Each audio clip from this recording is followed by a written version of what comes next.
Hey everybody, TrinfiniteX here, back with some more Tears of the Kingdom.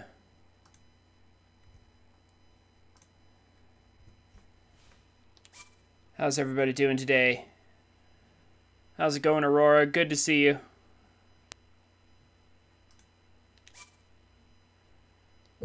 So, last time we pulled the Master Sword, and we got the Fire Temple done, so we have all the sages, or at least all the ones we know about in the beginning.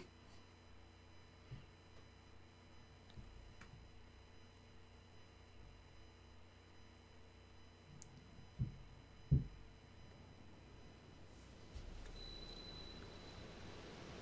now we need to talk to Pura. Notice there's no music.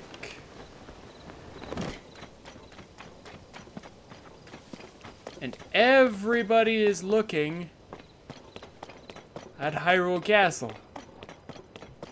Or almost everybody, anyway.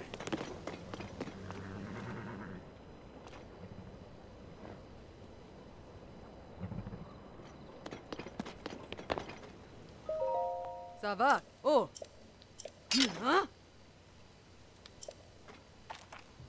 Haha!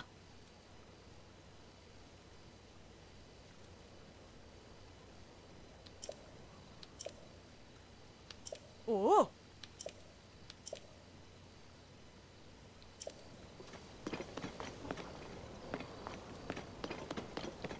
Everybody's facing the same direction. I kind of wonder what they're going to say. This guy doesn't seem to be with the group here. What's everybody looking at?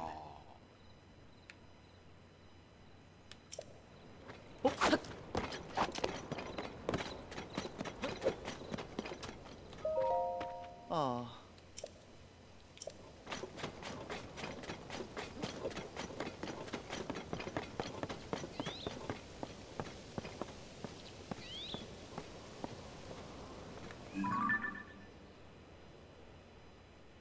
Is she up there?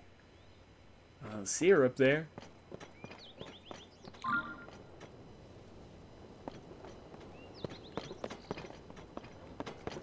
We have to go talk to Pura, but I'm just curious if I could see it.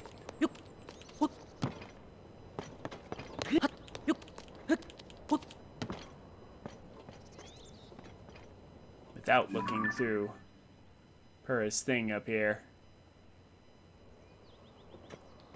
It's like this thing has a pretty good scope on it. Yeah!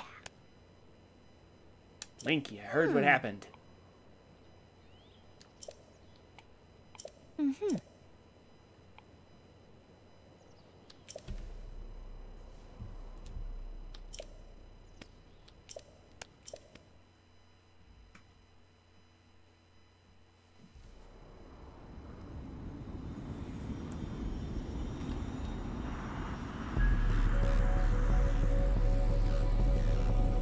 Does this count as a blood moon? I wonder if it does.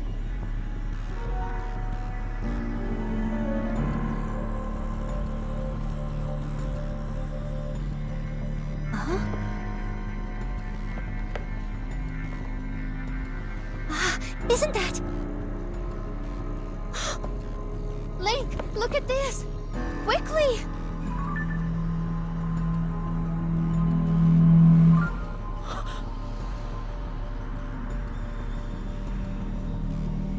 Your Highness.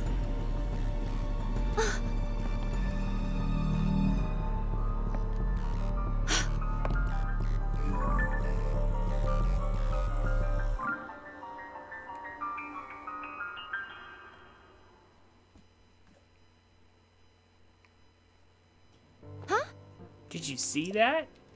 That was the princess, wasn't it? Huh, let's see here.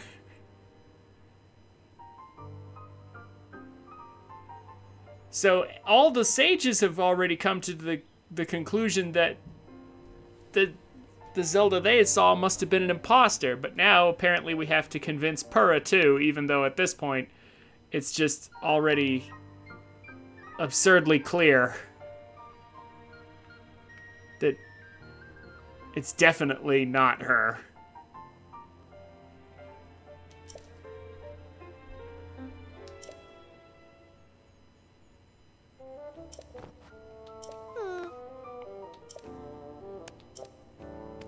Yeah, we might be the only ones who can get up there. As usual.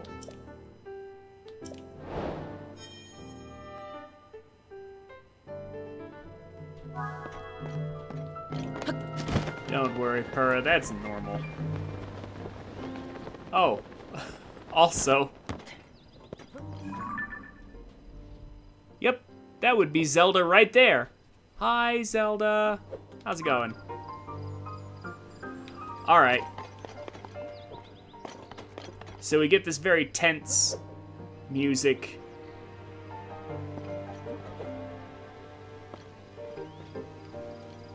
At Lookout Landing now. Until we do this investigation. So let's go ahead and take care of it right away.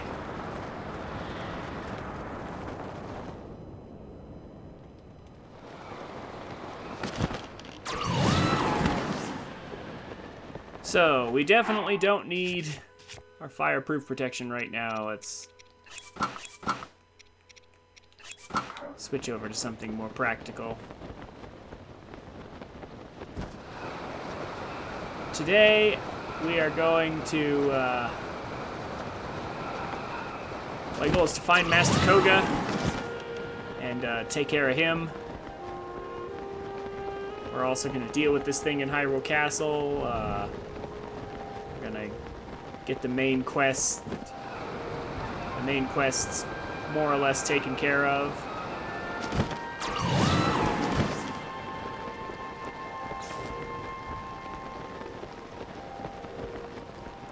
That was good timing.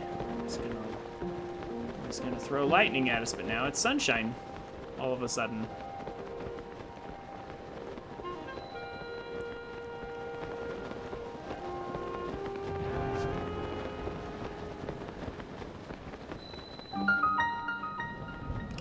Yep. Just like before. Link. Oh. Link. Come to me.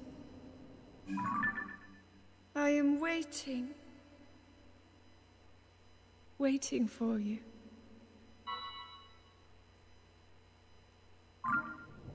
Sudden voice acting.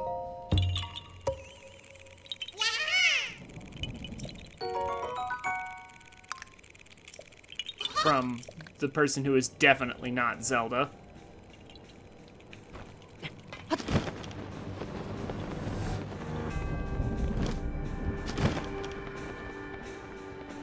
Oh, hello there. The Dusk Bow. Well, yeah, I'm definitely, gonna hold on to that. You know, I actually was going to comment that that's, I think, the only one of the special weapons I didn't know where its location was. I was actually gonna say I never did find the Twilight Bow, but there it is. Or the Dusk Bow, as I suppose it's called now.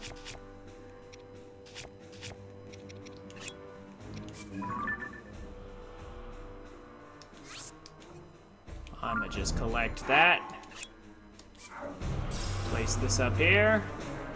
This is good, because now we can dive down onto any part of Hyrule Castle.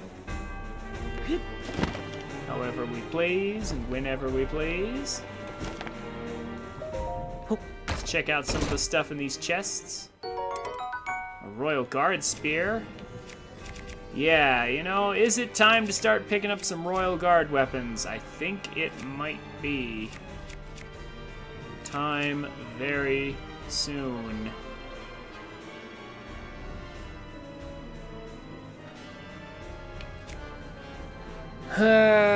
Two-handed weapons, not so good. Spears, really OP.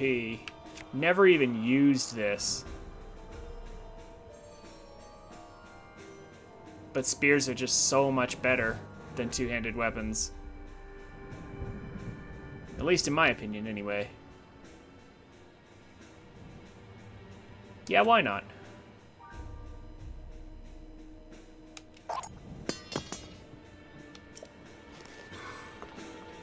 Why not? It really doesn't matter.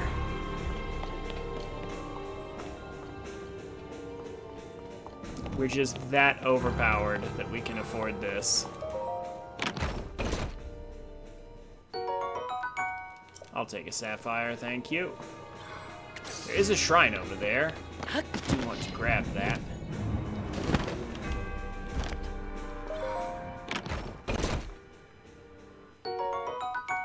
Money. Always appreciated. Huh? Oh.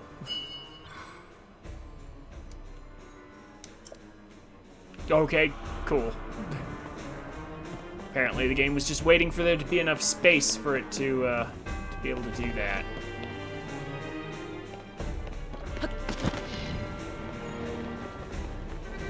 Okay, so real quick, I'm gonna go ahead and grab this.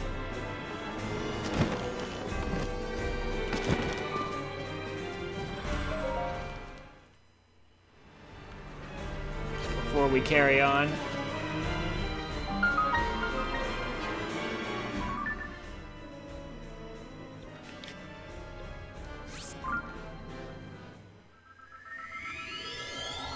Unlike Breath of the Wild, we can now actually see and use the travel medallion. Even though we're in a we're on the dungeon map.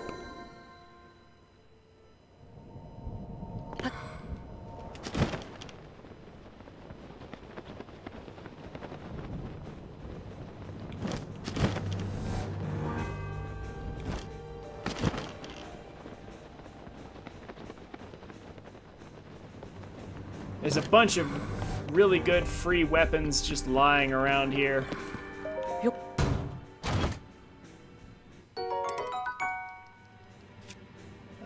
We don't really need that though. We already have a Royal Guard. Molduga Club.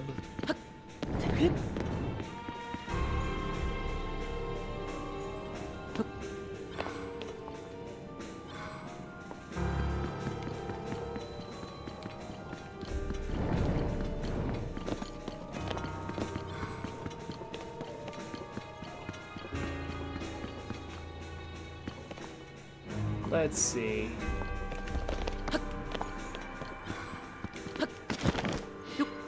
Is it back here? Yeah, there we go. Here's the Royal Guard's Claymore.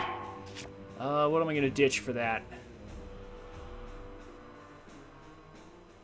You know what? Maybe I'm doing this in the wrong order. I need to use up some weapons before I actually go and do that, don't I? That's probably the smartest way to get this done. Use up some weapons, and then actually collect the Royal Guard stuff. Oh, hey, Trey. And you got the Terrytown duplication glitch to work? Ah, good. How's it going, Time Tree?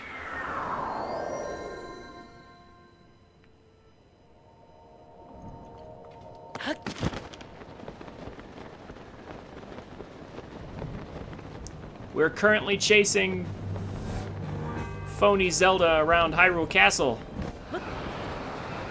That's where we're at right now.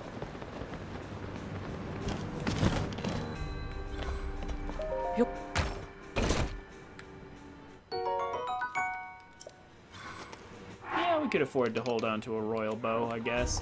Until we can get some Lionel bows to replace it, that is. You know, it says it's lightning weather, but it's not locking onto us with lightning.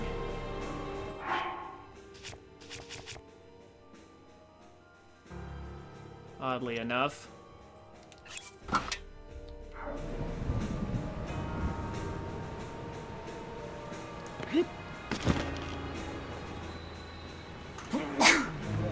Excuse me. How's your playthrough coming?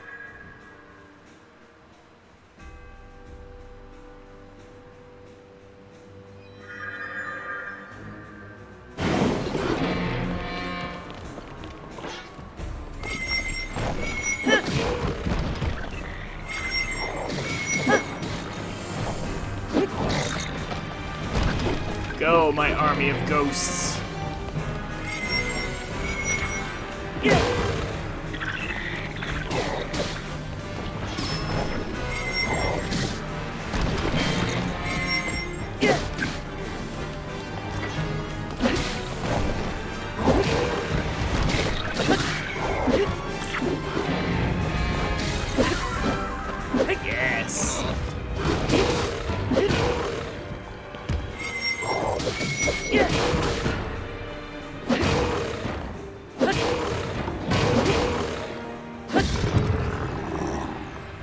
This is so much fun.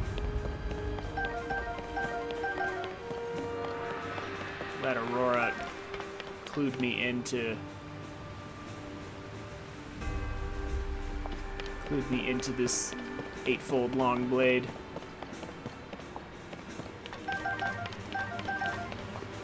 Finding shrines been difficult because all the other ones are in caves.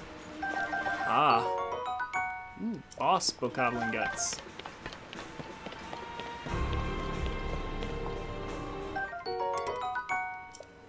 And we don't need that. Do I want this Royal Guard shield? Unfortunately, I don't think I have room. Yeah, that's really what it is. I've already got some perfectly good shields. I'm gonna say no to the Royal Guard shield.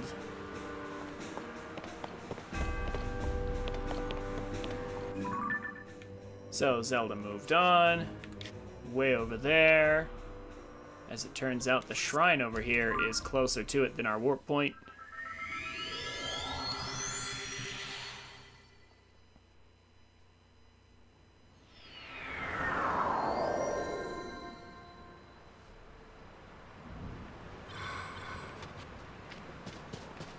What things?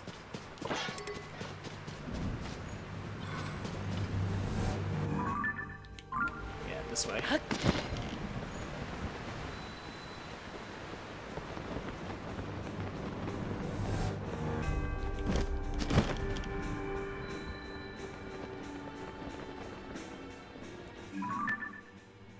The things that keep teleporting around you? Oh. The sage's spirits? Yeah. Go ahead and get rid of those. Yeah. Yeah, no. Fi, I think, yeah, Fi is like a representation of the Master Sword, so I would think that she's completely different. So I would think anyway. Nice shot, Tulin. Get bad. I am still in my skydive set. Why am I still in my skydive set?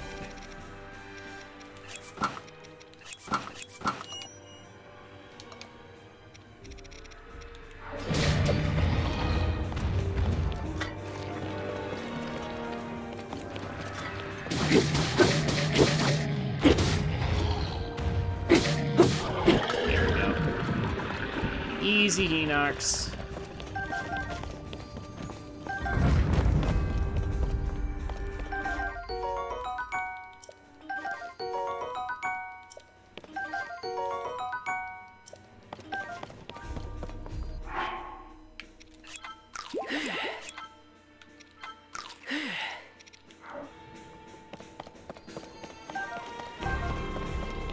How's it going, Avalon? I hope you're having a good day today. It's just so much free stuff around here.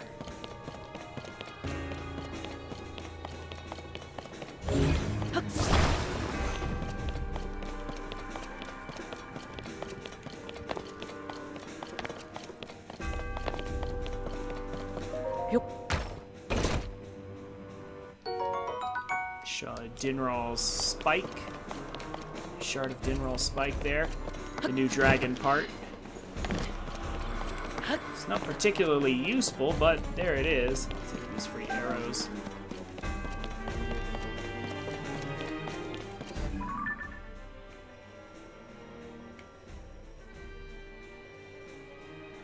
Oh, that's right. She went behind us into that hallway. I'm curious as to, like, what's up here real quick.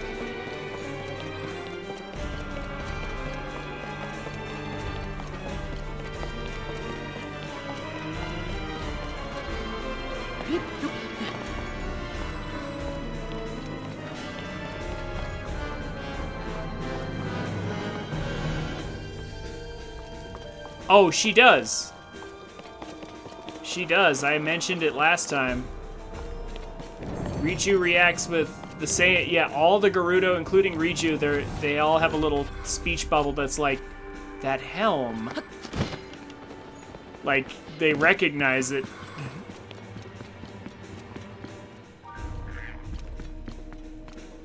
Is there anything else down this corridor except a dead end? I think so. I think it's just a dead end. Let's go back to Zelda. I was just wondering what was over there.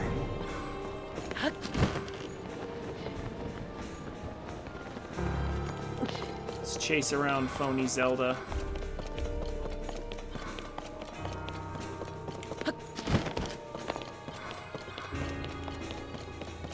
How's it going, Duck Game? It's good to see you.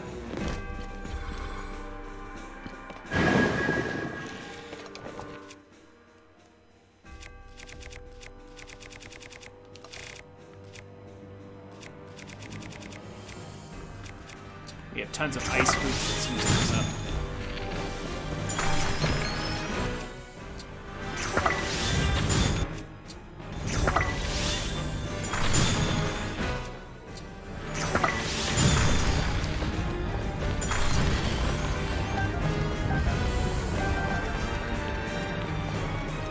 Easy. Now she's over here. We'll warp.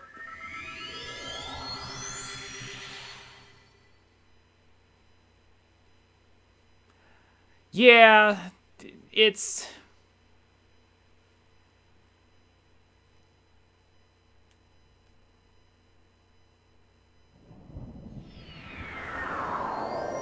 The original, I guess, is stored away somewhere safe, and it's just one of those things where they don't... Apparently, they really don't want to reference Breath of the Wild. They don't want to reference anything from the previous game, if they can help it, for some reason.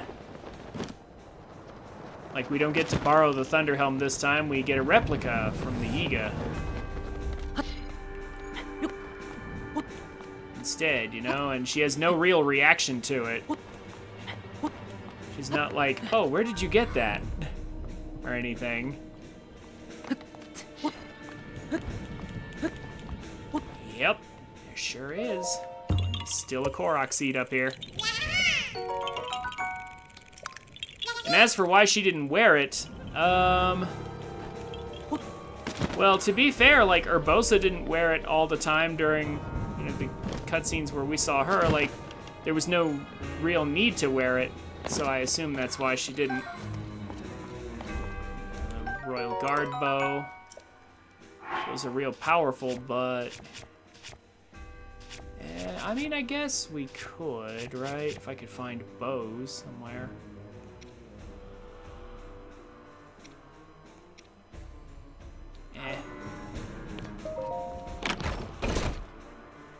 Royal Guard blade.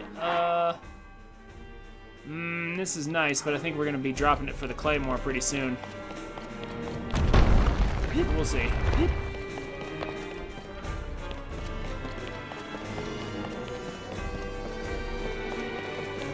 Knight's Claymore. There's Zelda. Oh. I remember this one.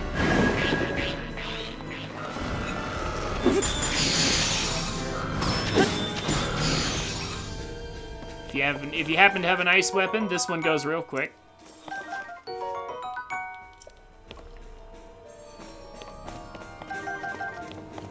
Found an arena yesterday. I'm thinking, okay, not the Lionel one, but maybe these Lizalfos will give me the Korok mask.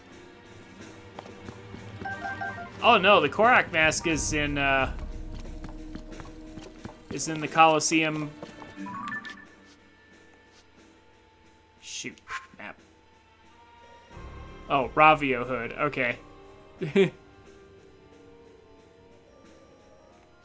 was about to say, what are you looking for? Because, like, each of the Colosseums will give you something else, something different. The one for the Korok mask is over here. Why are you looking for the Ravio hood? Just, well, for style, I assume, because it's not actually that useful. Hey, is another Royal Guard Claymore. Oh, yeah, I can't ignore it.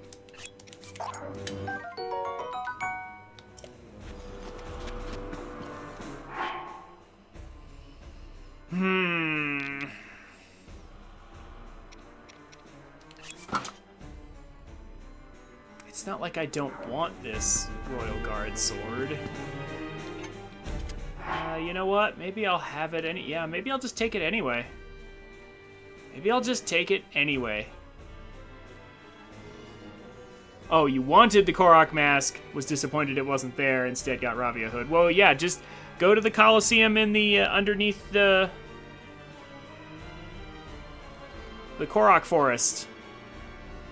That's the one with your Korok mask. We picked that up last time, actually. That was last stream. Yeah, it's a real shame two-handed weapons just aren't really all that useful. Most of the time. Yeah. Wait, why can't I drop it?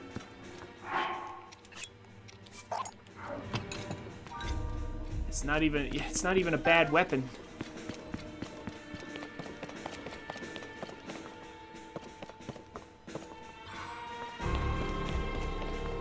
Also, the diaries from Breath of the Wild are gone. I mean, maybe they came and removed those. That could easily be. Alright. Where's she at now? Hold on. Oh, yeah.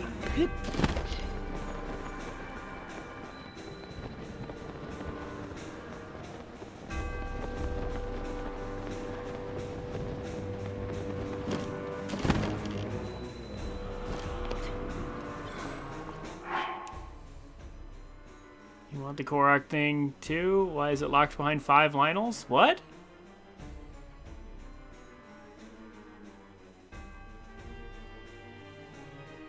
The Korok mask is not locked behind Lionels.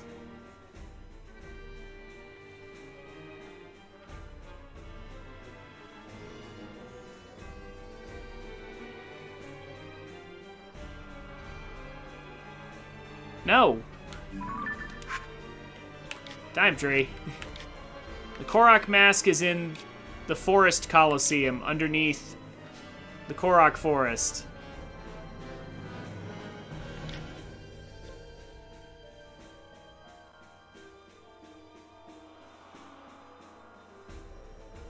Yeah, Majora's mask is in the Floating Coliseum behind the Lionels. That's Majora's mask in there. Wait, is this her private study? Is there an Age of Calamity reference in there? I mean, I seriously doubt there's an Age of Calamity reference in there, but we already left. Yeah, that's her room. And then, like, her study is right up here.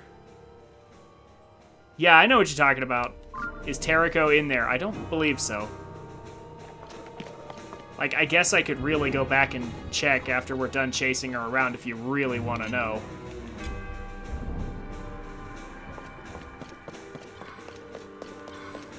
You know what?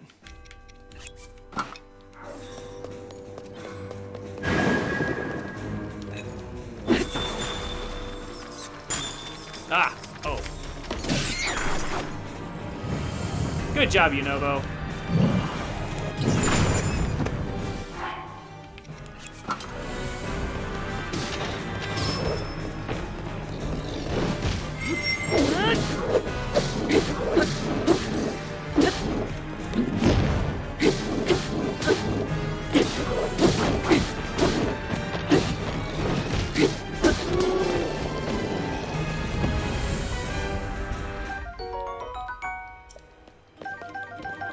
army of ghosts is very powerful.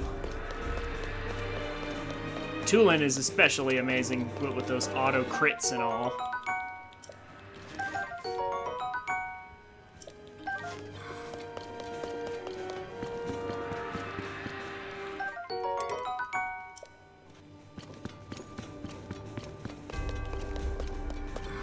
It feels like cheating. Yeah, maybe a little bit. This doesn't lead anywhere anymore, but it does have some arrows and a royal guard bow, but we already have. Wait. Yeah, I decided not to pick it up. Oh, but maybe I could. I'm never gonna use this. Or am I? I mean, the sad truth is I'm probably going to ditch everything except the Gerudo bow, maybe one of these, and the Dusk bow here that I just found for the first time. I'm gonna probably keep those three, and then the rest of my inventory, I would just love it if they were Savage Lionel bows. So we need to go find some Savage Lionel Savage Lionel bows.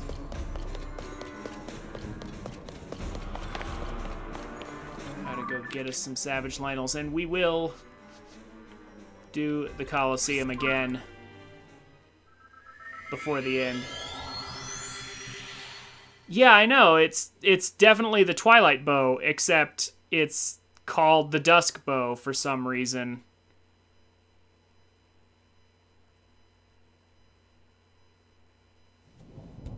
I don't know why.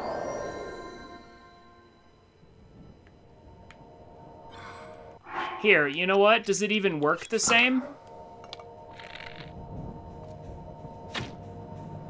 No, it doesn't. Oh, it doesn't shoot light arrows. It does fire long range, though. Like, that was a very... It does have extended range. It just doesn't... Yeah, but it's not light arrows anymore. Aw. Maybe that's why. Maybe that's why. Okay. So it's a long-range bow without the zoom in. Yeah. That's sad. I thought this was gonna be good. No, it's actually kind of meh.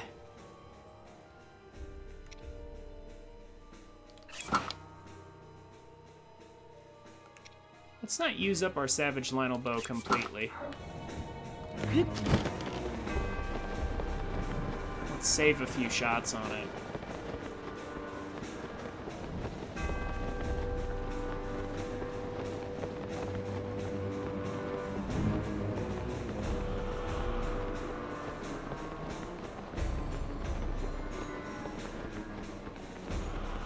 Yeah.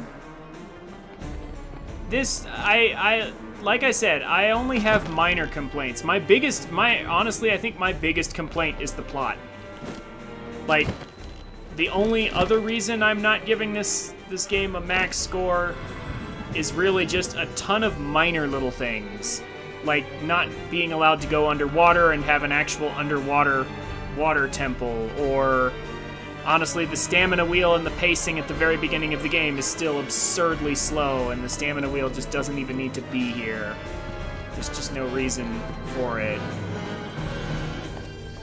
Like, just a litany of smaller complaints. Like, or this. Here's a great complaint that people have had. This crazy long list. Look at all the things I can fuse to my arrow. But look how incredibly tedious it is to scroll through it all. Now, yes, we can organize it 4 different ways, but what happens if none of the 4 ways happen to give you what you want? Then you're just gonna have to scroll through a lot of stuff.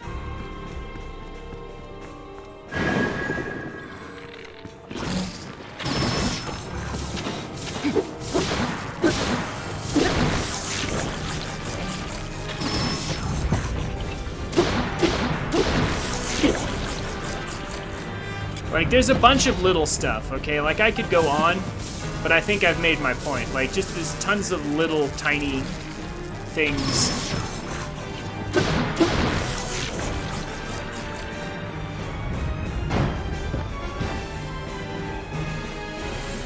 Marginally Link. better. Ooh. I am waiting. Waiting. Waiting for you. Oh no, Breath of the Wild without any DLC, I'd give it an 8, to be honest, Duck Game. I'd give it an 8 out of 10. And with the DLC, I would give it an 8.5. This game is a 9.0 out of the box. That's what I would say personally. This is, oh, no, give me that. Drop this useless thing. Give me that back. Yeah, I would say this is a good step up from Breath of the Wild. I don't know about marginally better than Breath of the Wild. I'd say it's actually a bit better than Breath of the Wild. Like, a good bit better.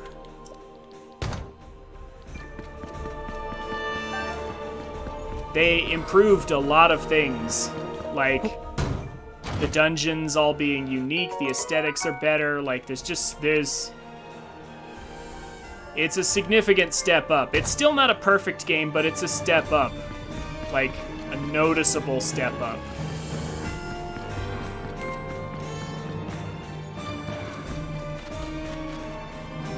Night stuff. Well, it's a royal guard shield, but I don't need that, it's too fragile. Is there anything else in this room, like, hidden back behind here? Oh, looks like there's something over there, hold on. Oh, no, that actually does lead up and out here. Okay.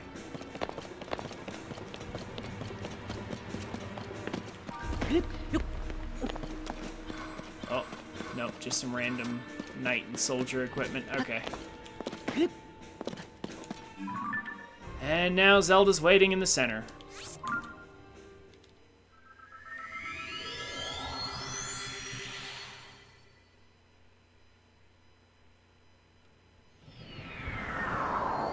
Yeah, but Avalon, did you actually play Breath of the Wild? I didn't think you actually had it.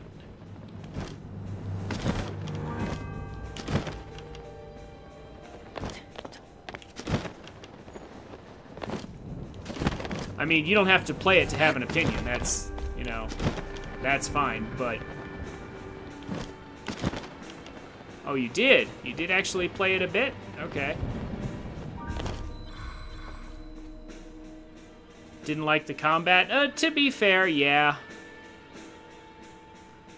Like, the combat... I didn't think the combat in Breath of the Wild was that bad. Like, it wasn't the best I had ever experienced, but I didn't think it was that bad. And this game, honestly, allows for more creativity. But it is more or less just a tiny upgrade on the Breath of the Wild system. It hasn't really changed that much, so...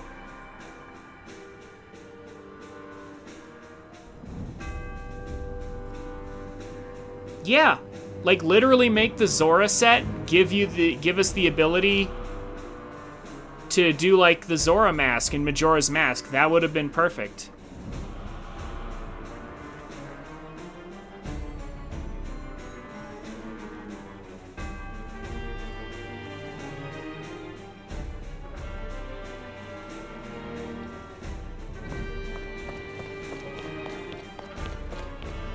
Okay.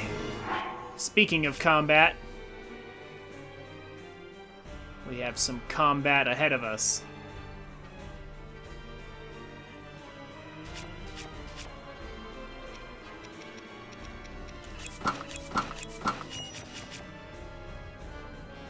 Ah, I need to duplicate Zelda's horn here. I'll do that in a bit.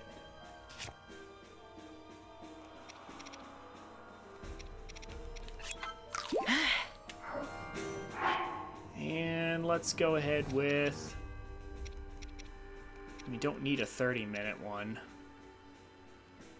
Not right now. Yeah, just this. That's plenty. We don't even really need to do this, but I'm gonna do it anyway.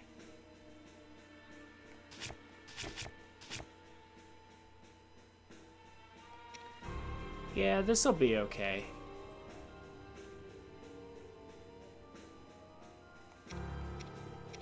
We have a good number of weapons and a good number of things. We'll be fine. Yeah, we got the Master Sword as a backup in case this one breaks, and plenty of other weapons to fuse in. We could also use this too. Yeah, there's a bunch of stuff we have. Okay.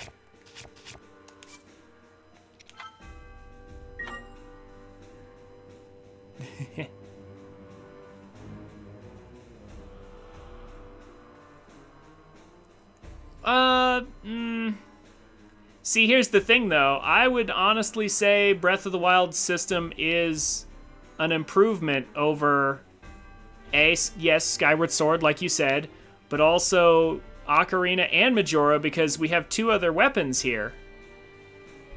We have the two-handed weapon and the spear. Yeah, great swords and spears, like, that automatically gives us more options than Ocarina or Majora. Although I guess you could say they did have the two-handed weapon, but they didn't have the spear.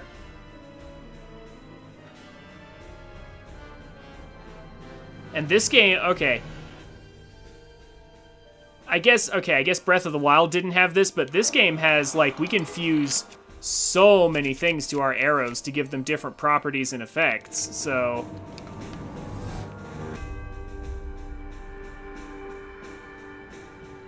I was about to say, if we're talking simplistic, though, like the sword right here, the old sword combo, this is pretty similar to... It's fairly similar to Ocarina's.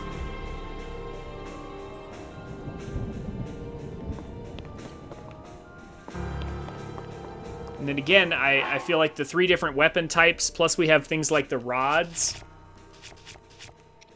So we can do magic, some magic casting as well.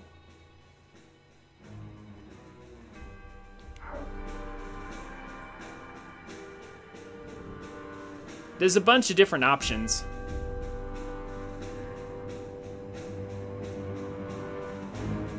That Breath of the Wild has, and they've expanded it. Where's the pizzazz? They left it behind in TP. Well, I mean, if you're really, really good, actually, there's more pizzazz in Breath of the Wild than I think any of them. But you have to kind of be crazy good.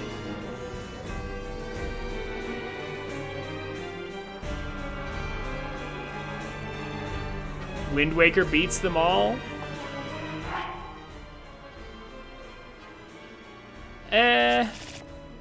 Well, this game has a whip too, Duck Game. Wind Waker did have the Hurricane Spin, and that was amazing, but the rest of Wind Waker wasn't really all that good. It was literally just press button and direction to counter whenever the enemy attacks. TP would let you do those same counters, but TP would actually, you could just do them anytime by inputting the buttons. I would say TP was better than Wind Waker. Wind Waker was a simplified version.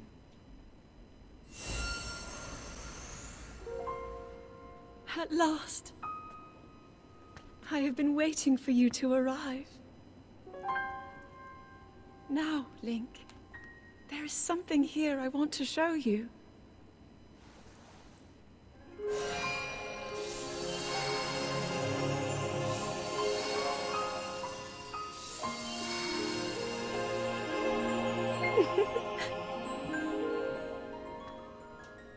What do you think? Hyrule Castle, perfect and glorious. Does it awaken memories? Memories of our time here? Well, really take in every detail. After all, this place will be the last thing you ever see.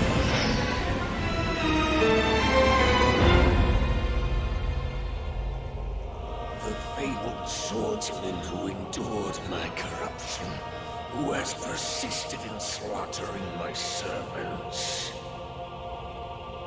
Interesting. How is it that you survived my attack? It must have been that wretched arm. No matter. You will not live to see another sunrise. Did my puppet entertain you? She made it so easy to mislead you, to keep you occupied. But such an indirect approach is no longer needed. End this hero's life, my dark servant. Cut him down.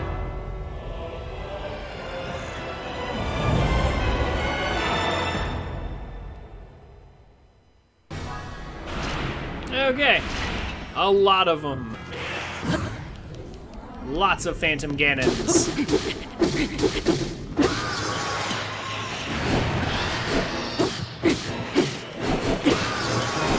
But they're all pathetic with our buffs as strong as they are. And they drop a ton of gloom weapons for us. How kind of them. Weapons. Yeah, let's put our Master Sword to use. Ugh.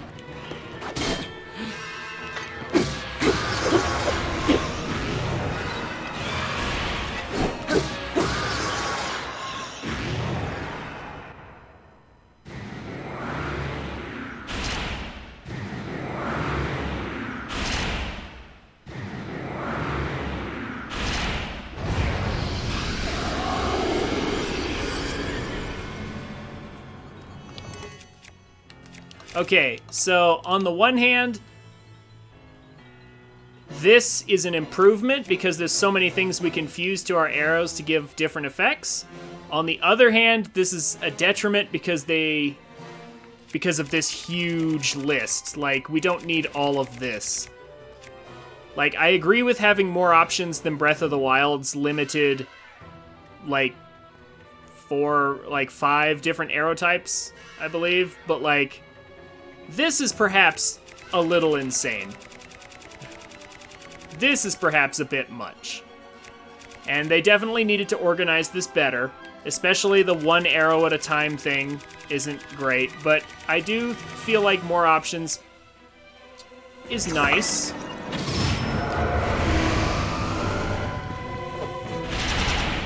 Oh, they have clubs.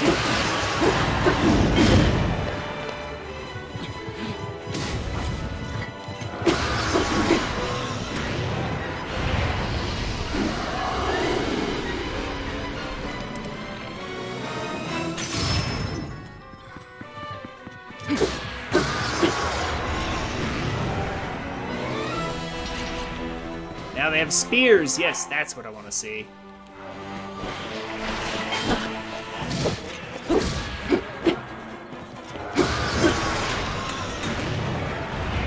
I will take the Gloom Spears. They are actually pretty overpowered.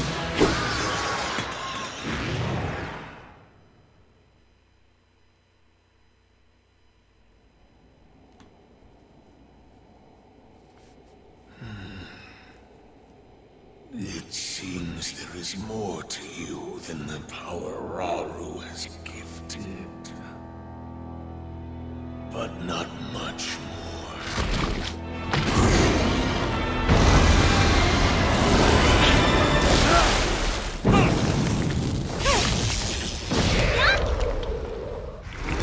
Link, we are here!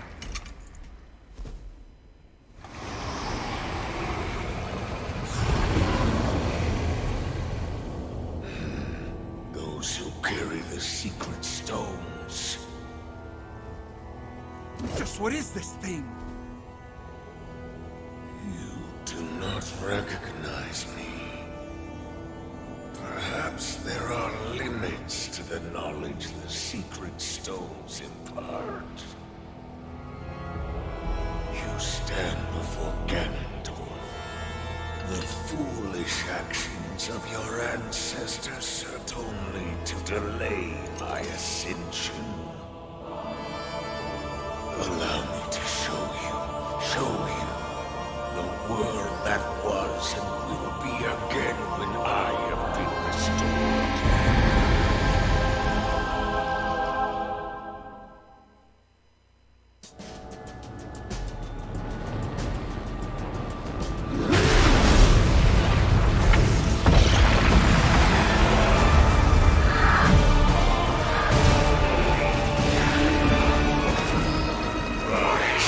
Rise, my servants.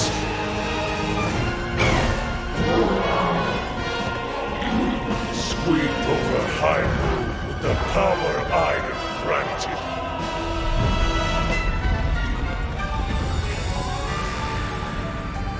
Eliminate this kingdom and her allies. Leave no survivors.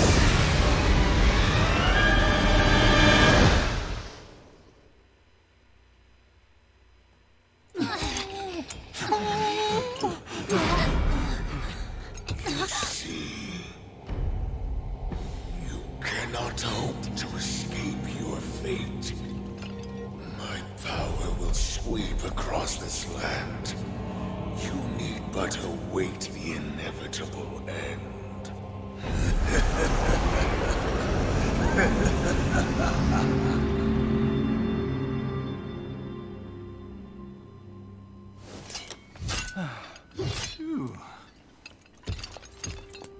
Was that the Demon King we were warned about? It all really happened? This is dire. The Demon King, the man who nearly destroyed the world. Ganondorf. With his return, everyone's in danger. Oh, this isn't good. If that really was him, oh, we're in real trouble. Hold on. He must not be at his full strength. Otherwise, why flee instead of finishing us off? We should return to Lookout Landing and decide what to do next.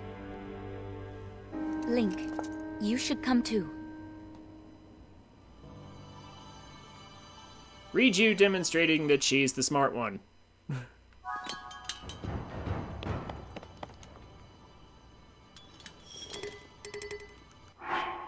Okay. What to do from here? I kind of want that Gloom Spear. I need more slots. No, maybe the one Gloom Spear is enough. Yeah, I think it might just have to be. Because I want to go through these and actually use them.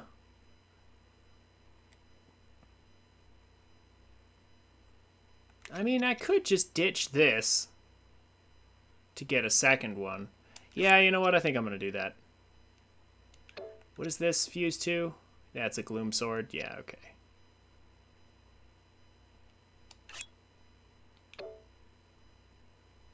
I'm hesitating. I'm going back and forth. Drop this. Give me another one. Grab the heart container. So many Gloom weapons.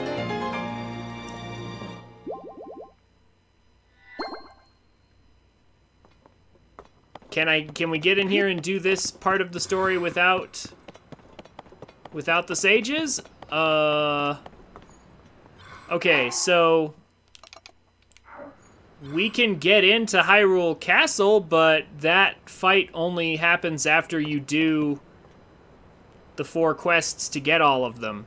So you can't enter with, like, say, 2 or 3 of them. You have to come here with all 4. Now, to be fair, we could have easily just skipped straight to the end of the game. It is just like Breath of the Wild in that regard, sadly. Like, you don't actually have to do anything. You can go straight to the end.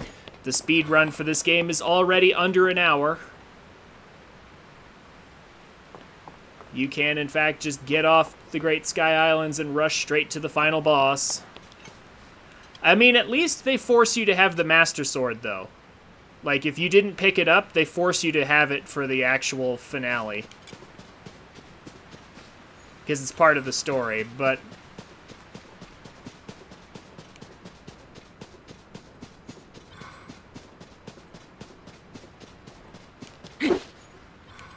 Still, though.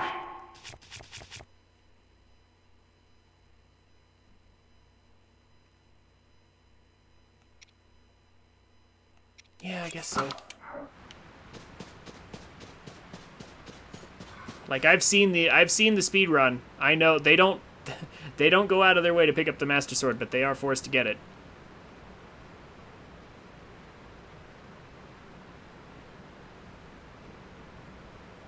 It's not a glitch, Duck Game. It's part of the thing. If you try to do the end of the game without the Master Sword, they basically force you to take it. No glitches are required for that.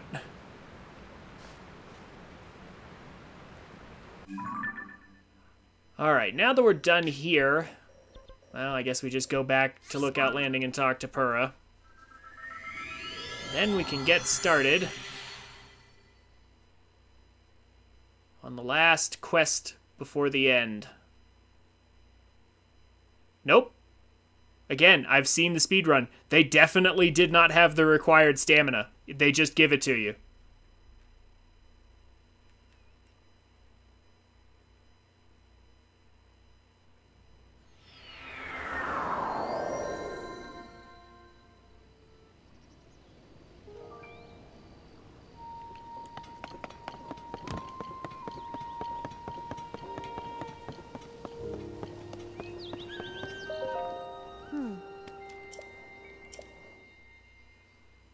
All right.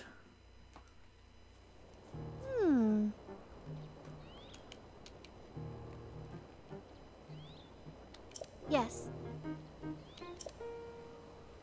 So now Purah is finally convinced of what everybody else already was.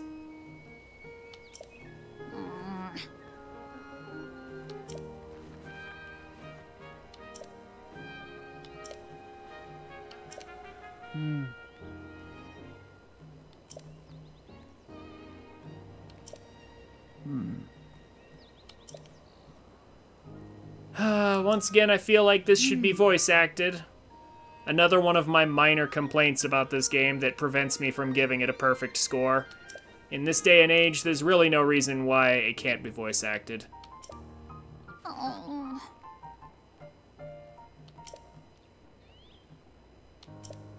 Oh. Ah.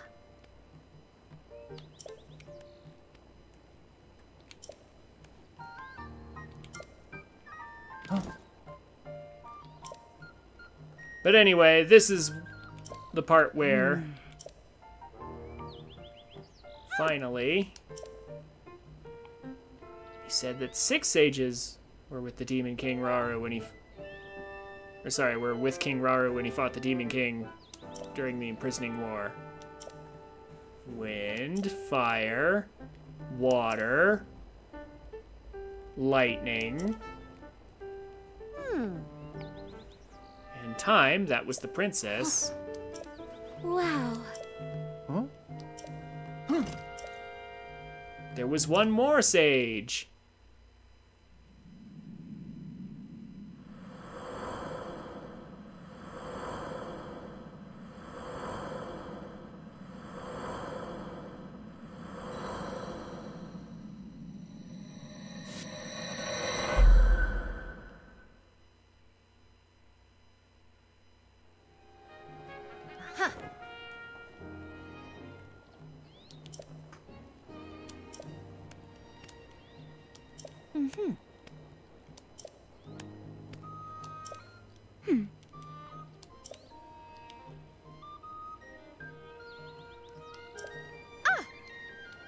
Yeah. Okay. So, this is where we find out there is another sage. Yep. And this is the part where I will go ahead and say how my experience went.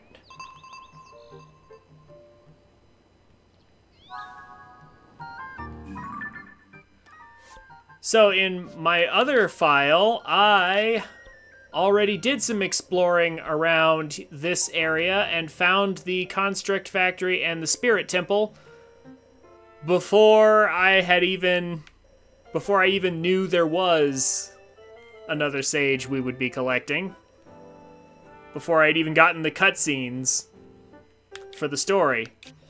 So, before I'd even collected the tears. So yeah, I sort of ran into that in advance and was like, huh? Well, this seems important. But yeah, so we saw in the tears, in the memories, that Purah, like, she even said she could take her soul out of her body. And we saw Purah, Zelda say, like, I'm counting on you, Purah, and she put her soul into the Purah pad.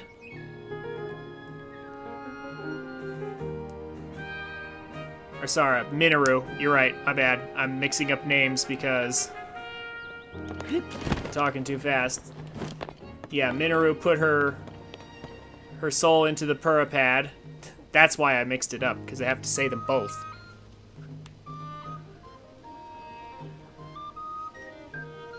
But yeah, so Minoru can pull her soul out of her body and put it into the Purah pad, and then Minoru is going to be our Sage of Spirit.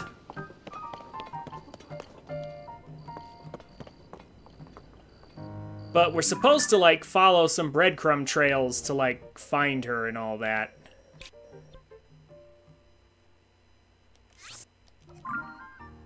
Like, we're supposed to go to Kakariko here. Now that we know that Zelda's fake, we can get access to the floating ring ruins here, and then that tells us to go off to, like, Faron and do some stuff to clear the clouds in Faron, and it's a whole long quest. I kind of want to see if I can skip most of it.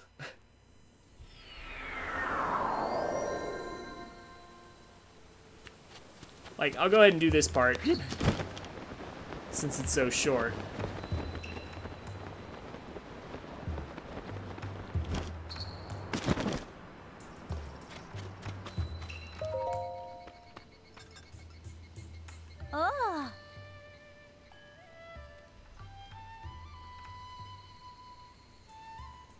Oh.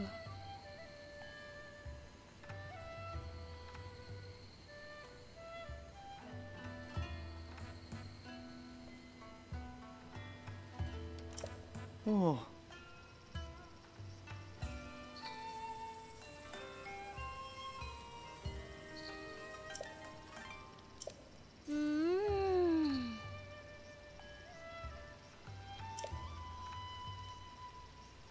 I mean, if you consider that making it look bad, Avalon.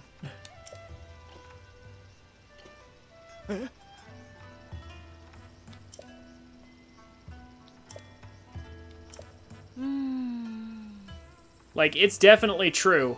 They saw what we were doing with Breath of the Wild and said, okay, so what if we made it so that the player could actually do most of those glitches in this game without them actually being glitches? You know, we'll lock those abilities behind, you know, having to actually earn them, but we'll effectively let the player just fly to wherever they want, you know? We'll give them devices and techniques and tricks that are roughly equivalent to what they would have been able to do in Breath of the Wild with glitches anyway. Because it's fun. And I kind of like that they did that. And does that make Breath of the Wild look bad? Not necessarily.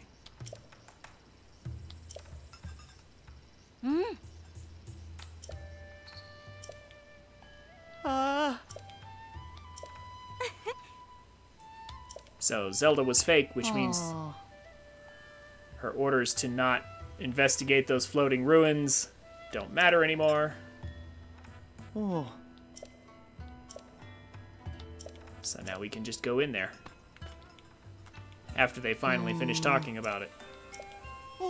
How do we get in there? Ooh, gee, I wonder how. Just turn around for 3 seconds. I'll do it myself. Because I have another really cool ability.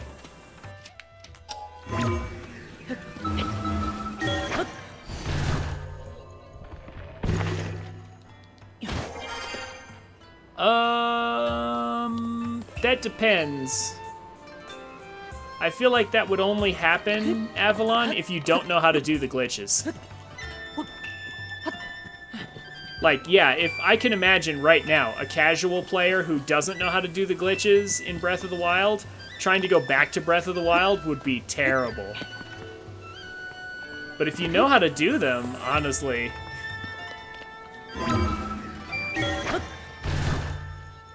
it's not that bad.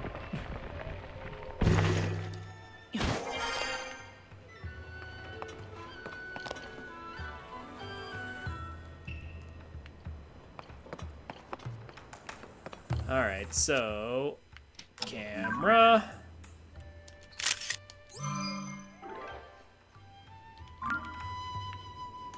And there's actually no way out of this box. We have to warp out. Well, no, actually there is a way out. Ascend again. Never mind. Forget what I just said. I just remember the first time I was like, there's not actually a way out of here, is there? Good thing I can just warp. But actually, I keep forgetting Ascend. I can just do it again.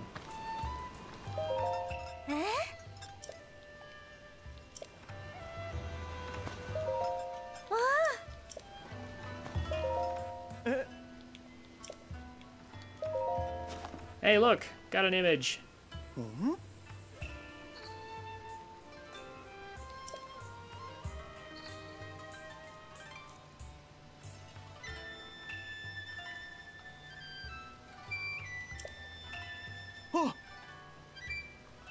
The damage wasn't that bad. And it was faster than the bike. Yeah, like the glitches in Breath of the Wild are faster versions of things you can do in this game automatically. So if anything, Breath of the Wild is faster if you know what you're doing.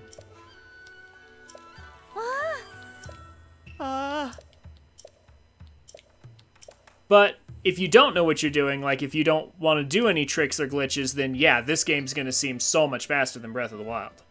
So it kind of depends.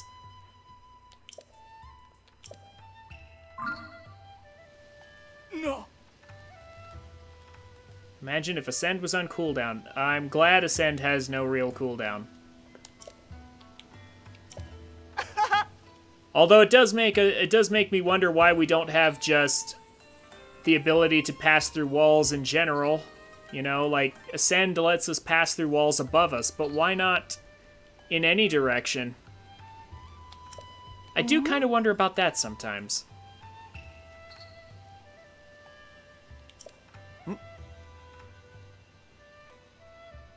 Yeah, why not descend? Or just forward?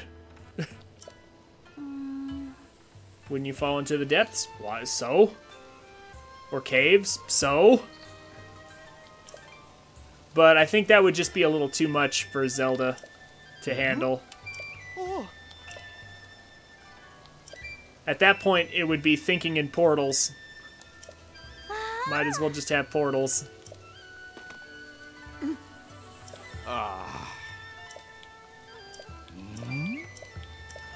Okay, so after all this talking, eventually they tell us to go to the Zonai Ruins in Farron.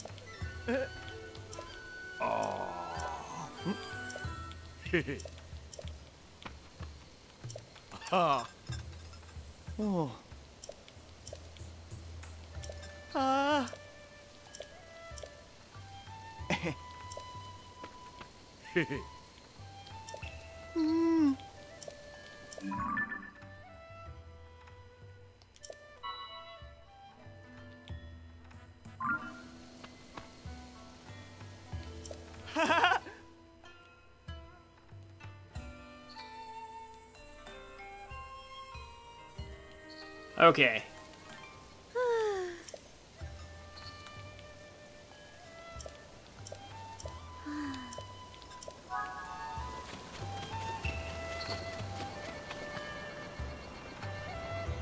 Anyway, I do want to briefly mention something. So, again, I agree this long list is kind of clunky, but I do feel like if we were allowed to like pre-make a bunch of arrows and craft a bunch of arrows, like that is better than what Breath of the Wild had. Just want to say that. I feel like having the more options and different types of arrowheads and stuff is a neat addition.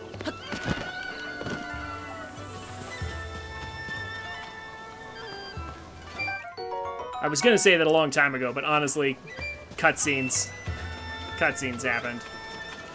We've since moved on from that, but I just...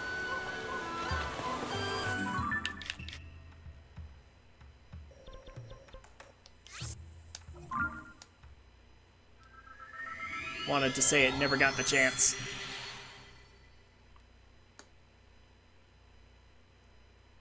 I feel like we have the best bow system that we could have in this game. I mean, except the part where we really should be able to craft, like, a bunch of them and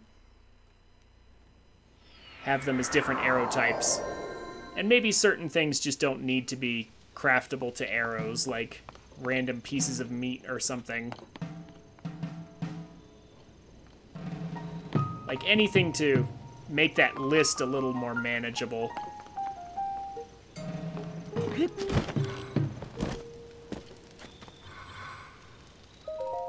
Yeah.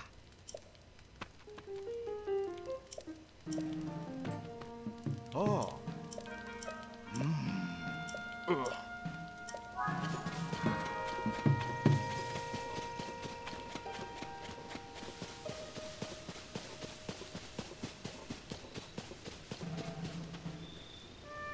But meat arrows are important. Set bait from a distance. I mean, okay. I guess.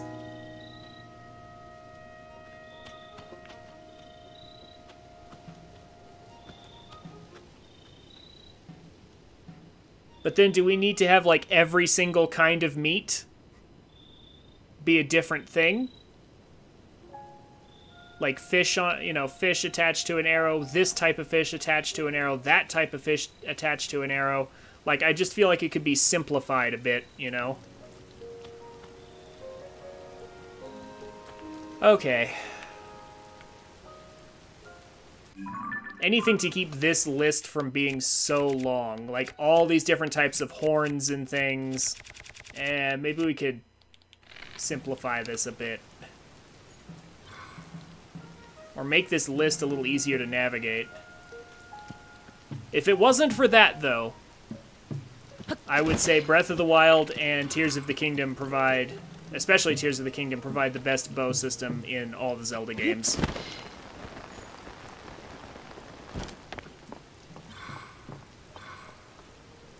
Because options are a good thing, if they're not too clunky. Yeah, if you don't have so many options that it becomes clunky.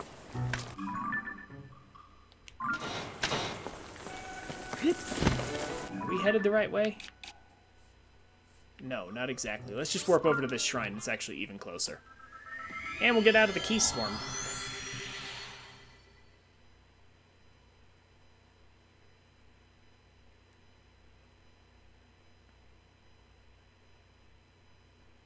Better example would be Zonai devices. Why would anyone ever equip those to arrows? There's a dozen reasons why you would. Let's see. Bomb arrows, rocket arrows, the hoverstone arrows to set up floating platforms at a distance. There's a ton of good examples. In fact, there's a reason why that's a sort option. There's a reason why Zonai devices is a sort option. That's actually kind of fantastic. There's a bunch of different types of arrows that you can produce with that. I wonder if cannon arrows do anything. But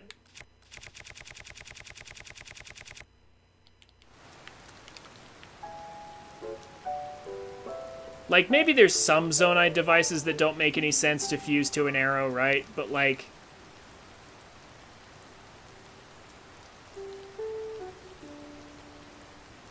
we already have bombs and elemental stuff. Okay, yeah, but we don't have rockets. Like, I know you can't say that. The rockets give us ridiculous range and speed on our arrows. The arrows are much faster, too. Also, the hoverstone things, setting up platforms at a distance, that's still pretty good in my opinion.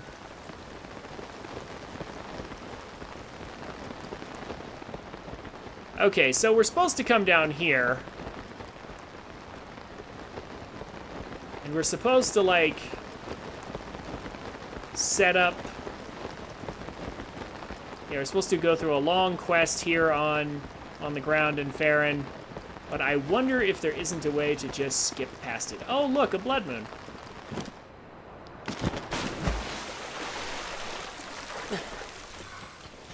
wonder if there isn't just a way to skip past it all.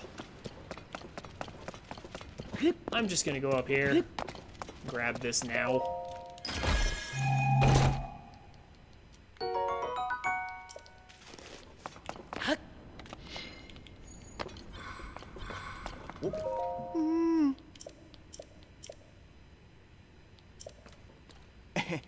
Yeah, we have to, like, collect this outfit and offer a Zonai charge at a certain place and... Oh. do things and such.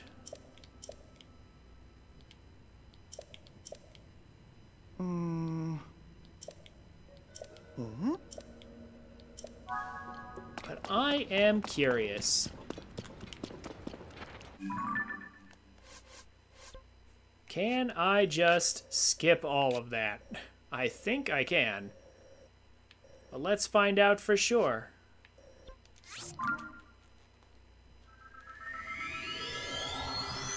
Yeah, can't we just go up there without doing this? That's kind of what I'm thinking.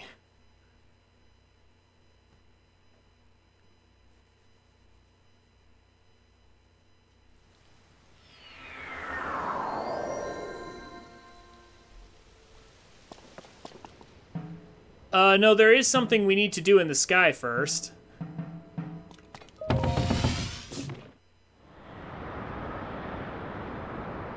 If you try to go to the construct factory early, you won't be able to do anything. However...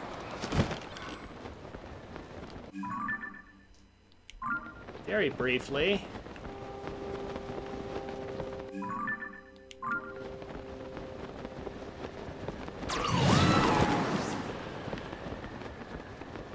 yeah, my thought process is, what if we did just go to the end of the Sky Islands without necessarily removing the thunderclouds? Because I think we could.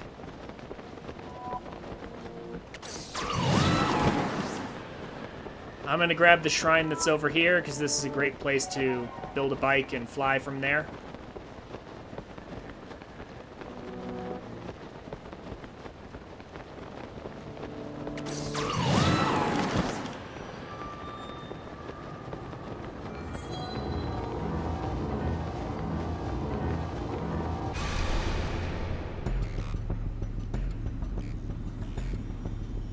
So interestingly enough, Zelda's not here to narrate anything after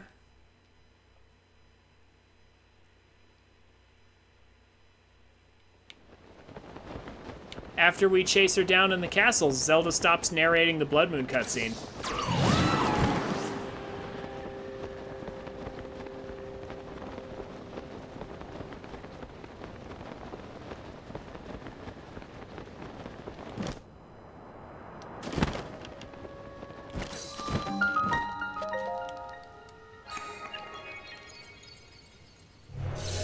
So Puppet Zelda was doing it, yes, which is why she sounded so much more dramatic.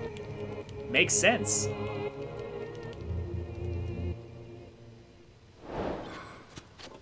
And we'll come back for that later. Only wanted the warp point. So, if you try to go to the Spirit Temple now, you can get it, but, like, you can't do anything there. Like, you can get to the Construct Factory and the Spirit Temple underground early if you wish, but there's no point. There's no point in doing that.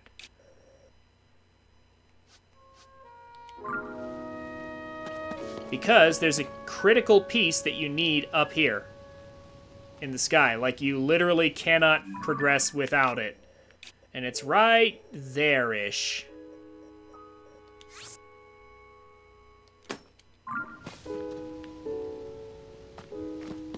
So we are going to take care of that.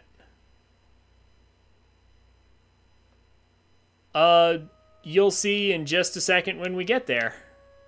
Like, it's a critical part of the story that we literally just can't progress without. Now, this is assuming, of course, that I can see what I'm doing and actually find my way there. Because if you fly into those clouds without clearing them on the ground first, they make it a bit of a nightmare for you. We are gonna want our Thunder Helm for this. We do have plenty of battery, thankfully.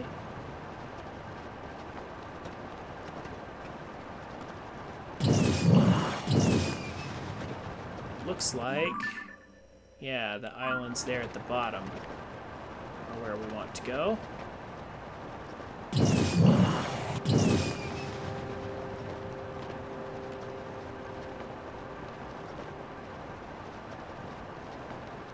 There's a tiny amount of turn on the bike.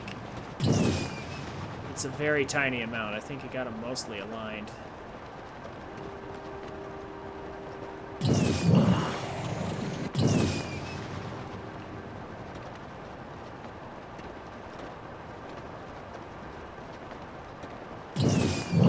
I can disable Yunobo, but when I'm on the ground.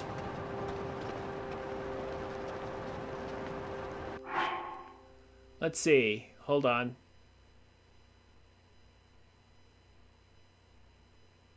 Yeah, I've got enough. I have enough hearts. Yeah, there is a 10 heart gate that we have to pass through. Hey, Judex, how's it going? There's the hole. There's the opening. Dragonhead Island. At first we can see, but then we cannot. Because this is the heavy fog they put us in for trying to enter this area early without clearing out stuff. But we can just fall down in here if we know where we're going. I'm doing all right, Judex. Oh, that's right. Need an actual cutting weapon. Well, we need to use this up anyway. At some point.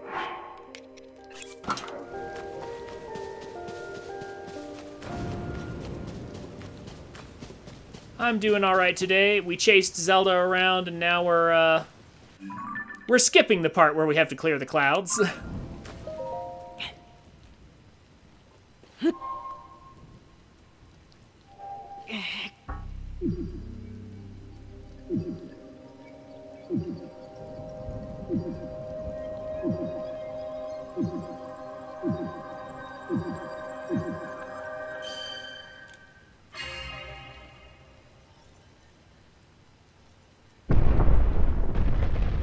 Yeah, we're supposed to clear the clouds to come here, but you don't actually have to.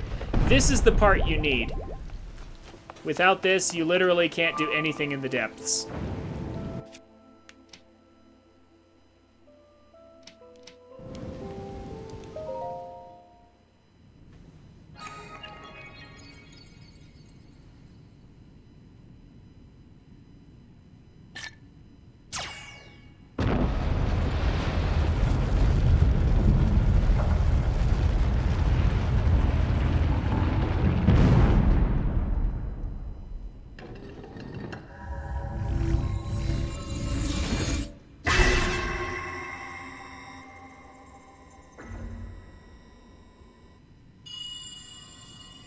Link, Zelda's chosen protector.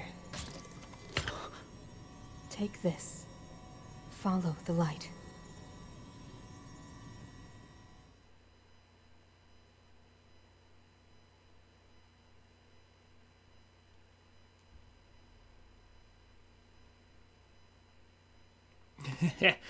Didn't even see the big door the first time you came here. We're stuck for an hour.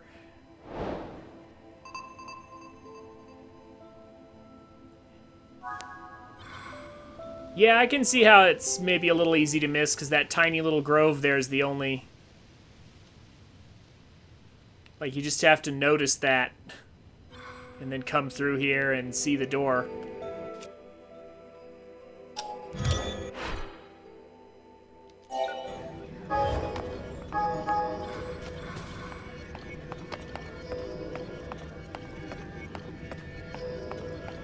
Let's see. Is that gonna be enough? Actually, hold up.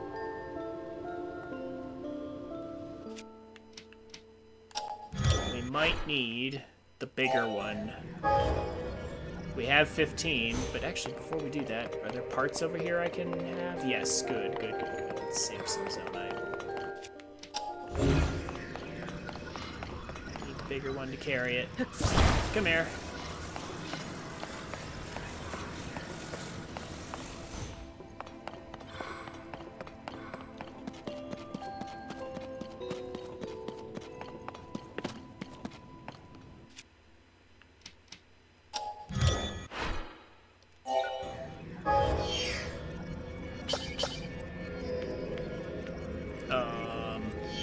About to say, there's the other parts. Should be able to build this almost for free.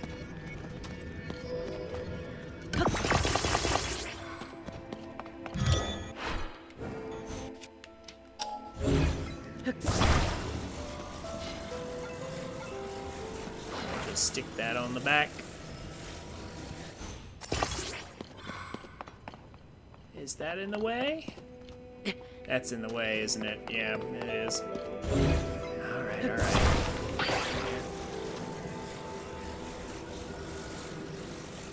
Just get glued to the back there.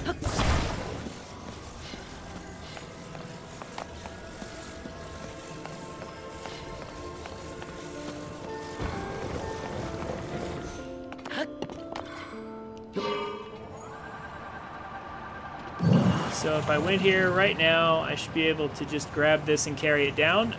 Yeah. I'm fairly certain... You know, I kind of wonder. I wonder if we can do this before... Now I'm curious. I wonder if we can do this before we do any of the other sages. In theory, if we had enough... If we have enough hearts. I wonder if we can just do this before we do any of the sages. I really kind of want to know if somebody's done a video on that.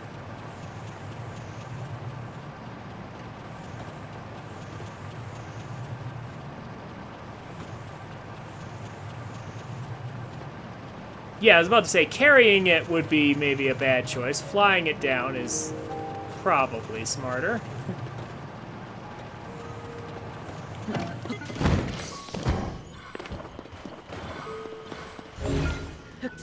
Back here, indestructible floating bike.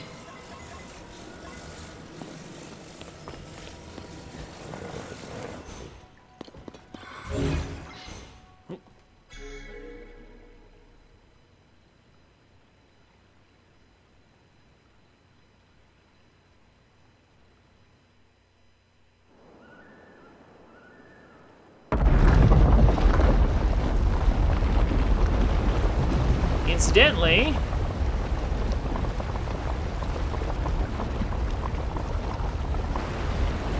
this is the place. You can wait to 100% this game, Judex, or you can't. I'm gonna 100% it right after I'm done with this.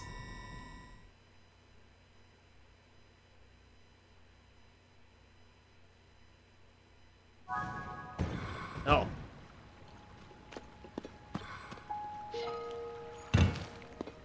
Fair enough.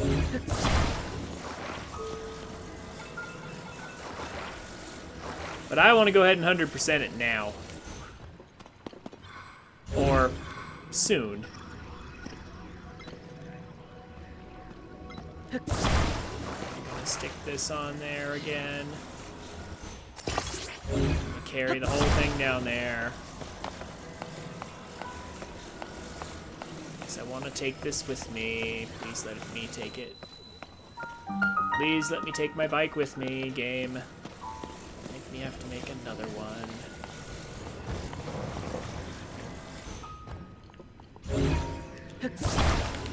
Okay, so once we... Yeah, there's an elevator here. And if we come back to this elevator shaft later, this is where the duplication glitch for 112 can be done.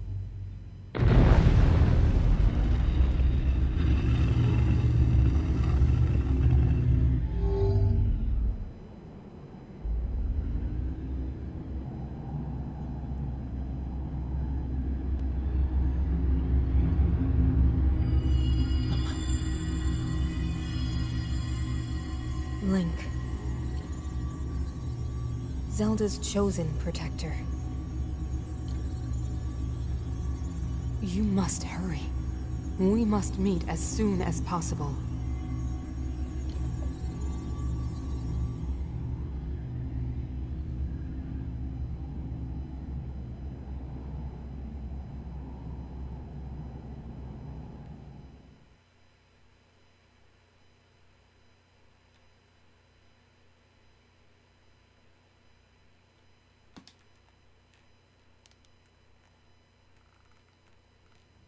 You'll do it when they announce a new Mario game? Oh, something to do while you're waiting for it? That's fair, if that's your thinking.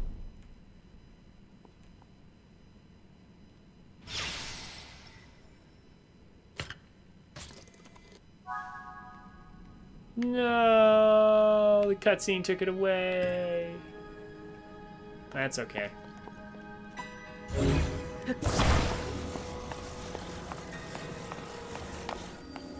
But yes, I'm gonna do all Koroks, all map locations, like that means all the caves and everything. Yeah, I'm gonna do 100%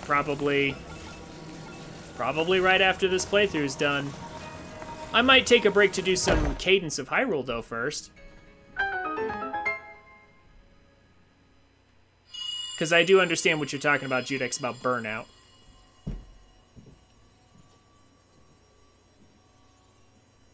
Link, Zelda's chosen protector.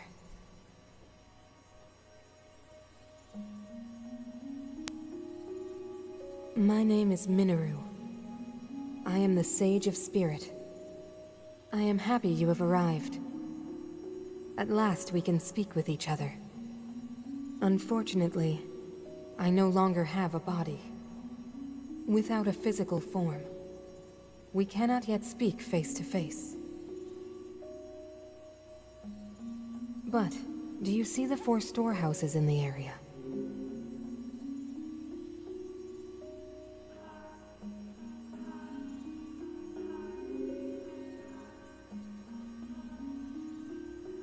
I would ask you to visit each of them and assemble a body for me.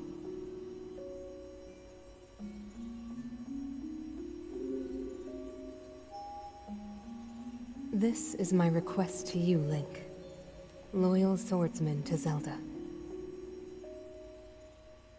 Answer, fresh file. Fresh file from the start, 100%. I want to take all the lessons I've learned in the past two playthroughs, my offline one and my online one, and I want to incorporate all those lessons into my 100% run.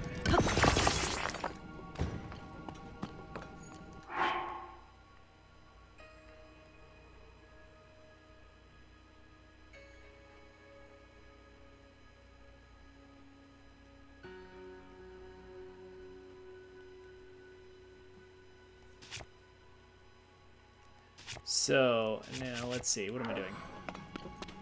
Let's throw on... We're gonna go around and get the light roots around the area here.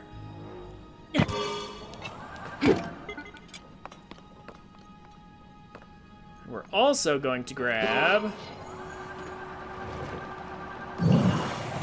First we'll get this one. We're also gonna grab the Spirit Temple now. Because there's a very, very important thing that we can do.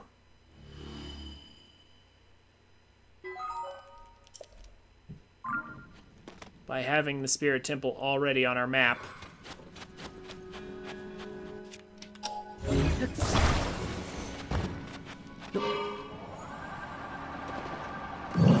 So we'll just do a little exploration in the depths here for a minute. There's no shortage of things to collect anyway.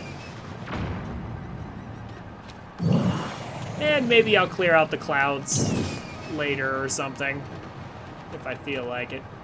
I'm just glad this worked. I'm glad we could just skip that part.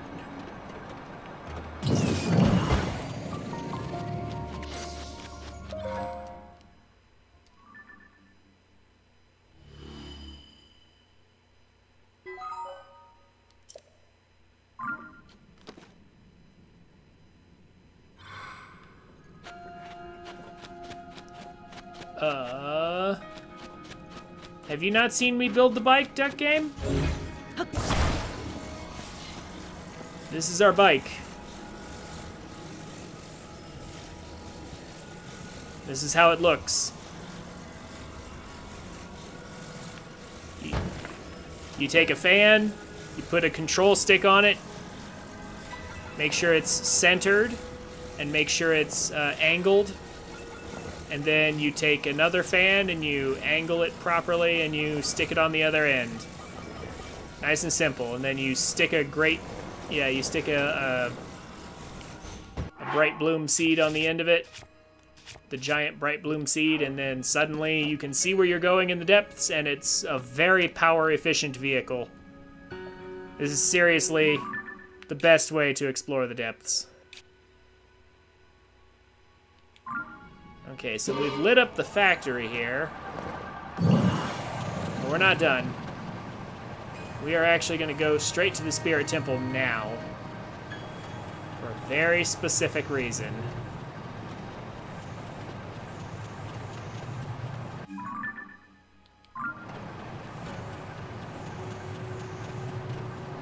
And we're going to get the light roots along the way.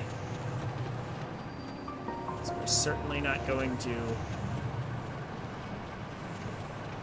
leave the place in the dark when we don't have to.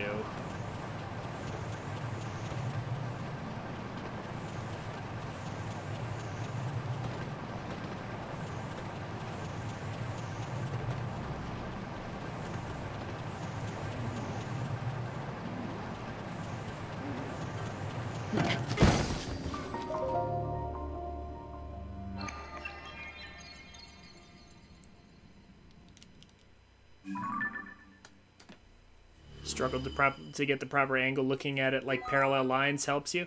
Hey, fair enough. But yeah, hey, one other aspect you might want to pay attention to. Make sure the fans are lined up properly.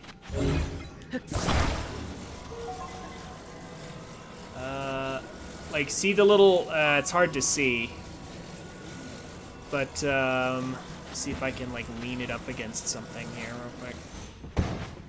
Okay, you see the symbols? Look at the fans. You see the symbols on the fans? How they have like these little arrows pointing in one direction? Make sure those are lined up. That actually does seem to affect it somehow.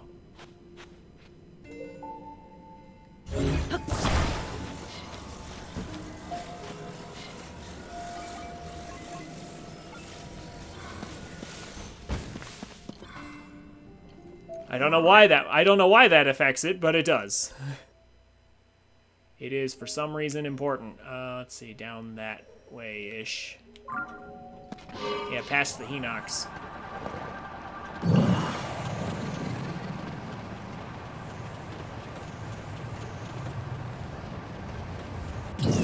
Bop.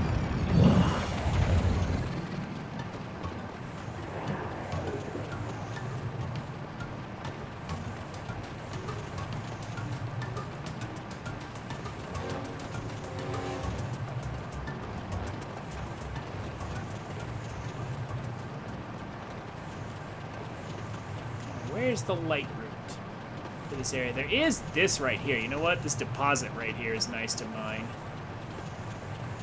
Pardon me a second. I'm gonna just snag some goodies real quick.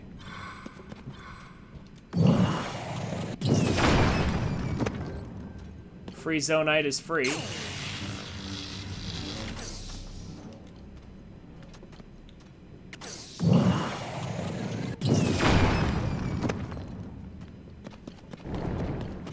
I don't care about the damage. Doesn't even matter.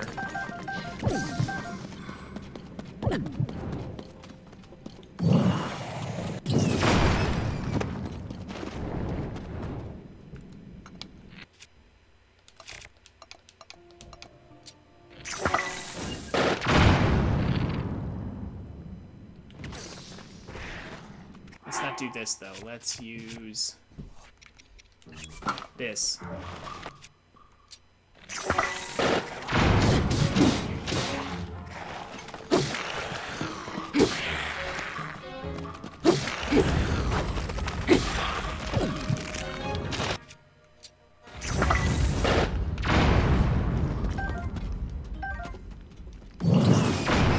gosh. Use the Sage ability. Like mashing A and it keeps prioritizing the wrong stuff. Yeah, this is a bunch of free zonite right here. I didn't even intend to do that, but it worked for me. Sage abilities really needed better implementation. Yeah. Free zonite. Please.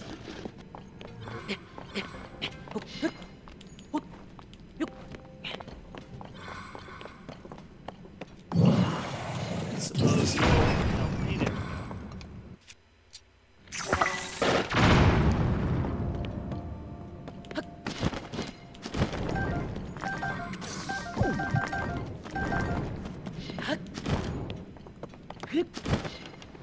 There we are.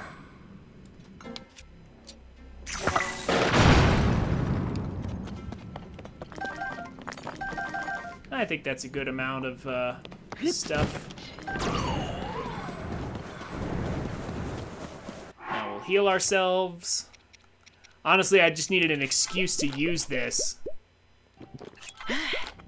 So I've got all this. Haven't had a chance to use any of it. There we go.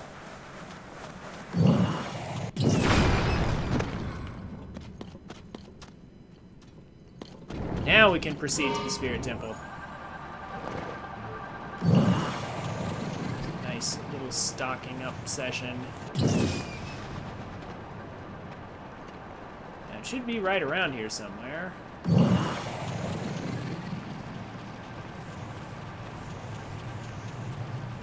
honestly looking for the light room right now. I don't want to see where that is.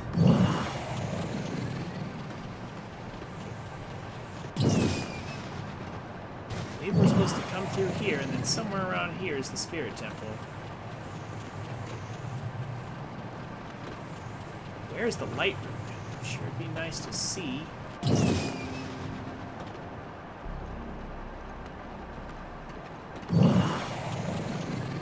camp, we don't need that.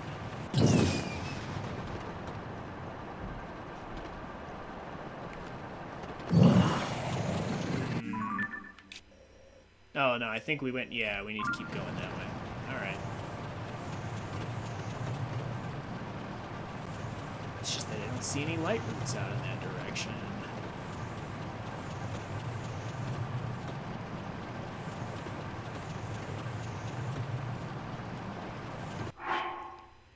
So without resorting to Google, is there a way I can tell where all the chasms are by looking at the map?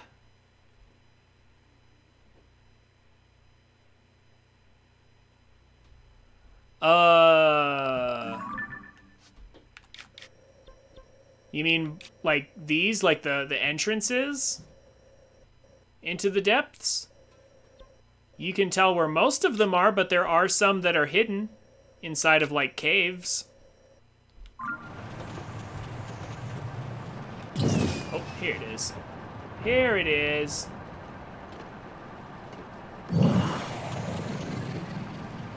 There's another massive deposit over there, too.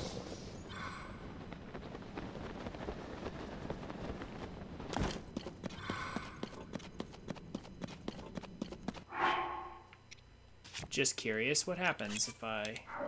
Oh, look at that. Instantly lets me use it again. Good.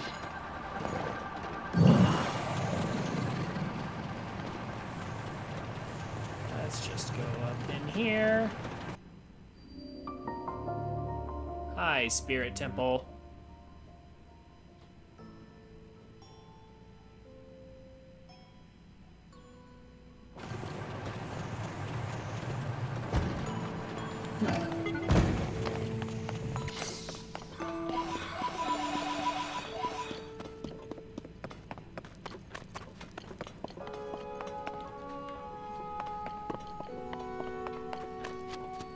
So, you might be saying, well, why come here now? It doesn't even look like we can get a warp point here. Actually, We can. Here's how.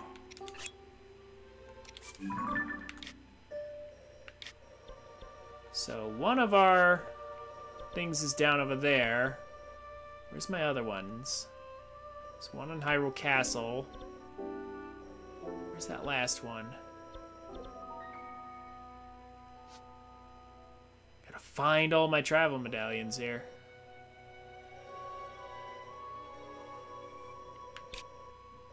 Oh, I still have the one that's on top of the water temple.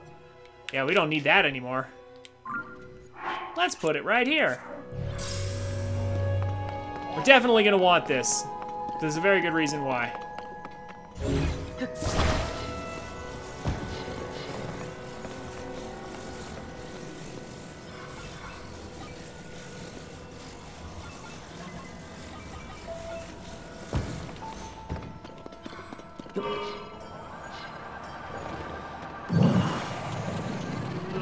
Okay.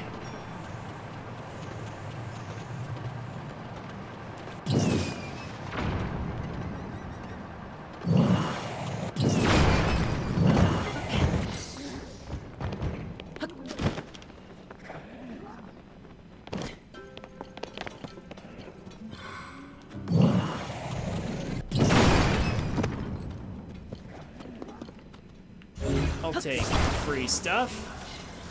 Thank you, game.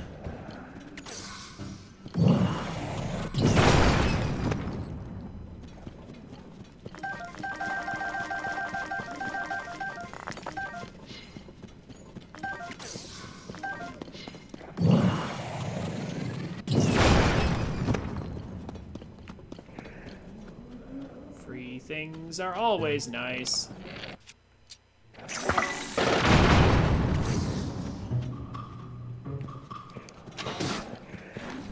Back here.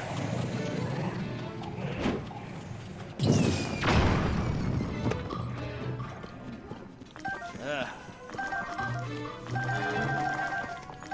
Yes, there we are.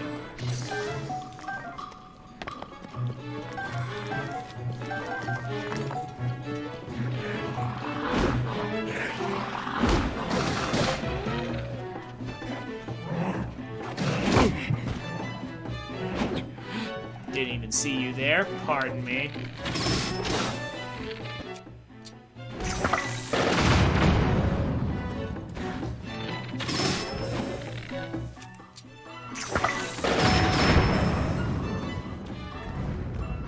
And my spirits actually killed the other one. Nice.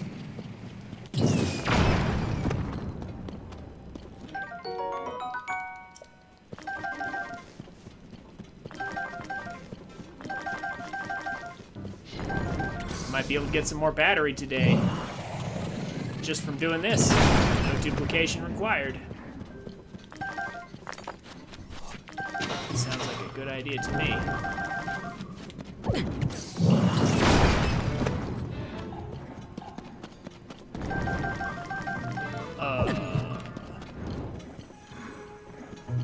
Okay, I was about to say, that doesn't look right. Looks like it's floating, but no, it's not.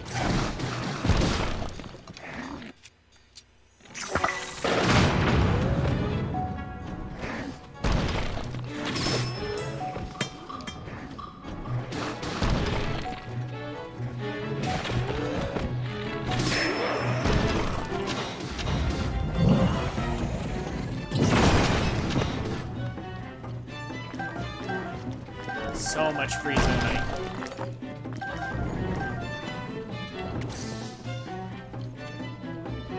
Very good. Okay, so now that we have our warp point set up over here by the Spirit Temple, I mean, I guess we don't technically need the light route, but it would have been nice to have found it. There's probably... Where is this? Yeah, there's probably one, like, somewhere around here-ish. I think there's a shrine over there, right? Yeah, I don't really see it offhand.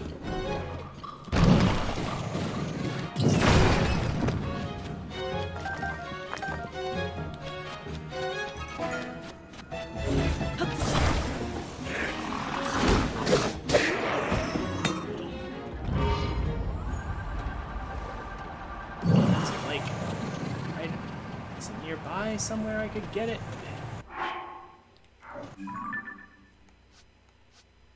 Nah, looks like all this water means that there's, yeah, it's all blocked off here.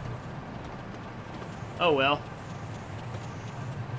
Are you looking for the last Master Koga fight, Duck Game? Is that what you're looking for?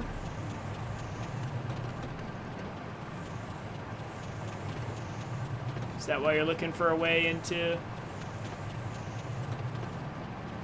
those certain areas? Oh. Just a dead end. Okay, fine. Never mind. Let's go back to the Construct Factory and actually get things done.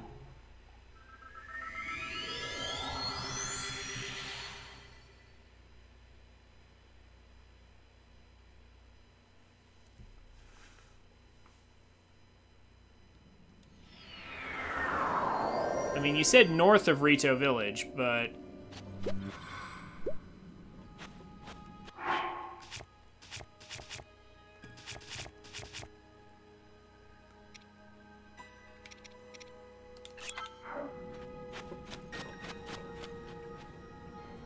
an X in the depths north of Rito Village.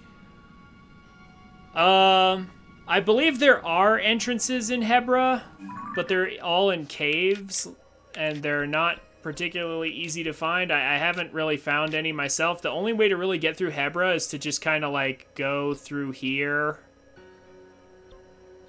Or, like, through up here. And then, like, explore Hebra that way. That was the way I did it.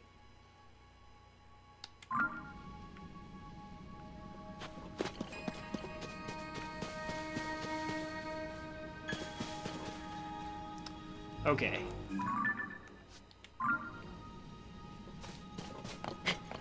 Now let's work our way through Construct Factory areas. Start with the closest one. We have plenty of Zonite now. That's really good.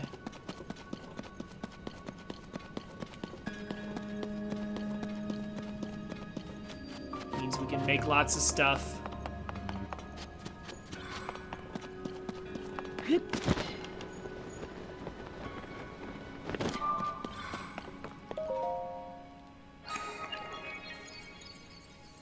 Now we can access these.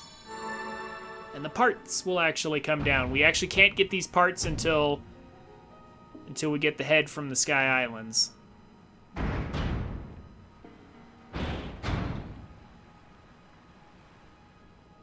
So it is pointless to come here early. As I learned the hard way.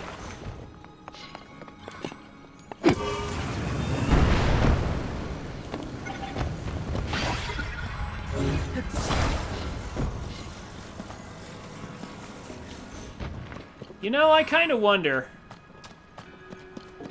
how long, like, Judex brought it up earlier, so now I'm curious. How long has it been since Odyssey? Like, how long have we gone without a good 3D Mario game?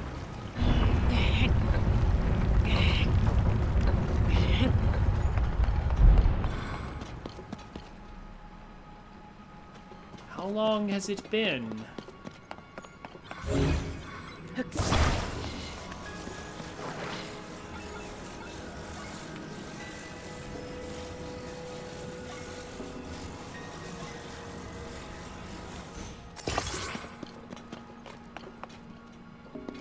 $2017. Oh my gosh.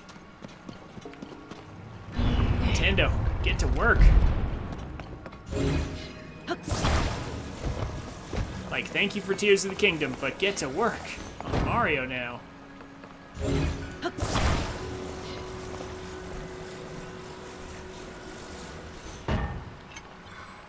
Is this gonna work? I hope this works. It did work. Link, please. May have worked too well, even. Nope. Nope, they thought of that. There's a little area to catch it. Good. First easy puzzle done. For anyone wondering, there's actually nothing back there behind those lasers. Like, nothing significant anyway. Like, there's some bomb flowers around, but... we have the part. That's all we need.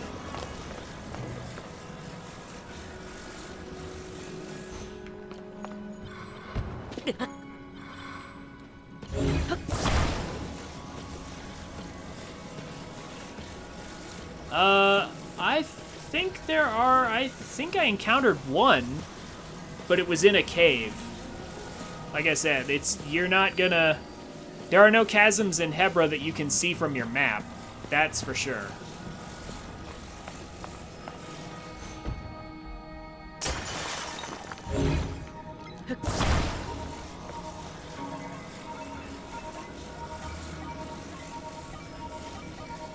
Oh my gosh.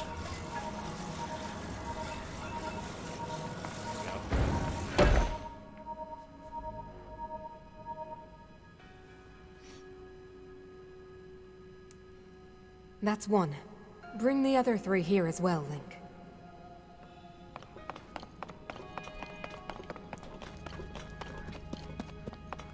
Okay, so this is effectively the Spirit Temple, even though the Spirit Temple is over there. The Construct Factory is supposed to be the actual dungeon.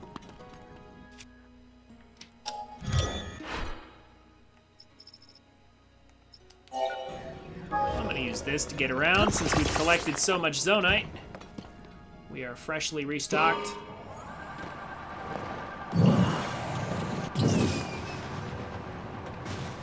Let's go pick up the best Lionel killing construct in the game.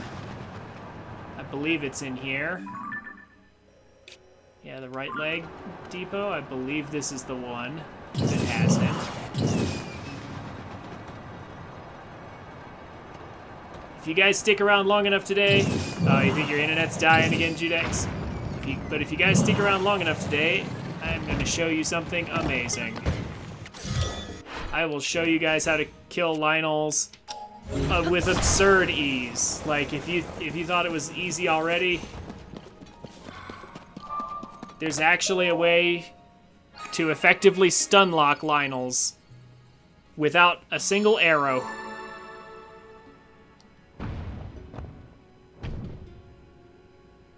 You can literally just make them sit there and do nothing.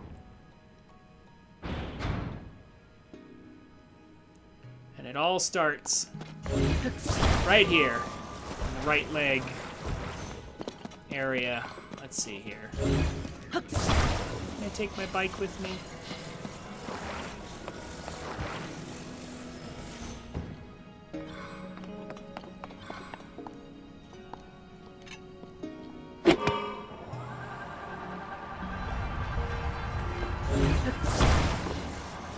Yes, here they are.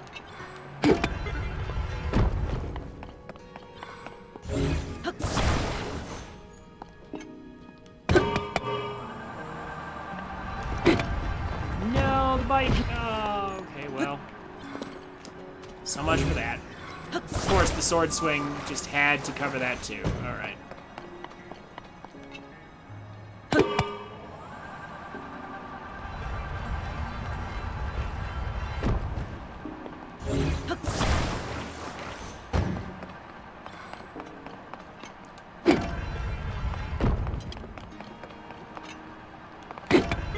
Okay, but this is what you're looking for. These are the most ridiculously overpowered blocks in the game. These 2 blocks right here. And I will show you why when we get back to the Lionel Coliseum again. But you want to take these 2 blocks and put them together like this. I mean, I think any way will do, but I'm going to line it up because I'm a perfectionist.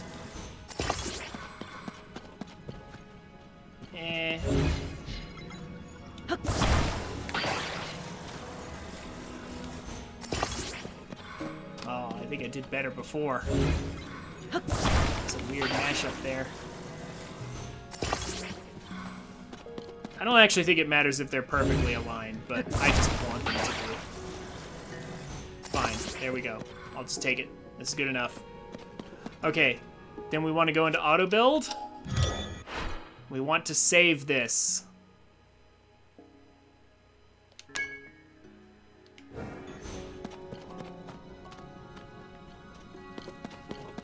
These two blocks together form the most ridiculously overpowered set of blocks in the game. You'll see what I mean when we get to the Lionel Coliseum.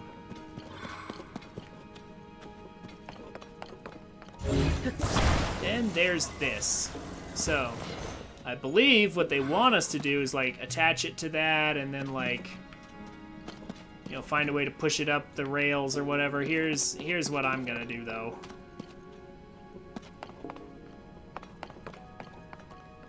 I am going to do like this. Let's build the super heavy carrier.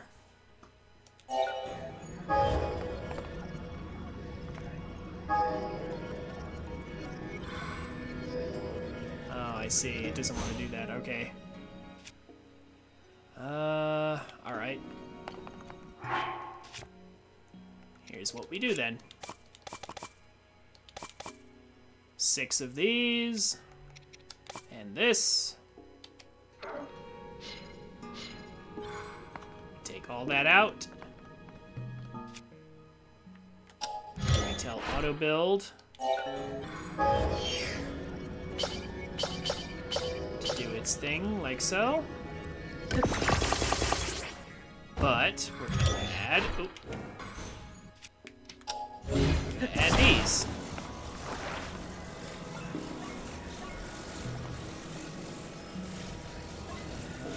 Make sure they're on correctly. Yes, there we go.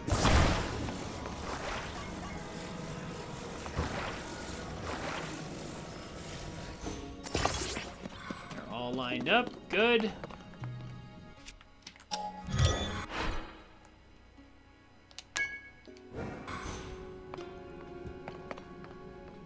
Now we'll attach. Oh my gosh. Now we'll attach this to the block, and we will fly it out of here.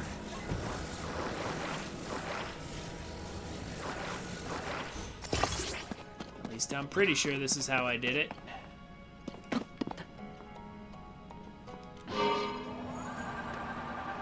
Yep, 6 fans is enough to lift this, so we are just gonna fly out of here.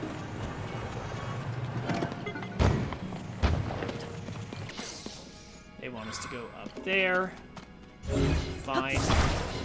We'll go up there.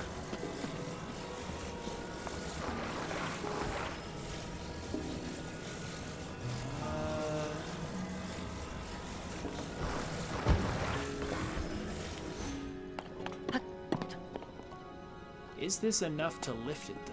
Ooh, I don't know.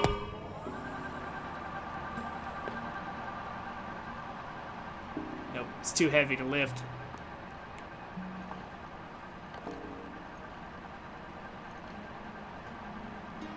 With just that. Okay, fine. We will fly out. If that's an option.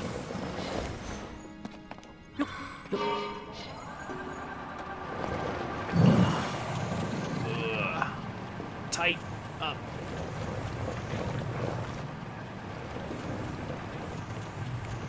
Ah, okay. Nope.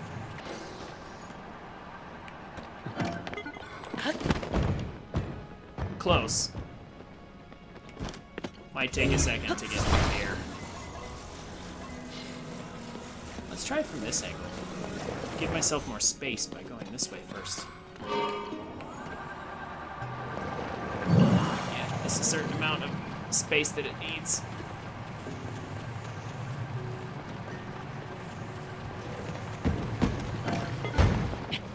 There we go.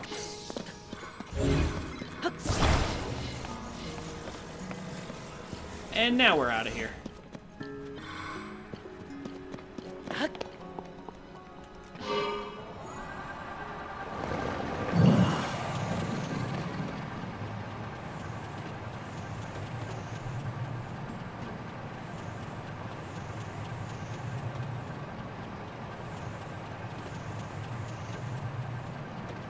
we can just drop it right here. It'll be fine.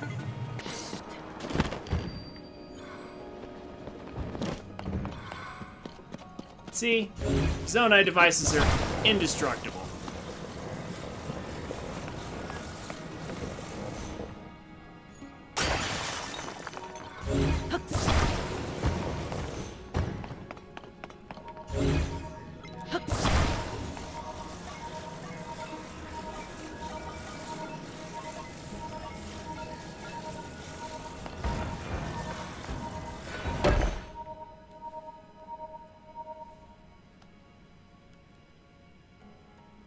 Is your stream still lagging? And that's another part.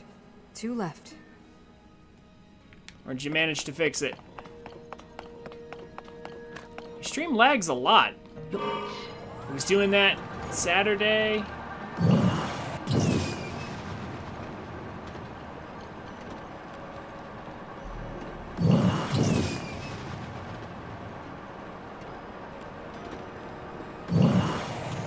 It seems to be a thing.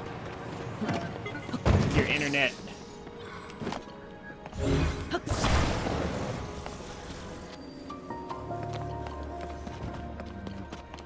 Oh yes, this.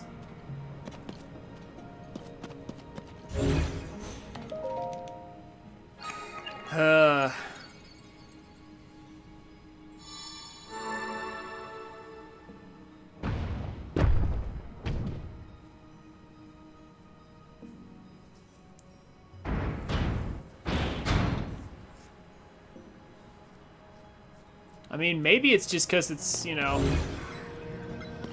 having to go across the world, but, you know, across the Atlantic, but I still feel like it should be better than it is.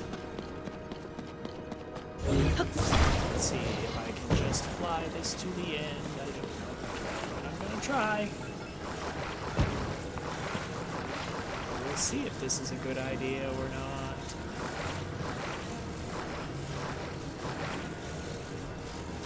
I don't know what. Okay, sometimes it locks onto the weirdest stuff. I think they want us to, yeah, I think they want me to take the wheels and do it that way. I feel like doing it this way.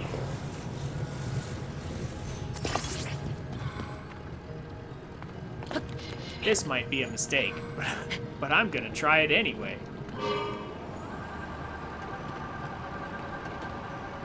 No, it moves it a little, but it doesn't move it enough. Yeah, I think we might have to do the wheels. Okay, fine, I'll do the wheels. I can only get 2 right now, though. It should be fine anyway.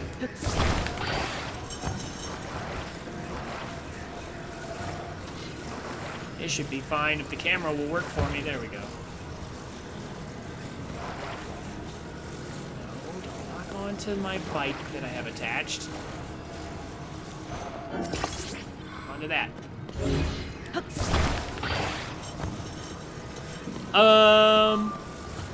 No, I think I attached a bunch of, like, fans to it and, like, sled it across the lava the first time. I'm gonna try it with the wheels, is what I'm gonna do. I've not tried it with the wheels. I have no idea if this will work or not.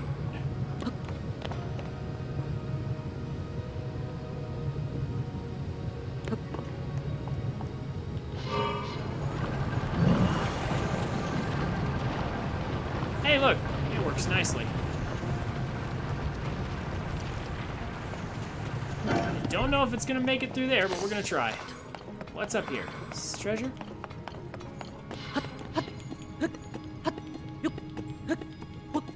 Yeah, I just put it straight in the lava with fans as well, but... Ah, there we go. But I'm gonna try the wheels, why not?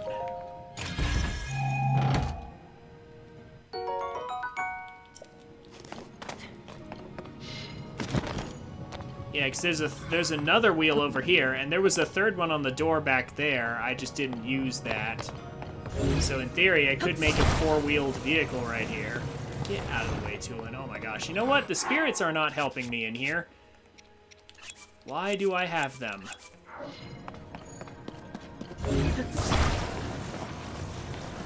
Will that fit? Ugh. My air bike won't fit. Yeah. All right.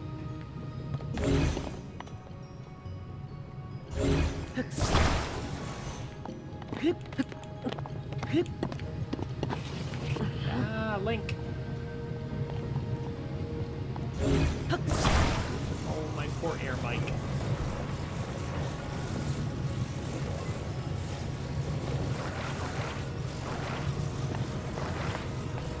Oh well.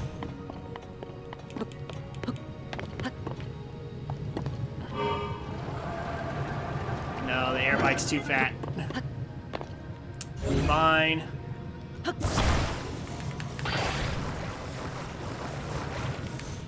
Fine, I'll break it apart. It doesn't matter. These parts were basically free. I can dupe them anytime.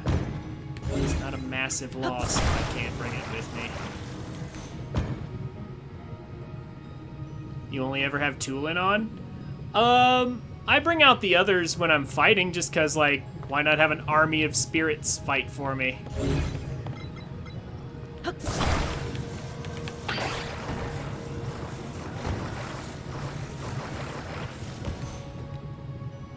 There. Oh. Doesn't need that fan either. Fine. How are we supposed to get through this? Do wheels not work here? Is that a thing?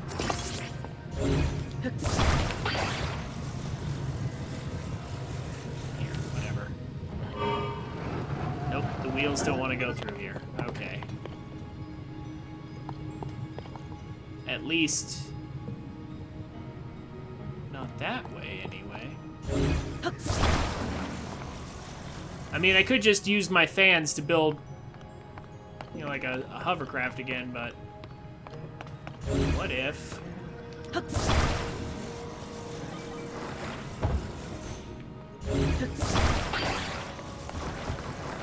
Is this wide enough?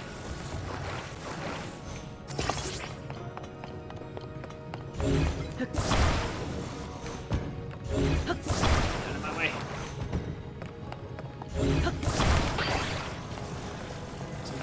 To get through this way? I think it is. That other wheel's in the way, but we can fix that. I'm gonna take this control stick and turn it around.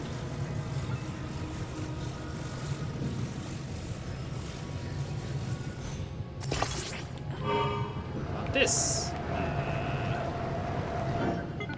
This if I line it up there. There we go. Hey, look. That's probably what they wanted us to do.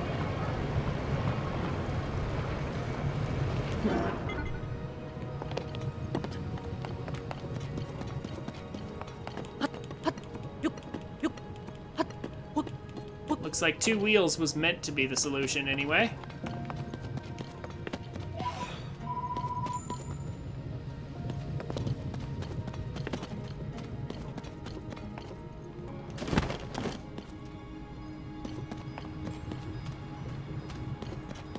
This, and I'm fairly certain the solution they want for us is to attach wheels to the chains there, just like the door at the beginning. That's probably what they want, but here's what I'm gonna do instead. I'm just gonna lift this up. Take this. I'm gonna do this. Just walk right on through.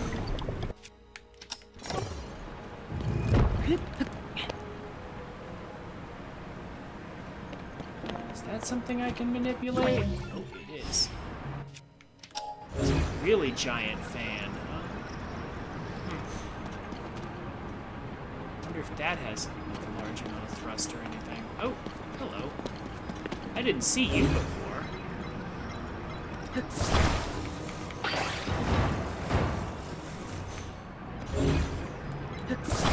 Come here. What's in you? Oh, okay, well. Fine.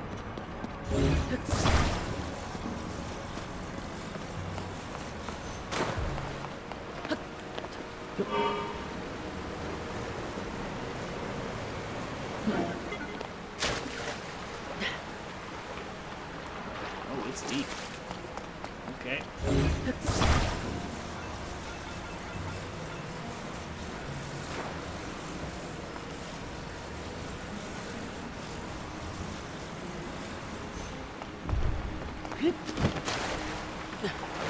I'll just let it slide away.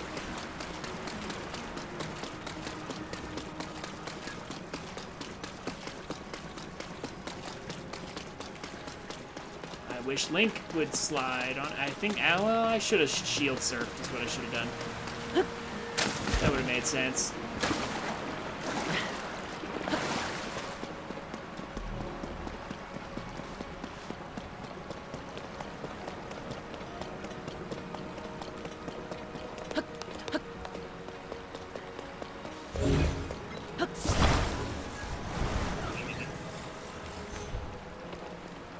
Go.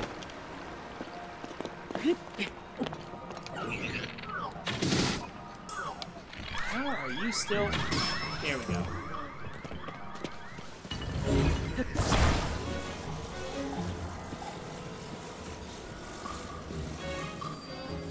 Okay, but the most valuable thing we got out of that was definitely those blocks.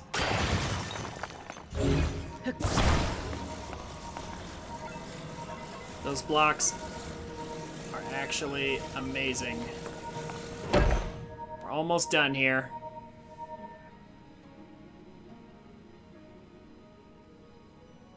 One more left, Link. The body for my spirit is nearly complete. Not really any cheap or fast ways out of this construct building, at least not that I have seen. Alright.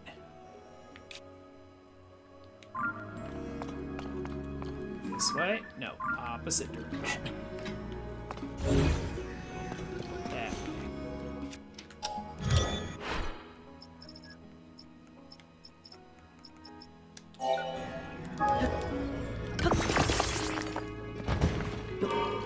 Fly me there, so I'm not walking.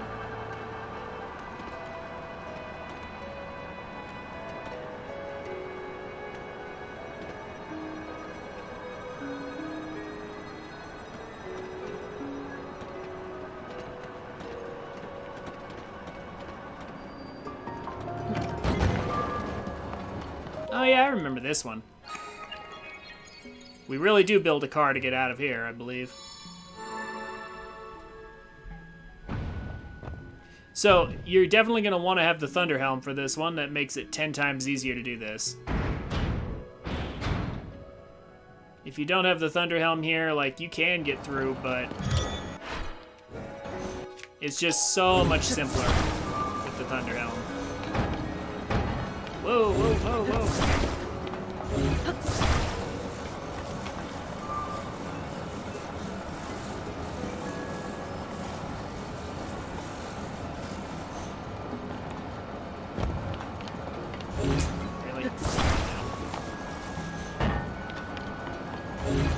Don't make me just carry you up there.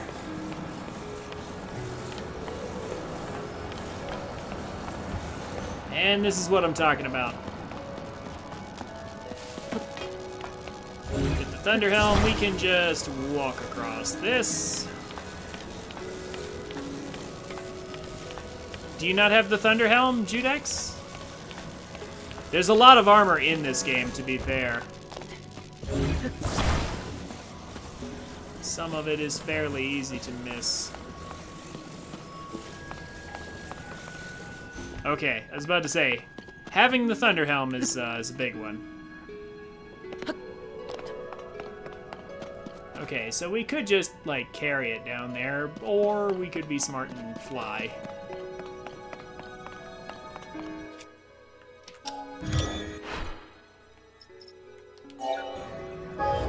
It's a little costly, but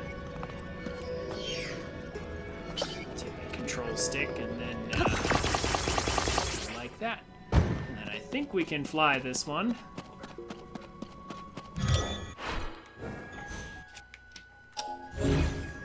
Rubber armor, climbing armor, barbarian, tingle, phantom. Oh, well, the phantom armor set is... Oh, no, wait a minute. You're talking about the phantom... Not the evil spirit set.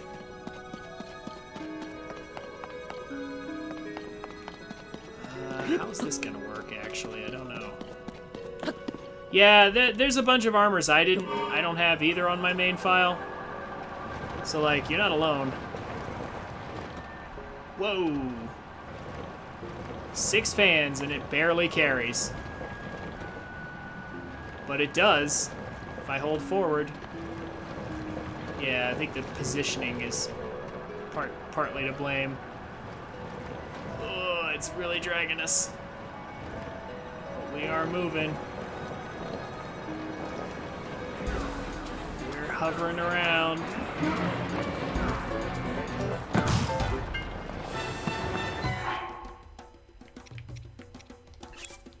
This is no time to run out of power.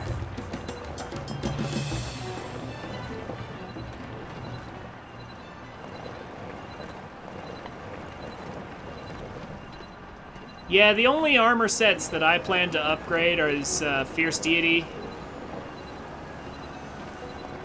And then also the Radiant set. So like Fierce Deity, Radiant, because those are my damage dealing ones. Everything else can just be tier 2, right? Like this right here, the Glide set. Like, we're not going to take this into battle, so tier 2 is high enough. We can get this to tier 2 for fireproof. You know, things like unfreezable for this set, maybe. Not even going to bother with the Barbarian set because I have Fierce Deity.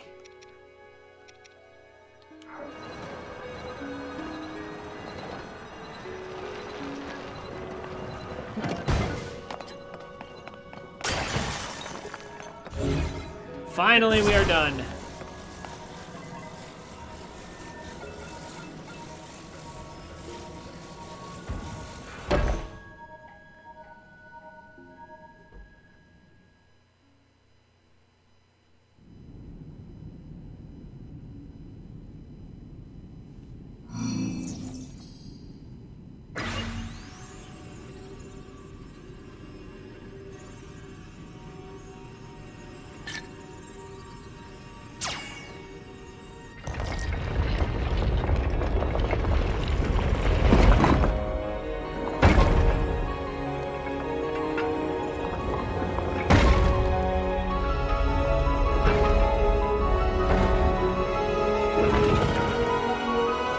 Dramatic music. We've completed our own personal giant robot thing.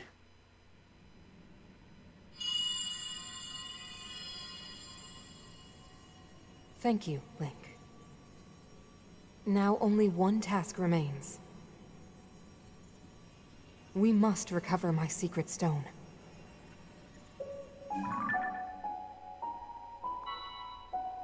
It should be located here. Please, Link, let us go there together. The path will be very dangerous. Fortunately, this construct body you have built for me is hardly helpless. There is a platform nearby where we can explore its potential.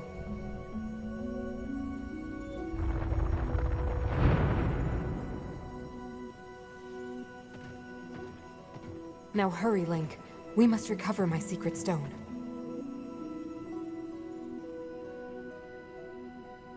Okay, so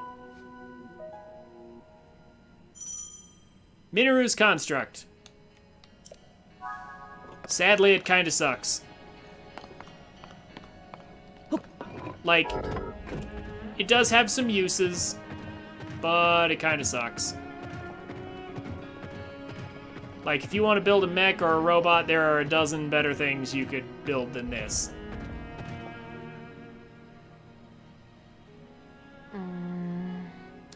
But we do have to use it a little bit. Aha.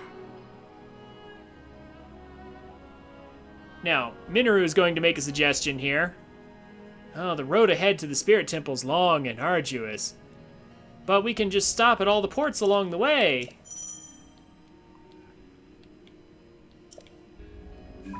So why don't we just, like, you know, take this robot that walks at this speed and drains battery as we move.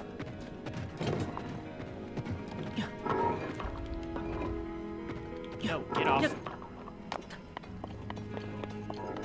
Or drains no battery if we walk around and it follows us.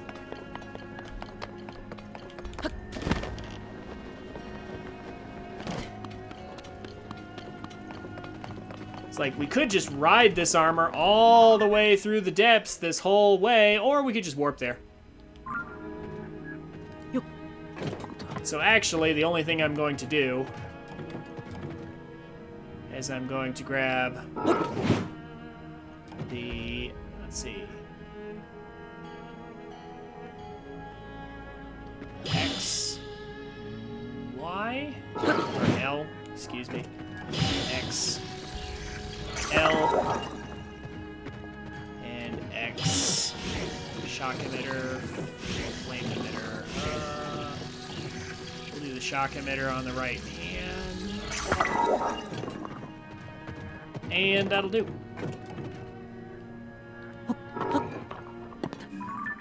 So the mech warps with us when we warp, so that's why I went to the Spirit Temple early.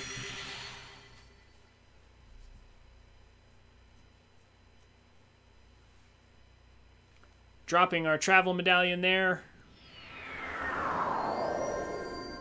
means we don't have to go on a long walk through the depths. A long and annoying walk at that.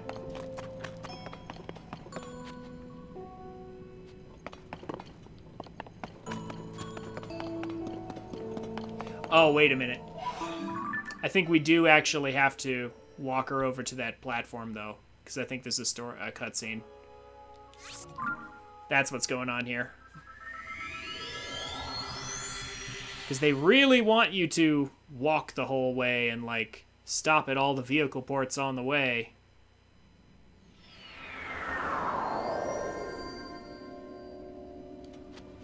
Excuse me a moment.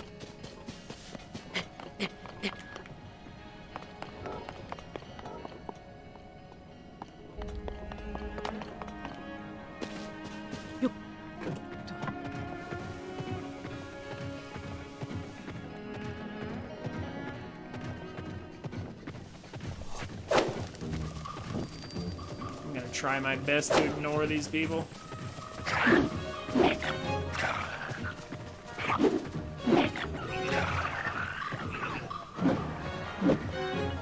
Actually, maybe. Hold on. Why don't we just deploy the rest of our spirit guard? That seems like a good idea to me.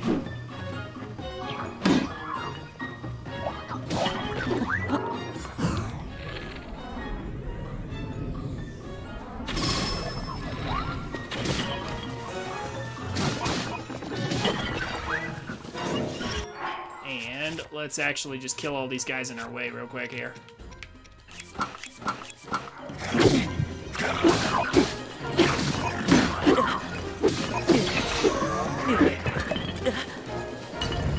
Okay, this is actually nice to have.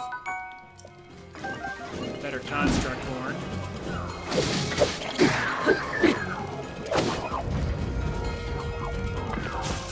Yeah, we'll be doing Cadence of Hyrule. Again, probably shortly after I finish this, I'll do that as a way to get a break from this before I do 100%.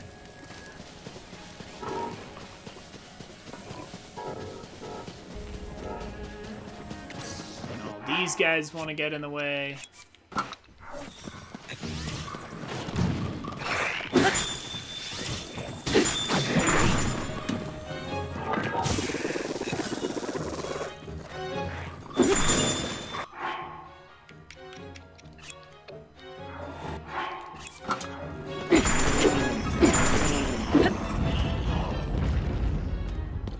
easy.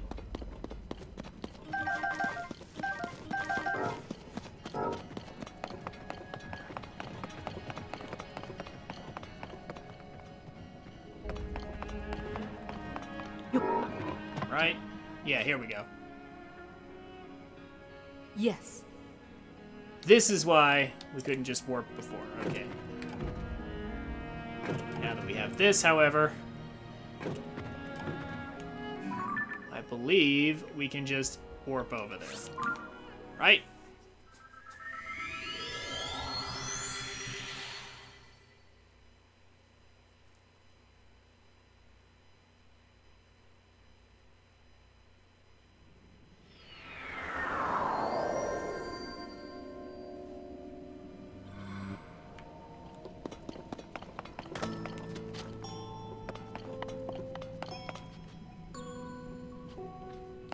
I think anyway. It worked like that before. Maybe I need to back off a bit so it can load in. Or was there more? Was there more still? Because I know I warped before and it totally worked.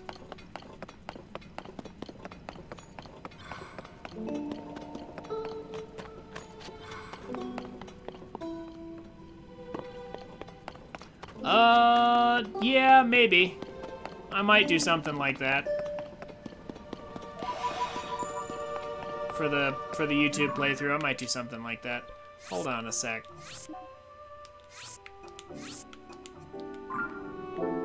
Let me put this further back.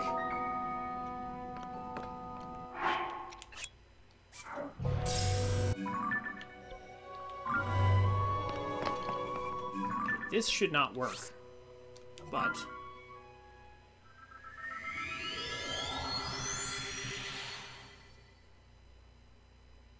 was there another story cutscene or something that I'm missing? Because, like, every time that, like, Minoru stops to talk, like, we're supposed to experience that before we're allowed to go anywhere.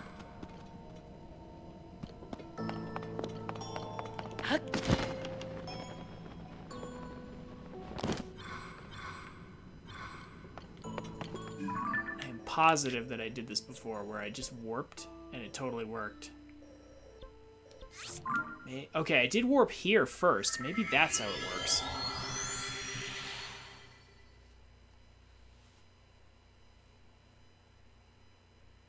Just went back to Breath of the Wild to see how it feels, and it's so weird not having Tulin. Yeah. Okay, so see, suddenly here's Minoru, suddenly. We just warped past a bunch of stuff. Now,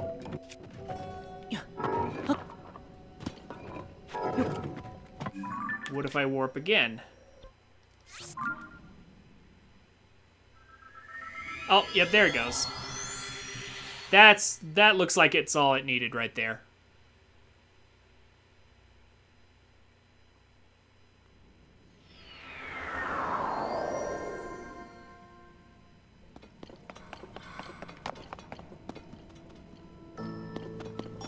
Because it warped with us, right?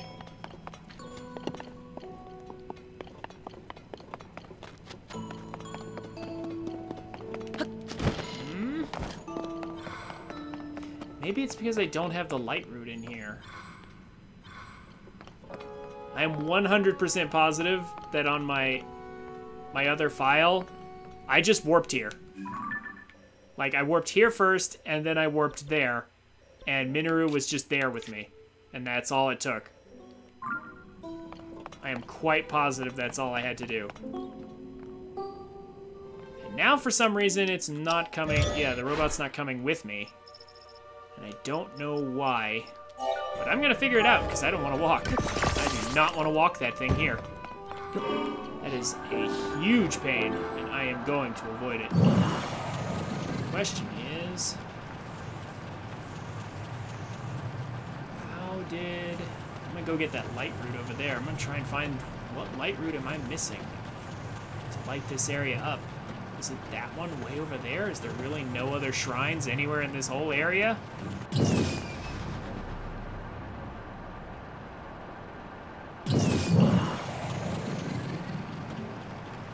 Guess we'll find out.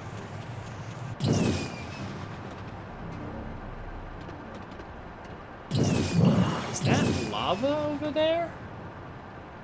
I think it might be. Meanwhile, I'm keeping an eye out for any other light routes. Because I feel like that can't be... Uh-oh. Can't be the only one.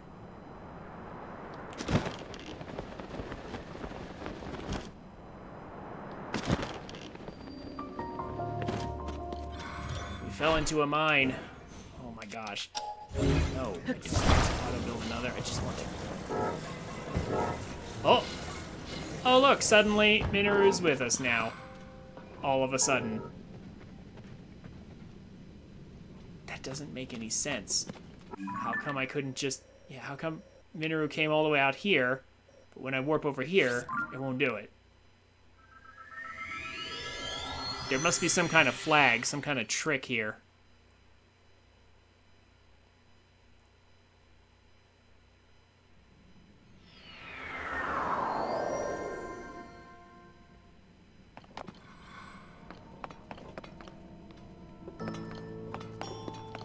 What if I just go down here?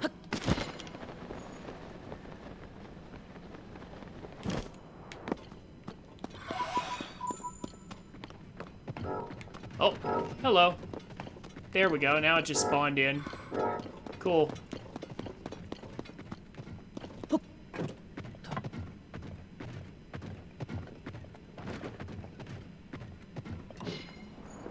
Spawned in, no problem. All right.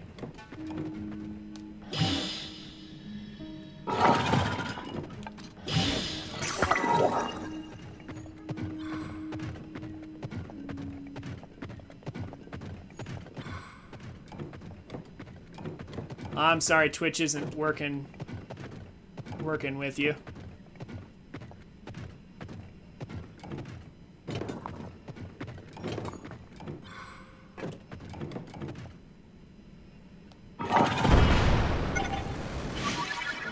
There we go. Okay, so warp here, go back to the steps, and that will work. Okay.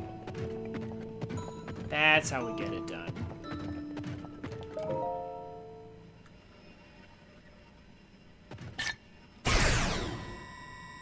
Lesson learned for the next playthrough.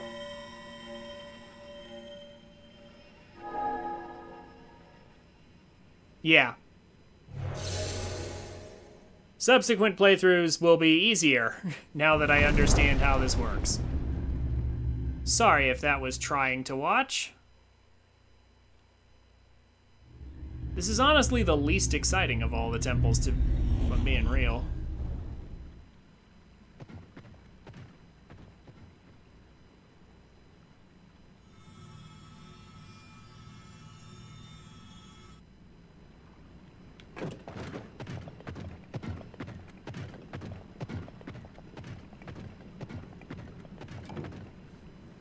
You have a good night, Judex. Thank you so much for coming.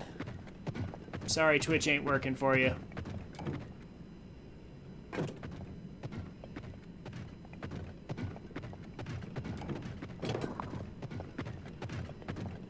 Hope to see you Friday.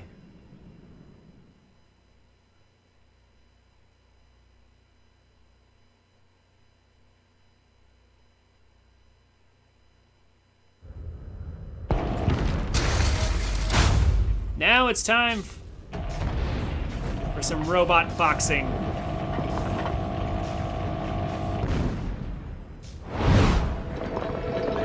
Here's the boss.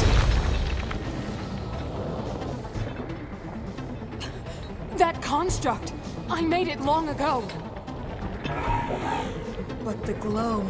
It must be under the control of something monstrous.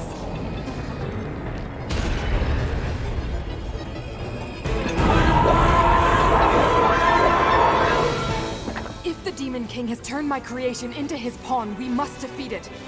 We can do this together, Link. Time for some rock'em sock'em robots. We have to stop that construct. So here's how this works. This thing is quite sturdy. We keep knocking it over, but that is all. We gotta knock it into the wall. That worked.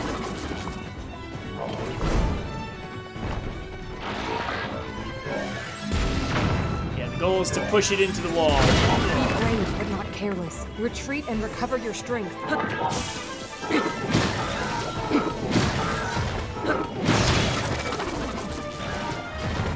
This is a push it into the wall match. Just a big shoving contest. The shock emitter can be helpful.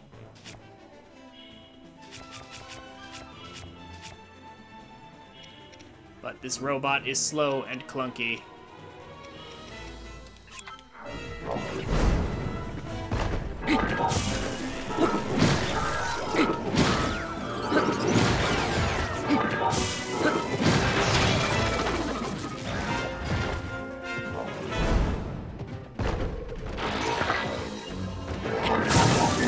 Make use of the devices around us.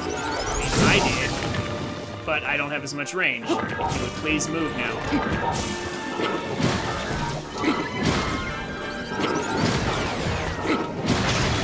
Oh no, our spike ball got removed.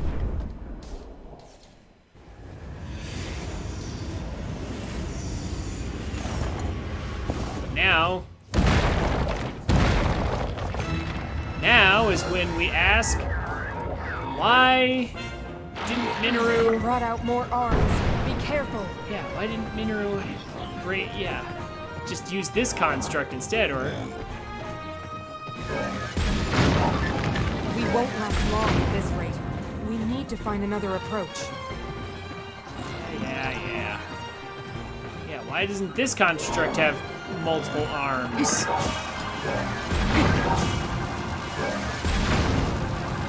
Can't reach it. Alright. Enough of this. We need a cannon. Where's the cannon? There it is.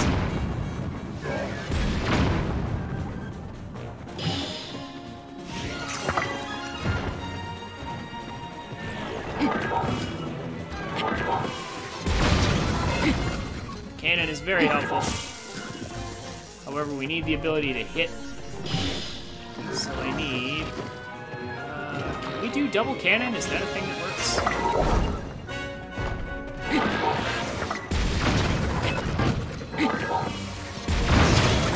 Oh, yeah. Looks like it does.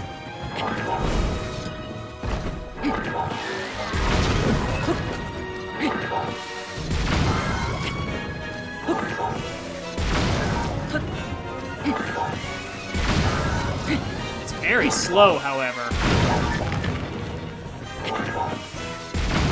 We risk getting caught in our own blast.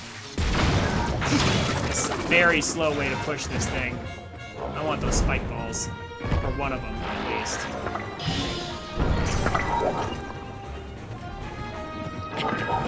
Use a zonite device to construct them. There we go. Yeah, cannon spike ball. That's how we do.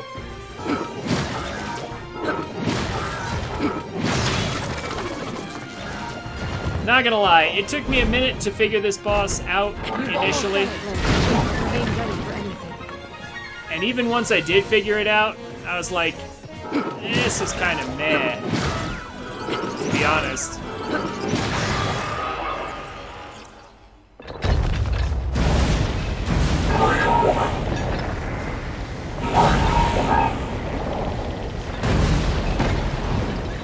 Except I'll bet Bloodborne was probably harder than this. This boss fight was kinda uninspired, not gonna lie. This whole construct thing, it's not nearly fast enough or powerful enough to really make for an enjoyable vehicle or an enjoyable fight. You can literally build a better mech out of Zonai devices. The internet is full of such things. Really cool devices that people have built.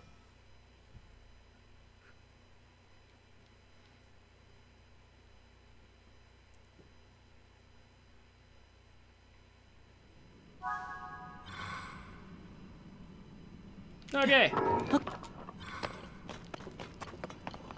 Ooh, although, hold up. Before we leave here.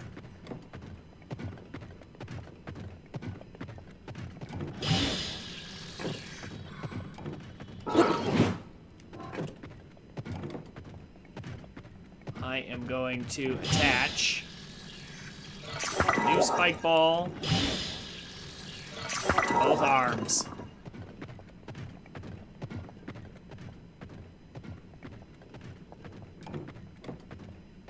Okay, and there's a very good reason why I want this. I am probably not going to bother fighting in this thing at all. But it's gonna fight on its own. Like, Minoru's gonna actually join us just like all the other spirits here and try to fight alongside us.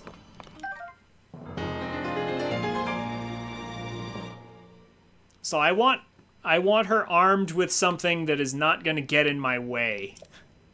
Because if you armor with, like, cannons and stuff, you know, the explosions can hurt us, too.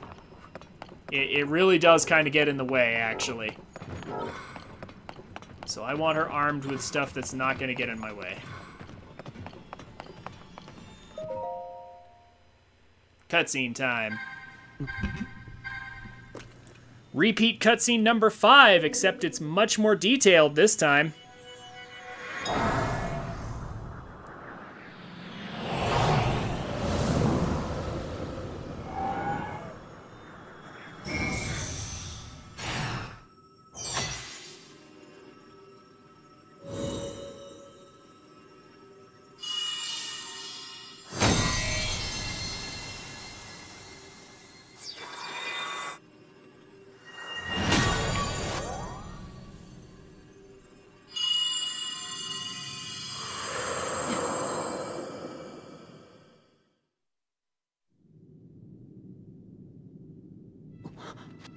Zelda asked me to aid you, Link. I am the Sage of Spirit, and one of the Zonai.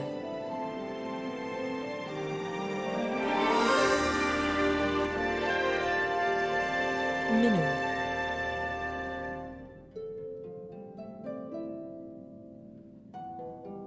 I am glad to meet you, Link. I must thank you. It is because of you that we have recovered my secret stone. Originally, my intent was to awaken when you first found the Porapad. Then to guide you to my construct and assist you on your journey. I had not anticipated a battle with that same construct. You have proven quite adept, and I am grateful for all your efforts. Link, here.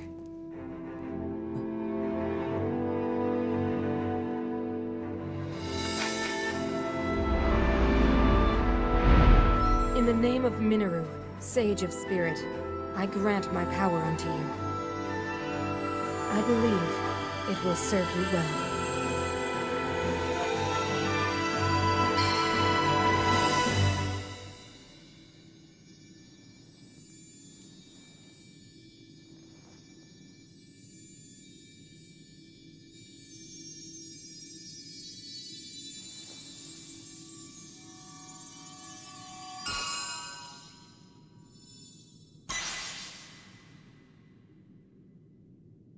With this power I've given, a deep bond has been forged between us.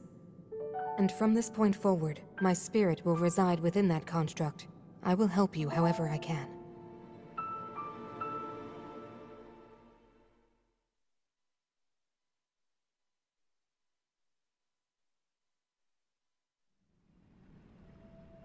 Aha!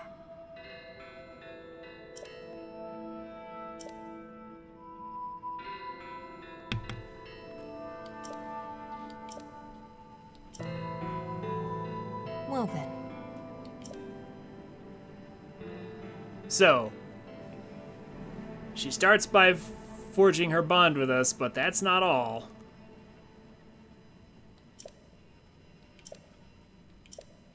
Aha!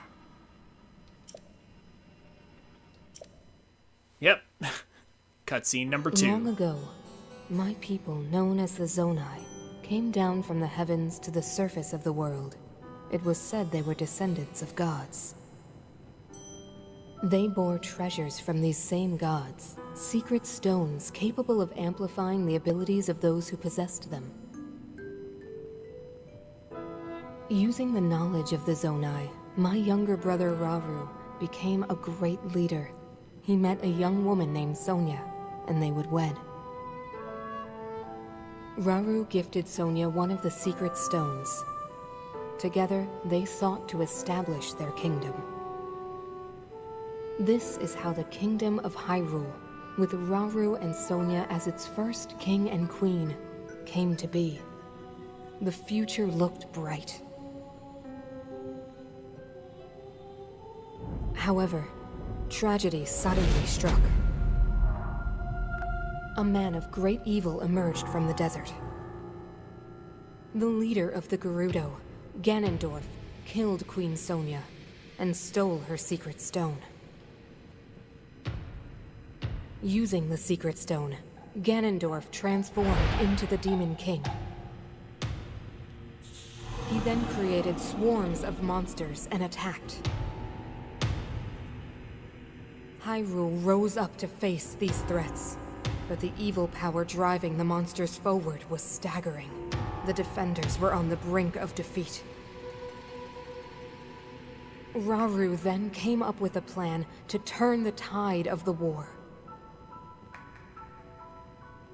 He entrusted secret stones to warriors with exceptional abilities.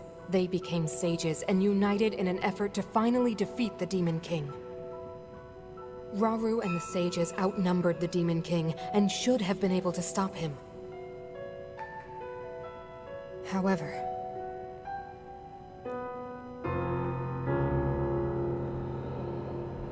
the Demon King's power had grown far beyond anything we could have imagined. I was unable to withstand his strength.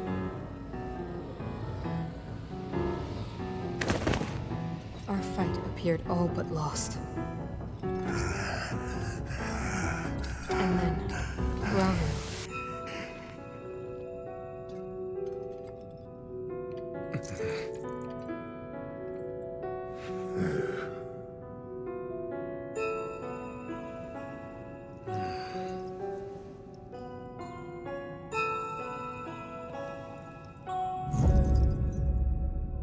He committed himself to one final act.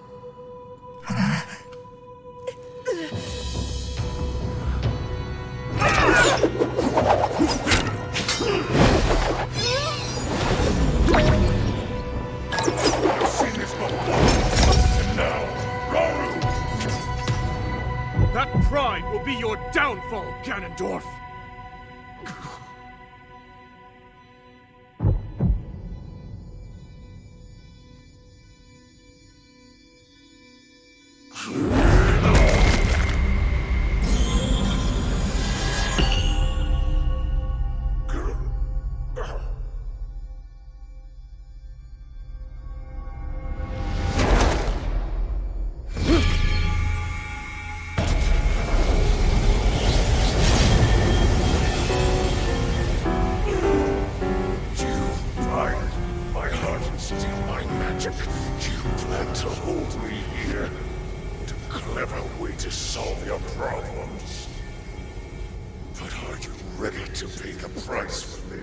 Don't be so smug. I know exactly what it will cost me.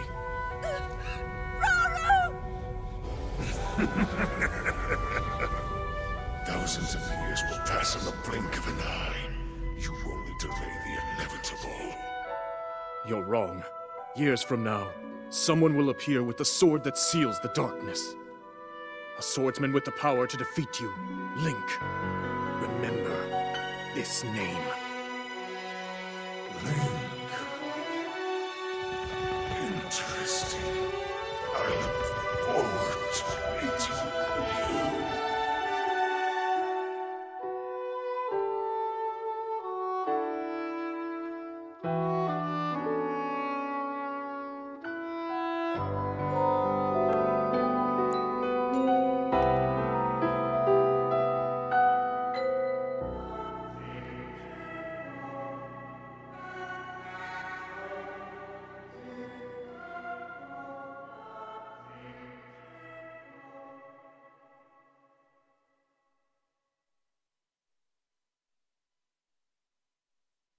Aha.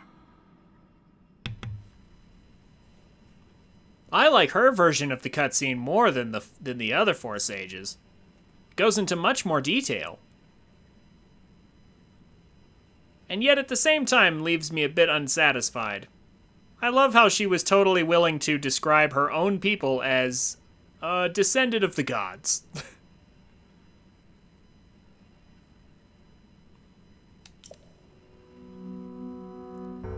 And we came down from the heavens. You know, okay, what gods did you descend from? The gods of the Triforce? Like, don't want to be any more specific?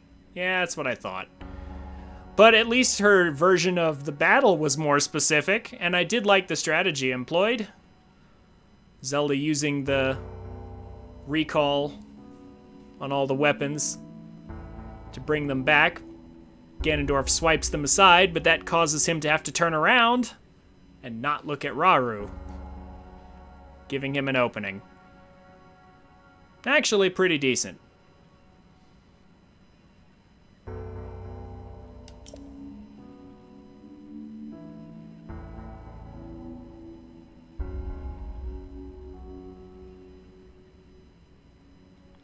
Well then.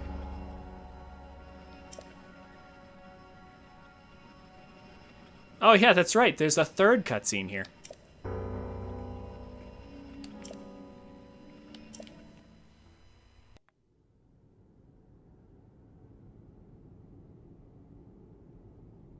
You're saying that sword traveled through time the same way you did? Yes, but more importantly, in my original time, the Demon King was vulnerable to even the smallest piece of this sword. Even someone like him has vulnerabilities. Then, what exactly are you suggesting we do with the sword? Over time, the Master Sword is able to absorb sacred power. It can heal itself, and even grow stronger. Curious. If we were able to empower it in that way, it could be the key to defeating the Demon King. But it could take centuries for that sword to grow strong enough. The power the Demon King wields. I do not see how this can be done. It would be impossible for you to provide it with sacred power for so long. I can think of one way. You mean? Yes, I can do it. I have to. I've told you.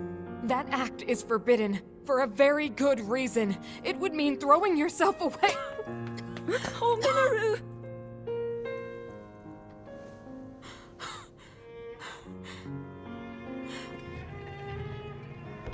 You won't be able to change back.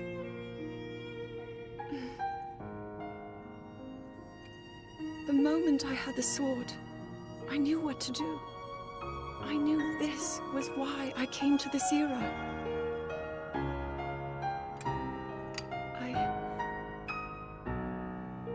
I want to restore the Master Sword and deliver it to Link.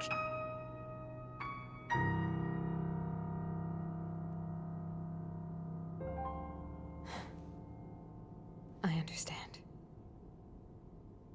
You really have made up your mind?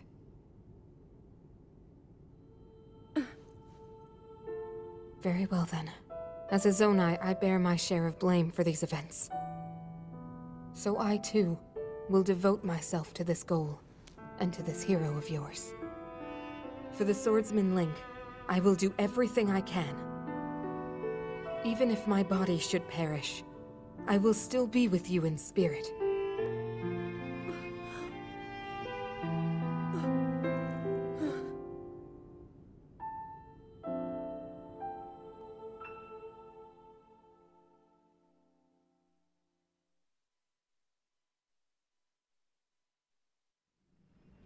Aha!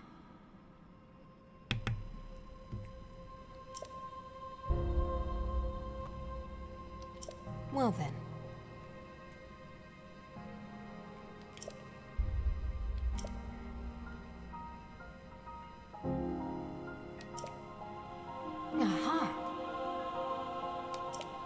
course, we already have the sword. Yep.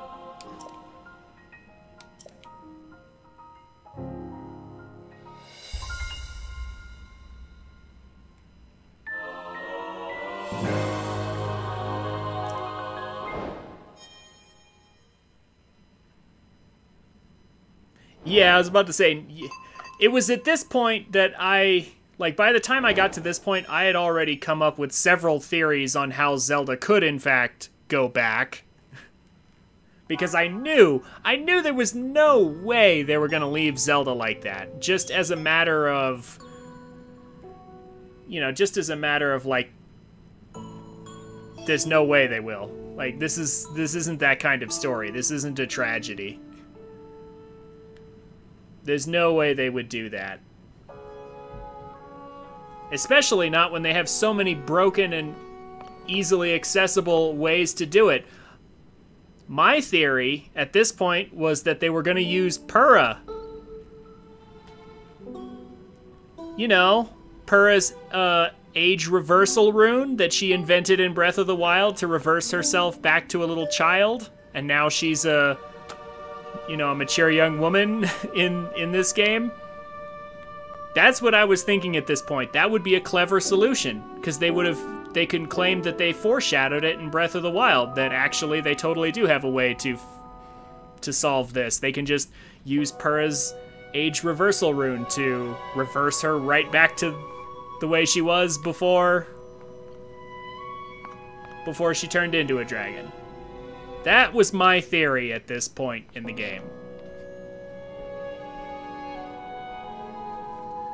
I had a few others, but that was the one that I would have been most satisfied with if they had done, because that would have been, again, that would have at least meant some kind of foreshadowing. You know? And I even said, back when I was playing Breath of the Wild, I said it multiple times, that's kind of a broken ability for Purah to have. It's like, oh, I just casually invented a rune that can reverse my age. Like, okay, so effectively everyone in Hyrule is immortal now, as long as Purah wants it to be? Like, she can just make anyone immortal?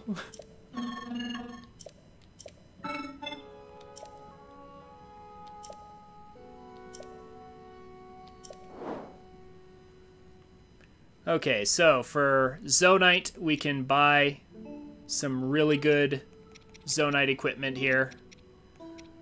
The spear is somehow the cheapest, despite being honestly the most valuable.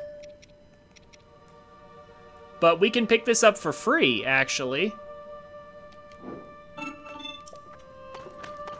At the water temple. Literally, we just warp there and take a left. And there's a free mighty spear just sitting there. Or at least by this point in the game there is.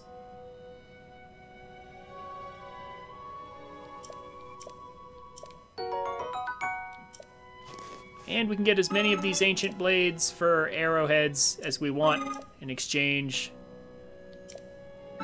for Zonite.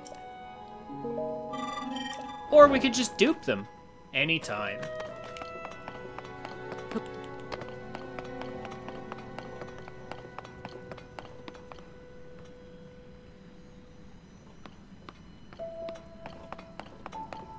Yeah, I was about to say, in fact, if I'm not mistaken, she's mastered it now. Like, Purah has actually mastered her age reversal rune at this point.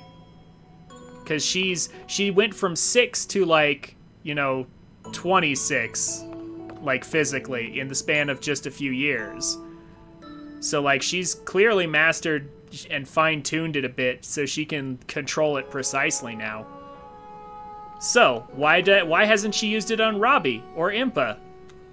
Who knows? But she could totally use it on Zelda to just get her out of everything. It's like, you can't go back, except you totally can.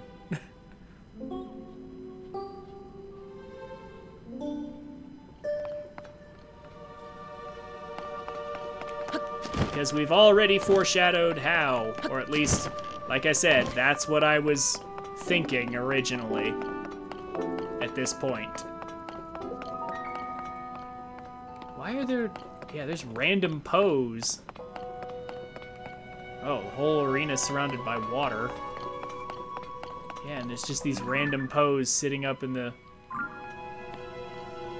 cubbies over there. Little niches in the wall. Is there anything on top of this? Ooh, you know what? That's a thought.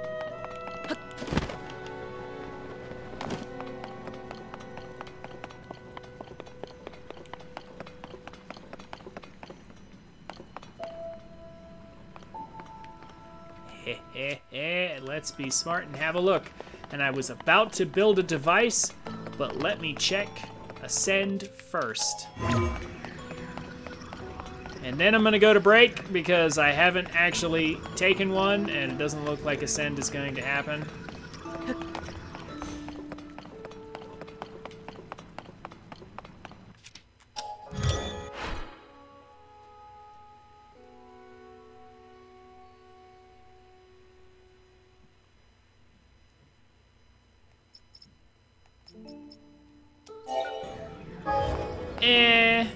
It depends on how the age reversal rune works, though. Does it work like recall? Because if it does, then it'll just reverse her. Like, to the point, it'll just reverse her and the stone back to before she swallowed it. In theory. It depends on how it works. But I would have been happier if they had done... I would have been happy if they had done that. Or happiest if they had done that. No, nothing up here, no treasure. Aww.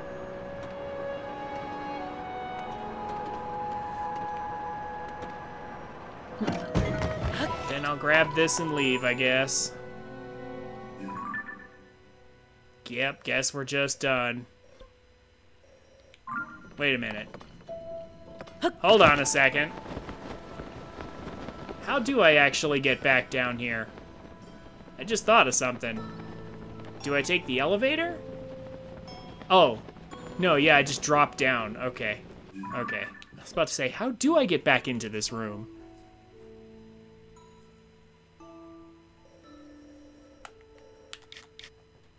Besides, anyway, it was just a theory.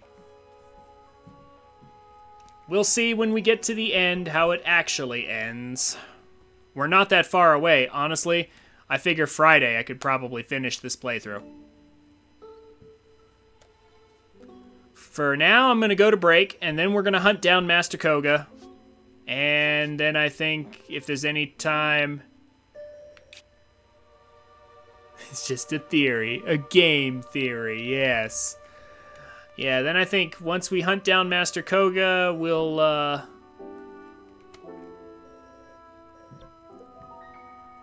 just prep for Friday, and Friday will just be the end. We'll maybe do some more shrines, get some more hearts, and then before we just end the game on Friday. I think that's probably the best way. And then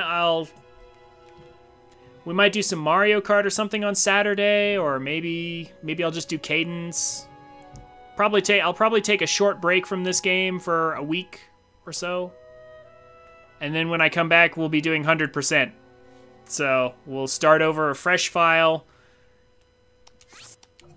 and just do Tears of the Kingdom 100% with all the lessons learned from this playthrough and my other one. It should be a good experience.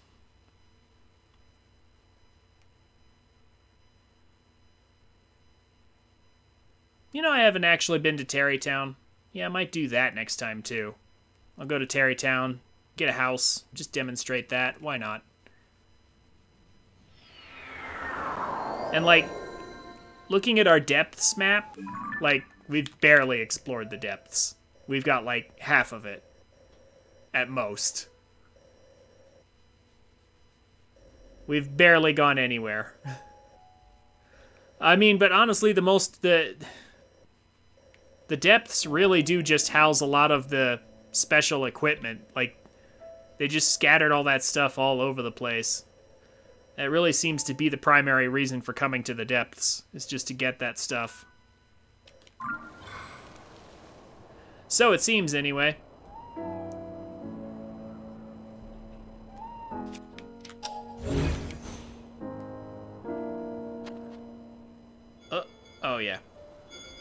go through the cutscene.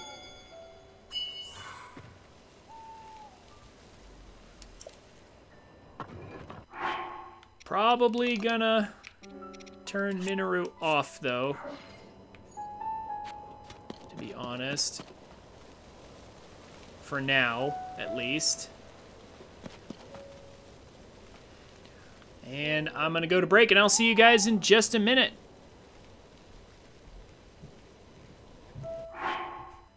Okay, welcome back, everybody. It's time to go find Koga. Wrap all that up.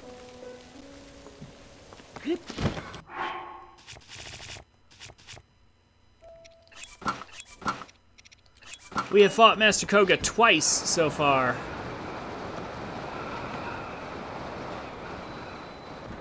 But he runs around and hides in 2 more mines after this.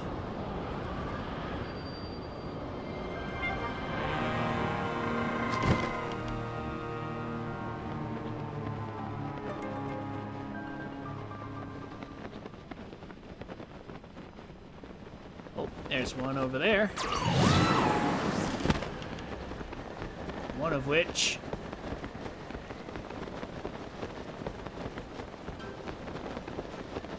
is nearby to this particular chasm.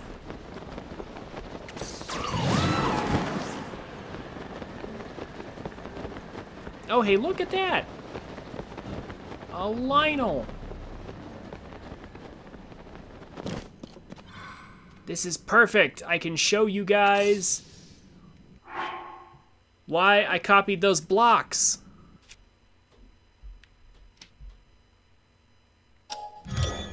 So, remember I told you about these blocks here?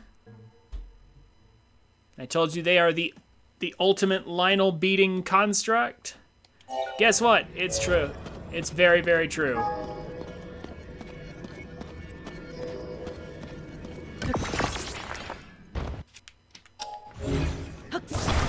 Here's what we do. Put it right next to him.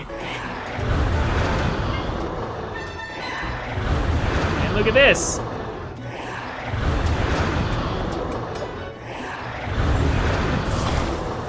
Okay, so that roar right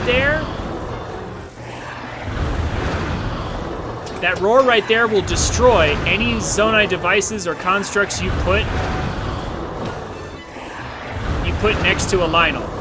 However, for some reason, these blocks are invincible to the Lionel roar. They are not removed. Which means this Lionel can't get rid of these blocks. And it's stuck trying to roar to get rid of them because we're obstructing his path with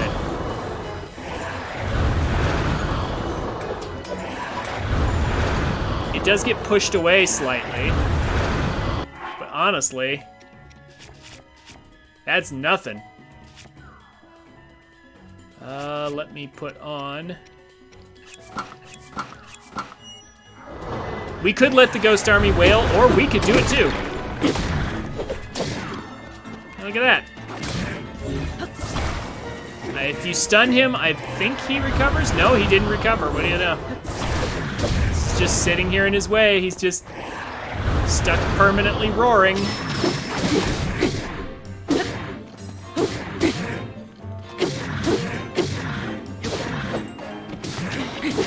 I think if we mount him, though, he'll run away.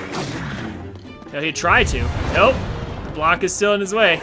He's just permanently stuck in this animation as long as we keep the block next to him. These blocks can't be destroyed by the Lionel roar for some reason. If I'm not mistaken, these are the only objects in the game that are not destroyed by the Lionel roar. If you put any other kind of boxes or crates next to him, they'll be destroyed when he roars like this. But for some reason, these 2 little hook things, these blocks, are never destroyed. So he's just stuck like this forever until he dies.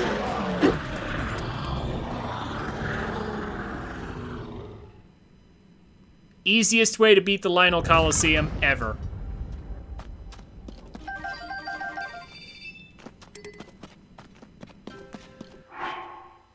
Didn't have to work for that at all.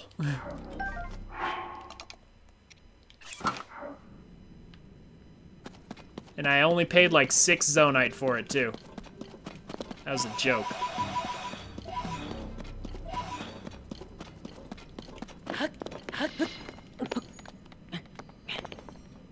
Traveler weapon. We don't need that.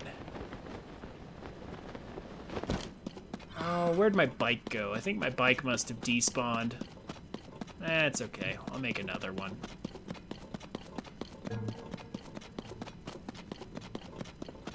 We're so close to this light route, we might as well just walk to it. Oh, superheated though. The environment, we gotta put on some fire protection. But yeah, so you definitely want to go to that, to the right leg. Yeah, those blocks are in the right leg depot, so you want to go there and get those 2 blocks pretty much as soon as you can if you're struggling with Lynels, because they will...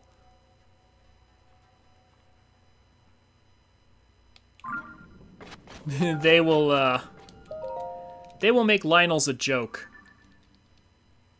A literal joke. Like, they literally just can't do anything.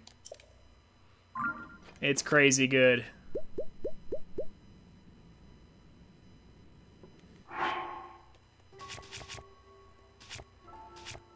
Let me go ahead and make these into weapons I plan on using here. Hold on. So...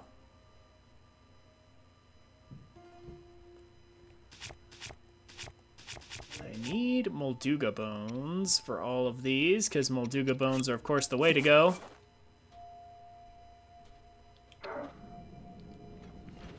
I wonder, can I duplicate by just jumping?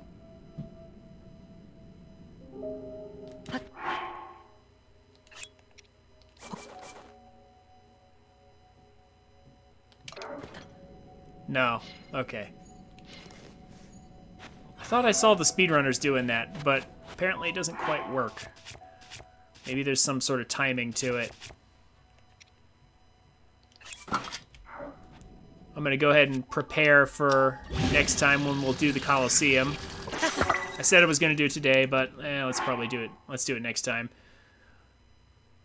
We're gonna make the almighty Molduga hammer here.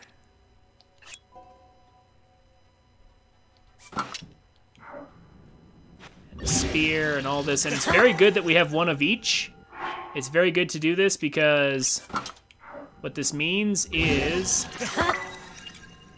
once we break each of these, we can get the pristine versions of these weapons from the ghosts hanging around here in the depths. So they'll be much stronger.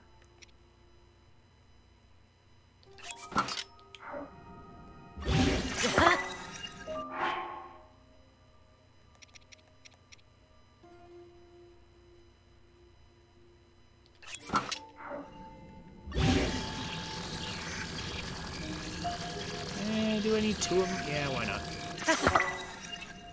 Why not? Might as well have the best.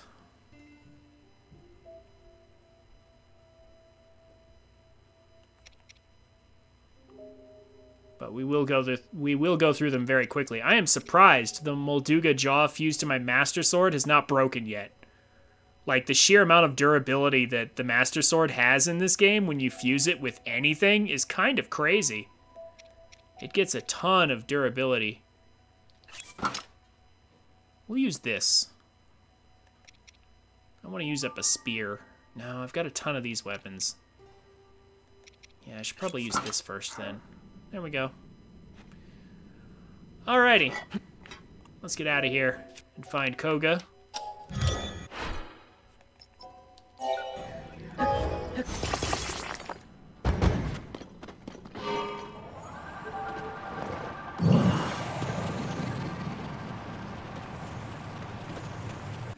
Alright, so the abandoned Lineru mine should be somewhere down beneath Zora's domain, I believe. Or somewhere around in that general area. I should probably put a bright bloom on this so that I can see what I'm doing. That would be smart.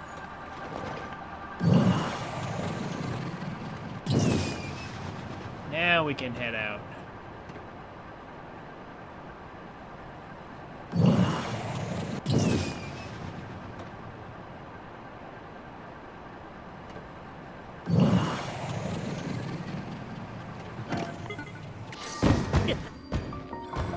Ugh.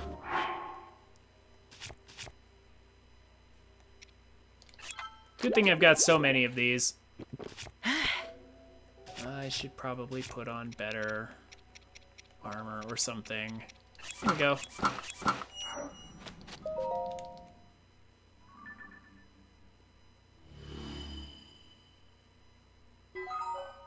Somewhere around here.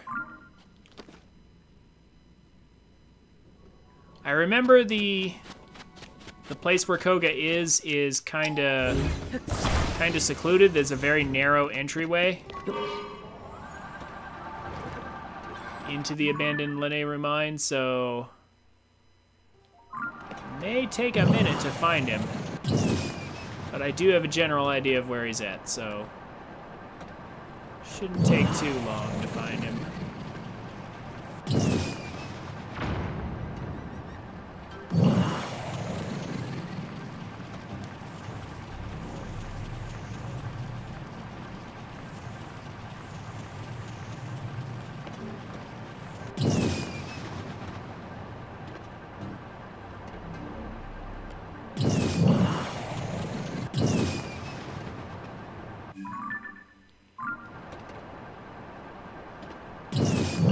That looks like it's next to a boss arena.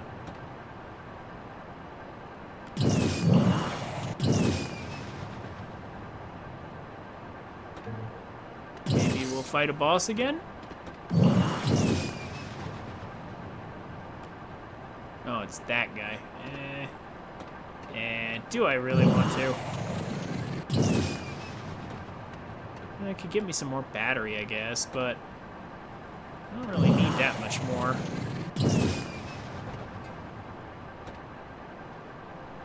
Yeah, with how much time's left in the stream, I don't want to bother fighting him. Even though it wouldn't be too hard to get him.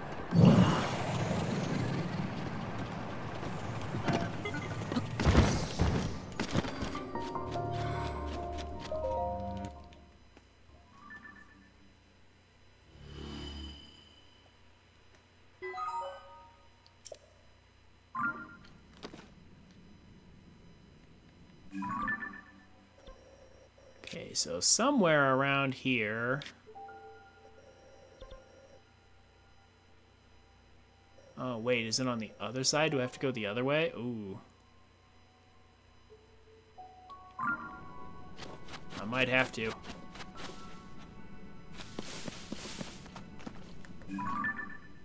Traveler weapon, useless.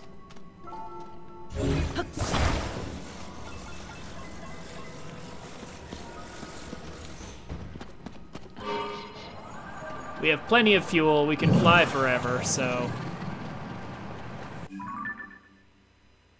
it's not too big of a problem, but yeah, I think that river's gonna cut us off, so yeah, we're gonna have to go this way. These statues technically point the way, and they're all pointing this way, so yeah, it looks like I have to go this way. Unless this is like the entrance right here. No, I don't think so. Is it? Oh my gosh, I think it is. Never mind, we were closer than I thought. Here it is. Didn't realize the entrance would be so easy to obtain.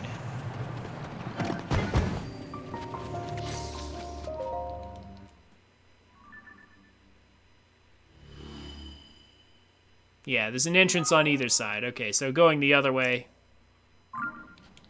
Yeah, Yeah, from the other direction would have worked too. Either way.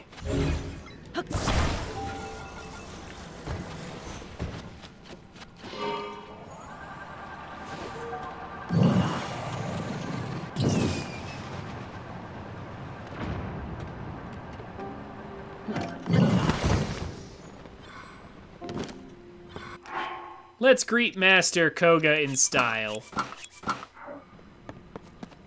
Seems appropriate.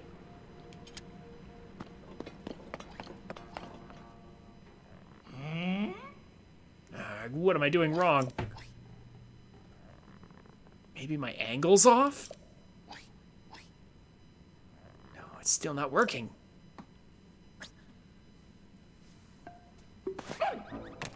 How long have you been there? Yes, I know it's you, Link. Mask and all. Why, you little... Tried to catch me off guard, did you? Cowardly sneak. Like I said before, my plan has changed. We already mined up everything there is to mine around here. So what you saw was just, you know... I was killing time!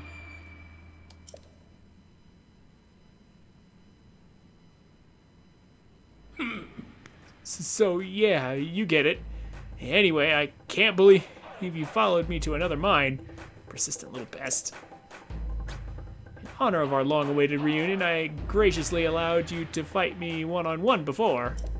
But right now, you're the last thing on my mind. Because the end is nigh.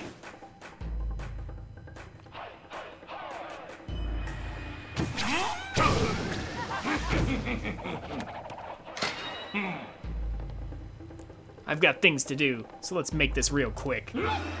Yiga Clan, attack!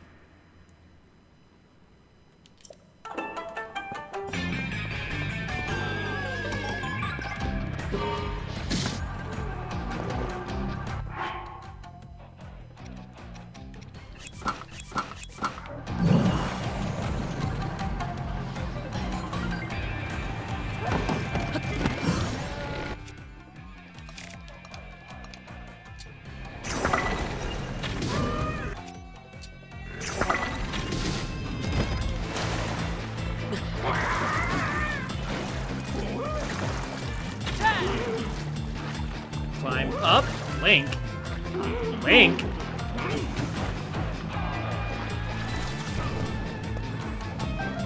I mean, okay. You can take your vehicle at least.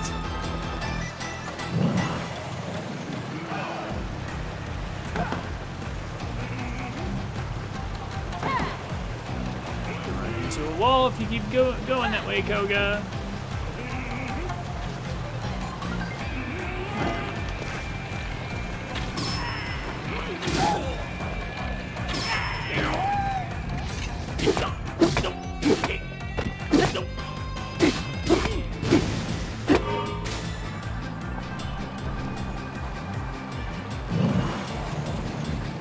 There he is.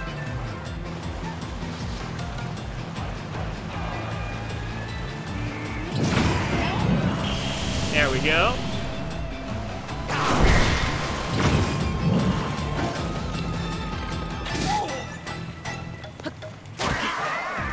Link, please.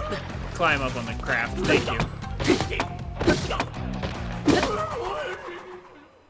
Easy fight. Because he leaves behind the vehicle for you.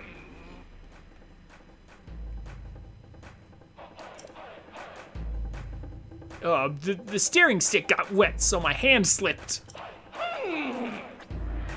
No matter, once again, and you're too late. I've already dug up all the crystallized charges this place has to offer. And there's more, I just got word from my underlings. They've located the man himself. They found the Demon King. Just one more step. One teeny little step until the Yiga Clan's long-standing desire comes to fruition. We have more than enough crystallized charges now. There's only one more abandoned mine to ransack. Hear me now, Link. to start the final excavation. The northwestern abandoned mine awaits. I'm such a great villain, I'll even tell you where I'm going. That's where I'll use those charges to activate our ultimate weapon. Offer it to the Demon King and bring the world to its end. Our next encounter will be our last.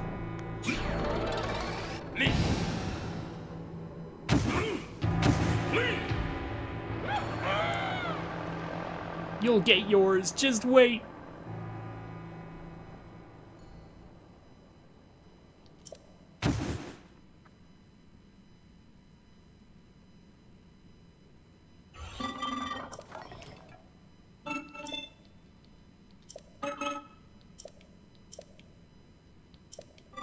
I already know where he's going.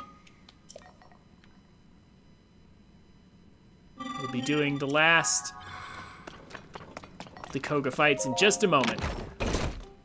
It's actually much easier to reach, but pretty hard to find if you don't know what you're looking for.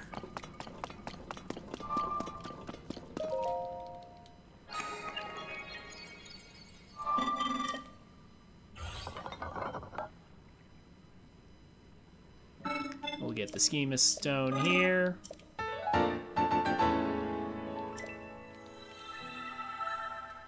Get a tiny little boat.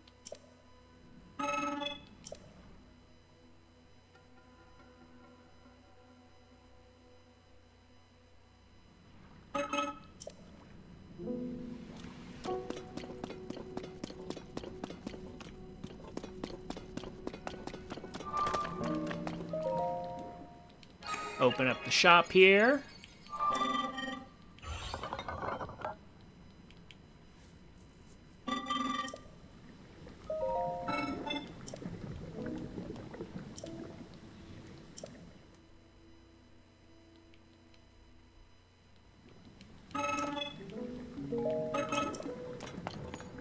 And then how much do I have? 18? Okay, that's good.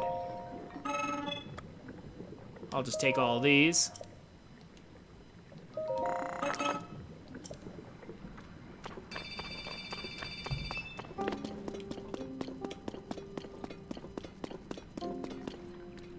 And we're supposed to, like, use the boat to get over there. I mean, we could do that.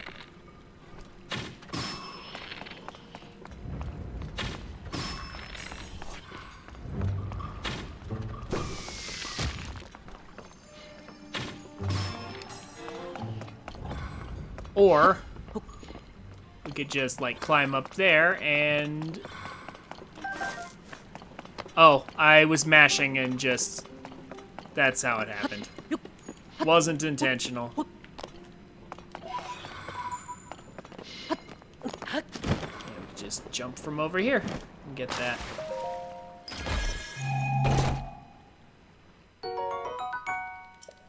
Free large charge.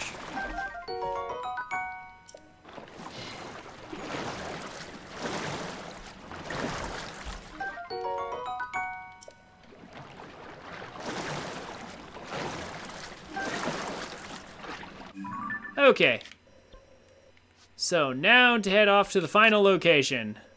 It took me a while to find this, but once I did,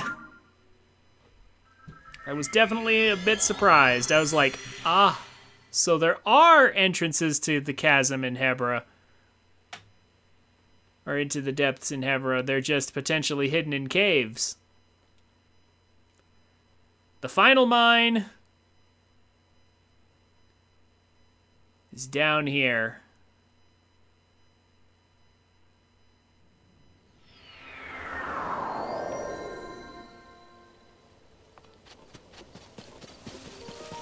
So I believe it's right around here somewhere, I want to say. Yeah, here it is.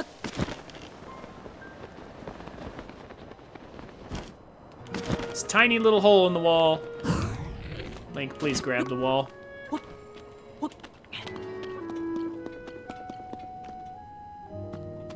You found this looking for Koroks? Yeah.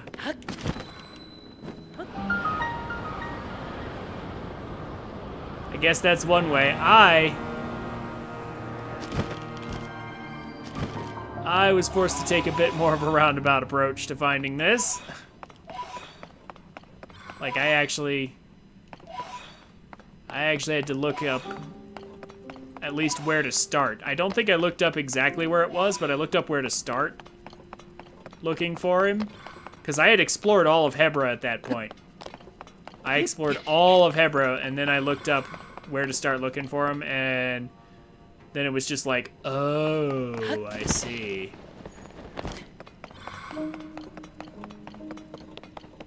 It's like, start in Rito Village. Oh, okay. And then eventually I went around until I found the guy there camped out, and I talked to him, and then he showed me the way, and then I was like, oh, I see. This tiny little isolated area, all by itself, leads us to the final Koga fight. Let's find out what his big ultimate plan is. This arena sure does look familiar, though. Doesn't it?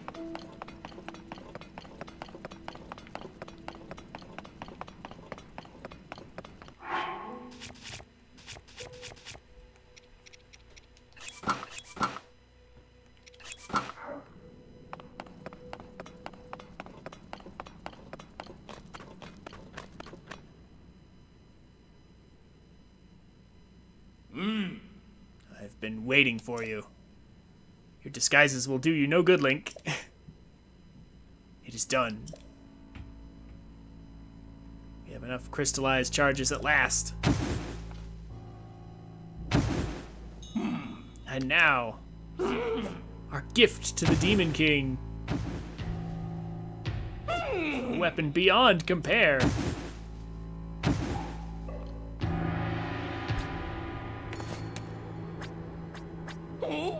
Will be reborn.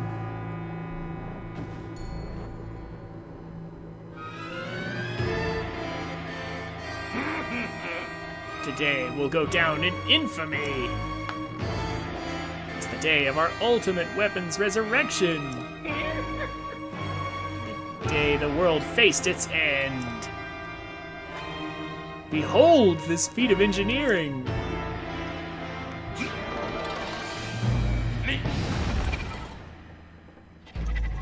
Hey, look!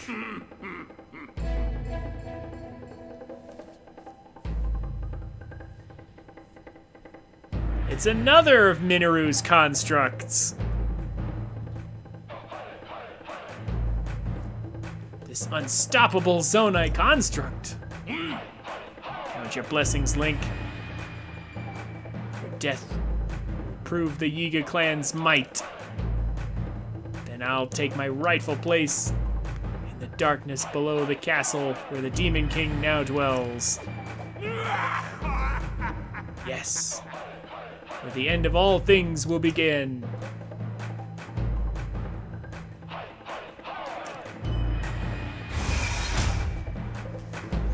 More robot boxing. This time I'll bury you.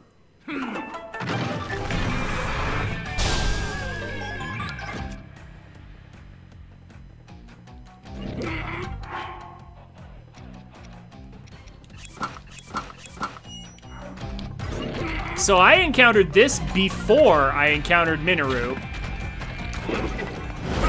Just to be clear.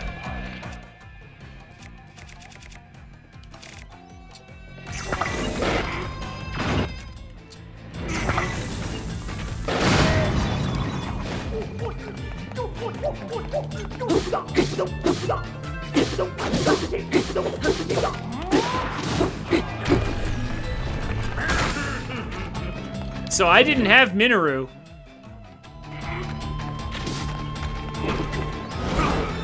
For this right here, although I believe we could summon Minoru and actually fight that way.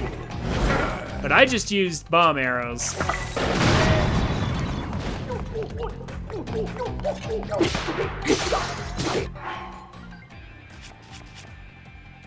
crazy loads of damage because it was near breaking.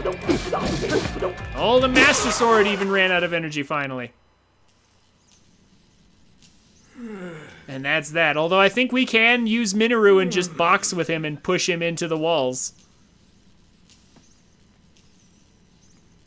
Ah, my beautiful weapon. All my work destroyed. You little twerp. I was this close to destroying the world with the Demon King. Think I'm just going to let this stand, do you? What happened to the construct, actually?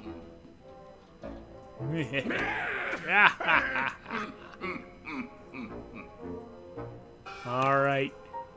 Time to bust out my serious moves. There's James from Pokemon, yep. This guy is the Wile E. Coyote of Hyrule. He really is. The first time, he summoned a giant iron spike ball so large that he couldn't see, and then it accidentally pushed him into the pit. And this time, a brand new technique I came up with in the deepest darkness of the darkest depths. It will destroy you.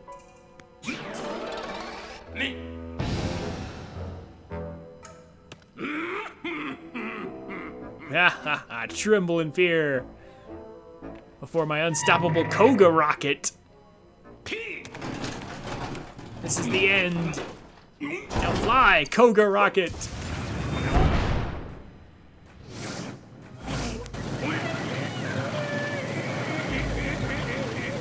This wasn't supposed to happen. How dare you, Link? I'll have my revenge. Team Rocket's blasting off again.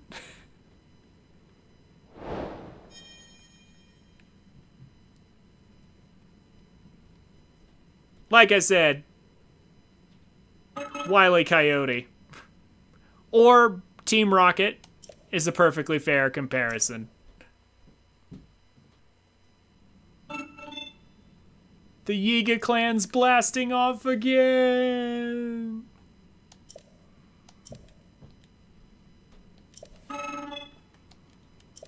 That's about how threatening they are.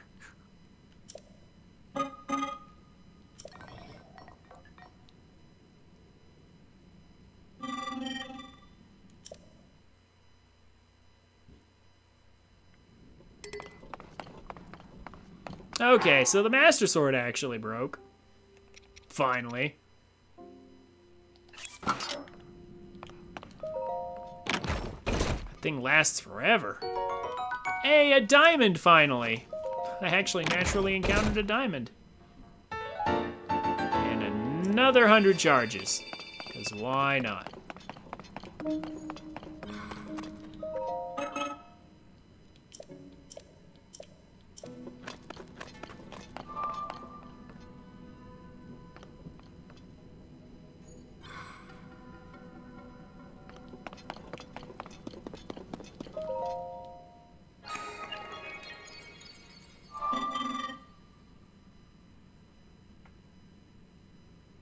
Koga, who in the manga is actually one of the commanders of Team Rocket? Really? Koga's one of the Team Rocket commanders in the manga? Seriously?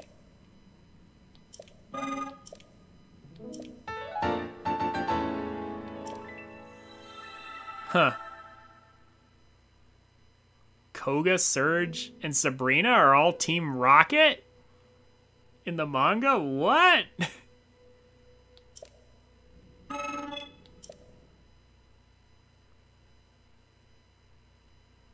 Wow, that's weird.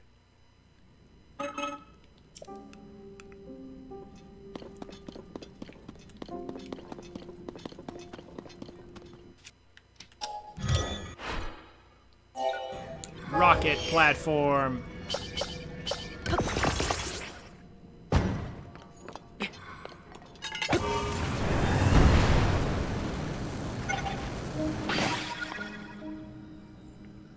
And hey, look at that. It puts us in, like, the perfect spot.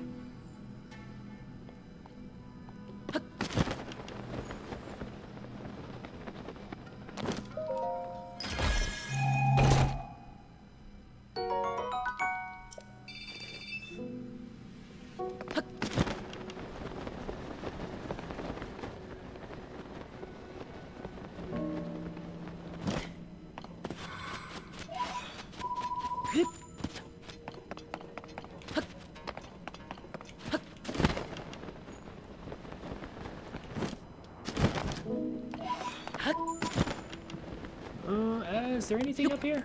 Hold on. Now I want to know. Anything hidden back here? No, okay. Just had to check.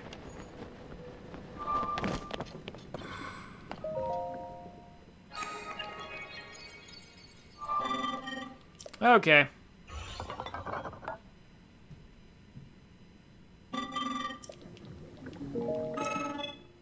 I'll just unlock this real quick.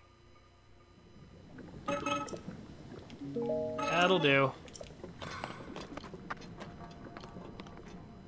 Now, we will proceed into the sky to increase our battery. We have another 300, so that's another full battery.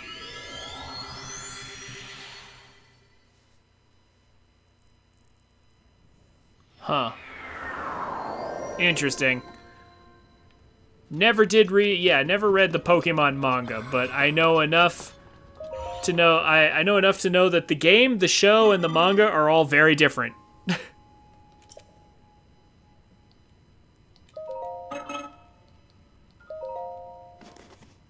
And that is 8 batteries.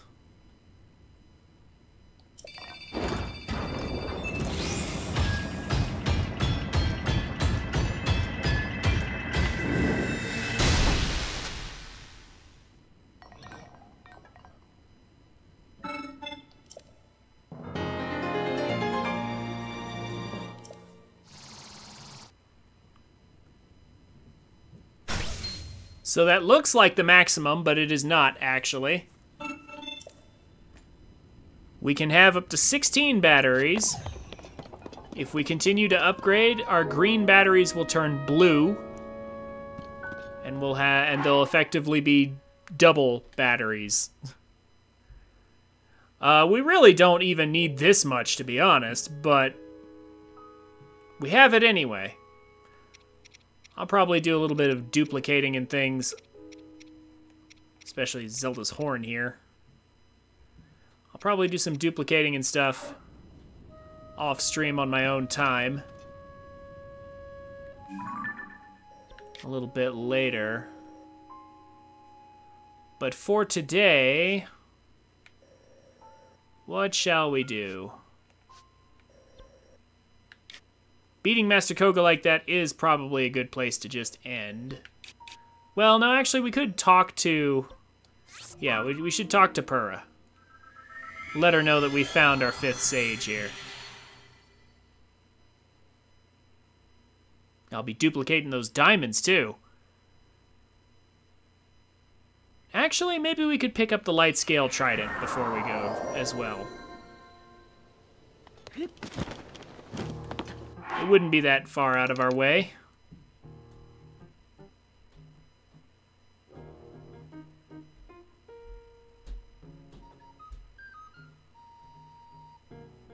You love seeing showcases of the glitch and dupes at least once.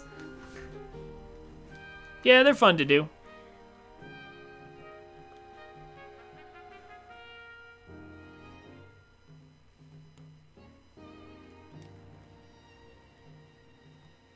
Well, I know the Pokemon manga goes further than Emerald. The Pokemon manga goes for, like, all the generations, doesn't it? I need to actually maybe check out the new anime. I haven't checked out the Gen 9 anime yet. But I hear it's at least okay. Oh! Should give it a try.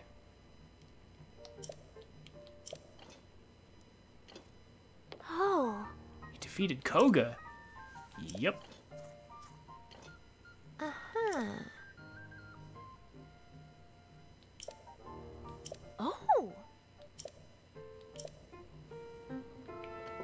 Okay, she doesn't give us anything. All right.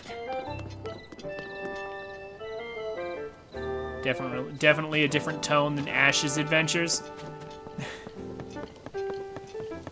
Well, honestly, which of Ash's adventures, if we're gonna be real? Because it seemed like each season, like with the new generations, they definitely changed over time. Because like season 1 of the Pokemon anime is very different in tone from like later seasons.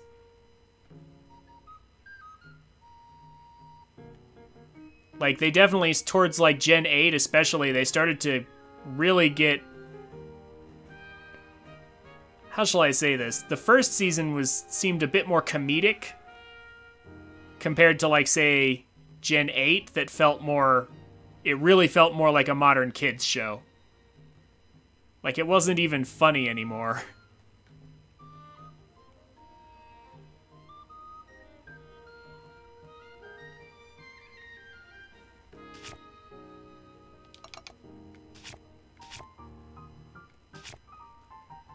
Okay. But yeah, I've heard some decent things about Horizons. So we'll see.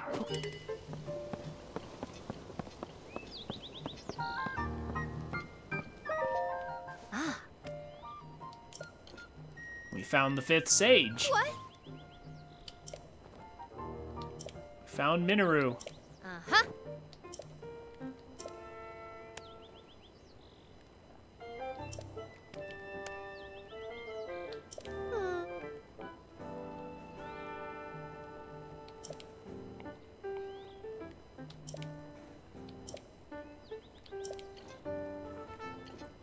What? Oh yeah, this is the part where we tell her the Master Sword is restored. We had it the whole time. When were you planning on telling me? You found it on the head of a white dragon of all places? That's hard to believe. However, this was Princess Zelda's wish. So we're not gonna tell her the part about Zelda turning into a dragon. We can tell Impa though, by the way.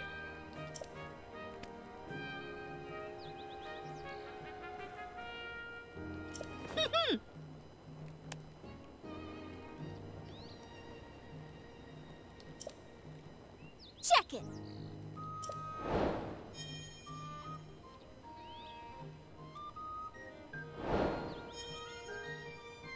Okay. Need to determine where the Demon King is lurking.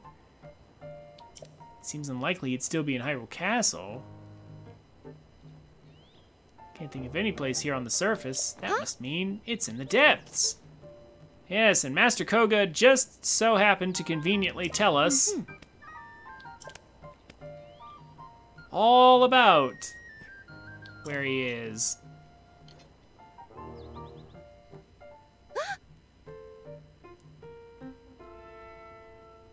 Yeah, we're supposed to, you know, talk to Joshua, and Joshua points us towards Koga, and Koga tells us. Yep, as usual, you're one step ahead of me, Link. Uh-huh. Turns out he's in the depths of Hyrule Castle. Just gotta dive on in there.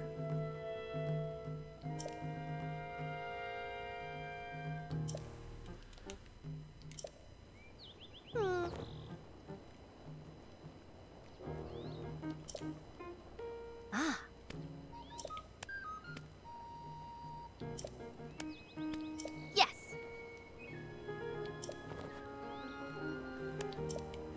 So we can tell Impa about what happened to Zelda. And even Impa's just like, oh, we can't leave her like that. There's gotta be some way. Check it.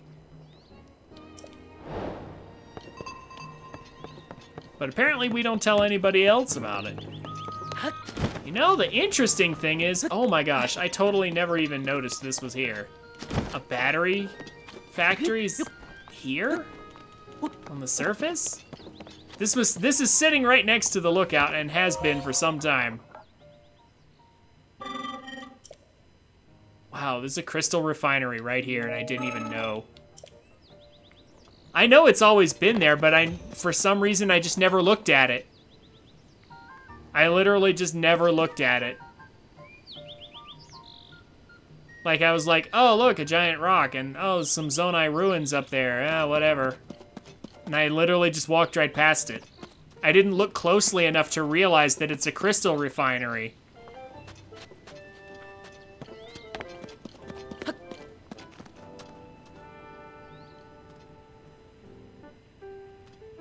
I mean, to be honest, it's not even as convenient as the one up here. Because the one up here, you just warp to the shrine and walk a few steps.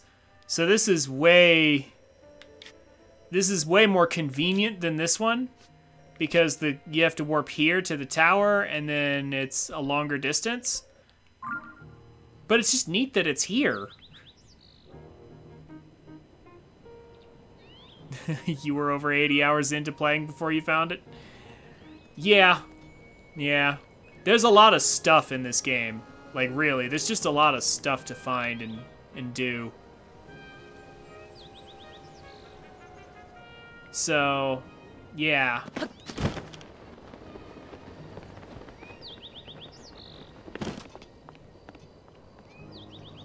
I assume this will hurt me. Yep. As it probably should.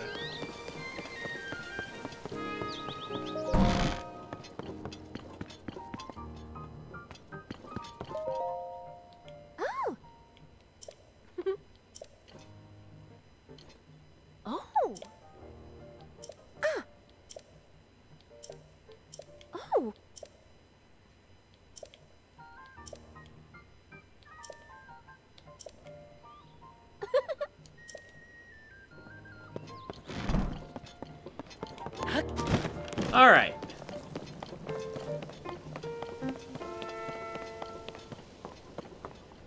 So just for you, Time Tree, since you like the demonstrations, here, I'll dupe a few things for you real quick, but we're basically done for today.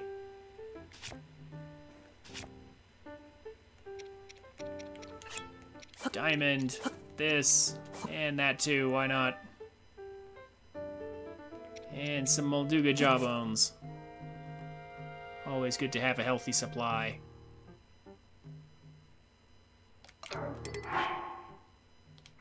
Oh, it wouldn't take something out.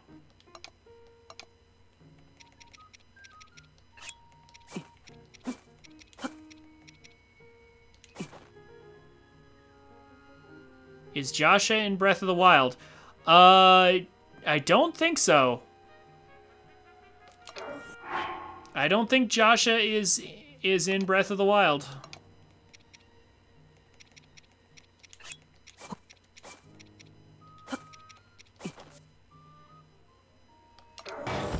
I don't remember her anywhere in like Kakariko Village or anywhere else that you find Sheikah. Hi. And even if she had been, like, remember, about 6 years have passed. 5 to 6 years, so she would have been even younger than she is already. If she's, assuming she's a young teen right now, she would have been a little kid. So, much like Tulin, Tulin was in Breath of the Wild, but he was just a little kid. He was like, he wasn't important at all. He was just an NPC who had like maybe a couple lines of dialogue. If you talked to him, he was nobody important.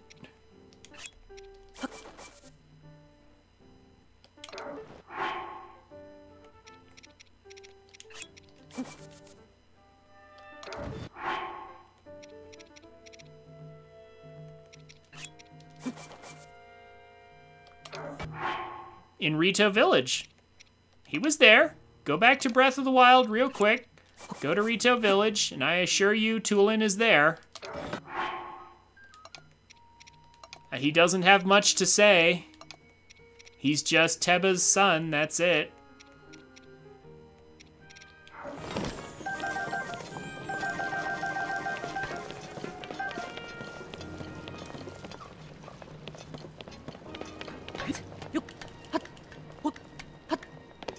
He's not really at all significant.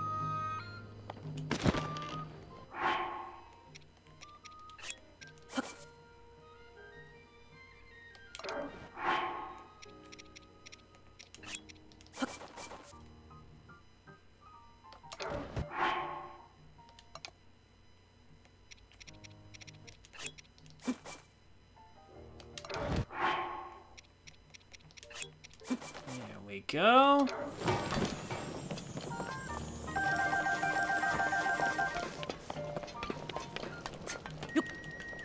One last round, and then I think maybe I'll pick up the light scale trident real quick.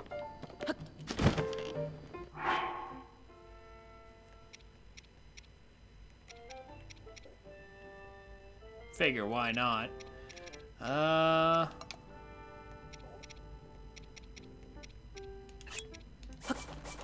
Sure. And diamonds. Just so we have plenty of diamonds. A couple more of these. And some Molduga jaws. And that will do.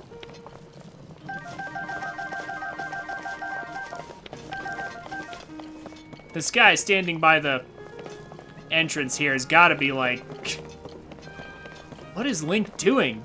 And how does he have all that stuff in his pockets? And more stuff just keeps coming out each time.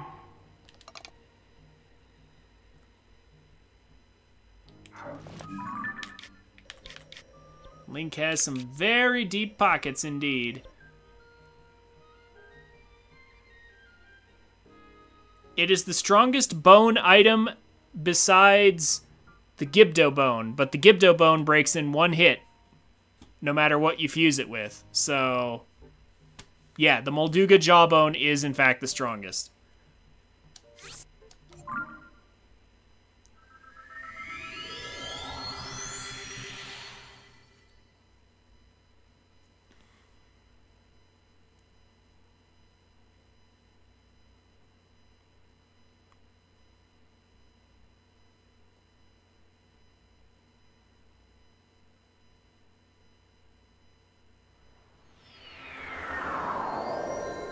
Alright. Hold on. We have to go to Terrytown first, don't we? Yeah, we do.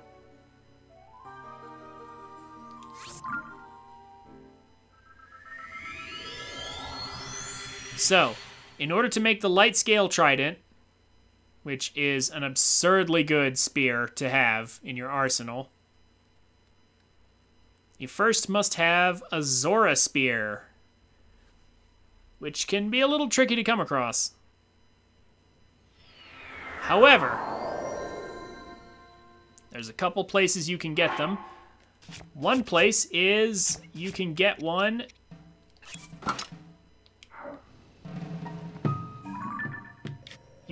just by rescuing the guy next to the tower here in the Upland Zorana Skyview Tower. If you've already used that one up, there's another one somewhere around here, right next to Rallis Pond. There's a chest with another Zora Spear in it. Or, if you've used both of those up, there's a chance you can find them in the depths. The statues, or sorry, the ghost pillars, the ghosts might have a Zora Spear for you. There's a possibility of that.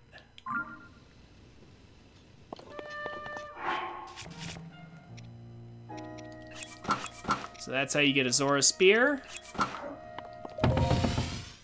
Either those two locations or in the depths. And then I have to go to Terrytown because, A, I want to go ahead and do the Terrytown quest next time. So I'm going to stick a travel medallion over there.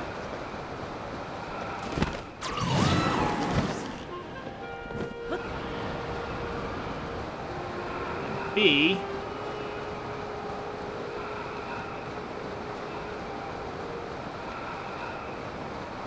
because I need to defuse this spear with the little thing I have attached to it.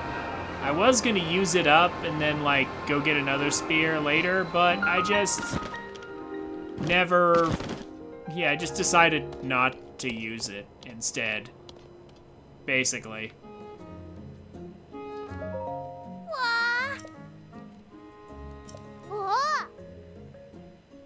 Actually, wait a minute. I don't have to break this apart. What am I saying? I can just destroy the fused material. Yeah, breaking it down would, in fact, would allow me to keep the material if I wanted to fuse it to something else, but I don't actually want to, yeah. I don't actually want to fuse it to anything, so why even bother? I will put down a travel medallion here, however. Yes, the light scale trident is actually one of the most broken spears in the game, as you will see when I am done demonstrating how so.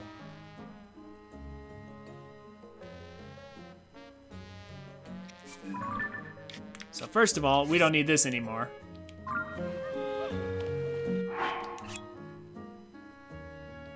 There we go. That'll do nicely.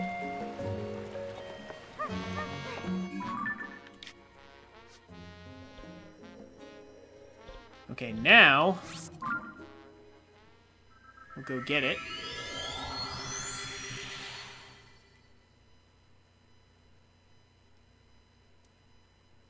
So we have our Zora Spear already.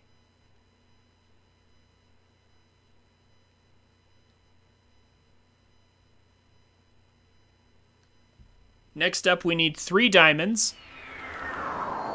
If you can't duplicate any diamonds, I mean, y'all should be able to, but if you can't, for whatever reason, you can buy 3 diamonds here in Goron City.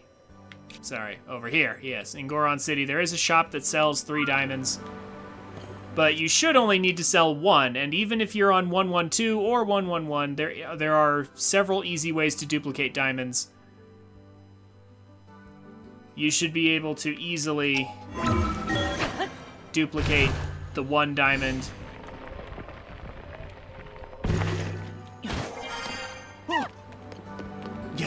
And everybody's scared because we came up in the middle of the floor.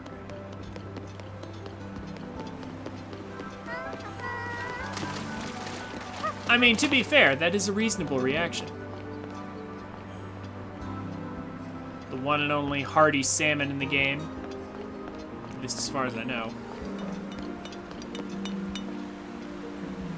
So we need 3 diamonds and a Zora Spear.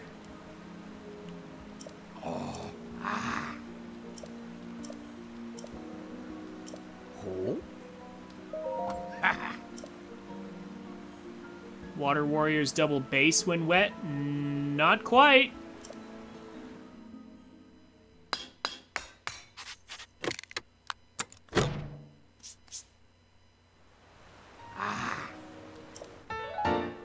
So, the light scale trident. 22 damage. However, if we're wet, like if we're standing in this water, it's 44 damage.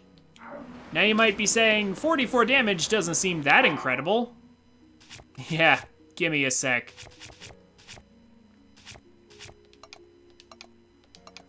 We are going to fuse it with a Molduga Jawbone.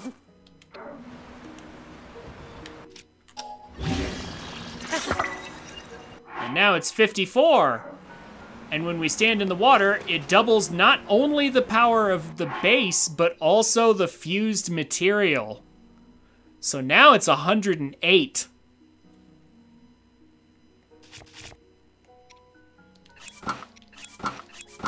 Combine that with the fact that it's a bone weapon, and we get, yeah, we get 108 times bone weapon proficiency of 1.8 times, and it's doing 194 damage a poke. But it gets even better when we combine that with the attack up food for another 1.5 times bonus. The light scale trident now does 291 damage per poke. And unlike other weapons, like say the Gerudo Spear will double the attack value of the attached material at all times, but it doesn't add any durability. So, like, there are other spears that can get to pretty high numbers, just like this. Okay, but the difference is this actually has a lot of durability. Yes, while wet, with a level 3 attack buff, and with the bone weapon proficiency. 291 damage a poke. And all you have to do is be wet, be wearing one of the 2 armor sets with bone weapon proficiency, and eat some attack up food. I'm not going to eat some attack up food because I'm ending the stream. But now you might be saying, well, what if you're out of the water? It's back to 54. That's like half damage all of a sudden. How do you stay wet? Well, first of all, Sidon. Literally just use Sidon's ability. And by the way, and here's the other way you can do it. Here's a super easy way to stay wet for like a good 30 or 40 seconds.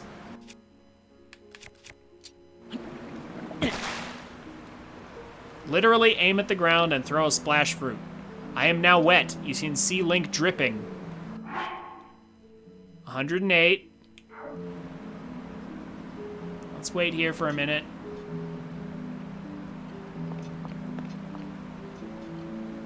Yeah, let's just wait here for a minute. Oh, okay. Yeah, we're not wet anymore, but I think it depends on the environment, because I know it can last for a long time.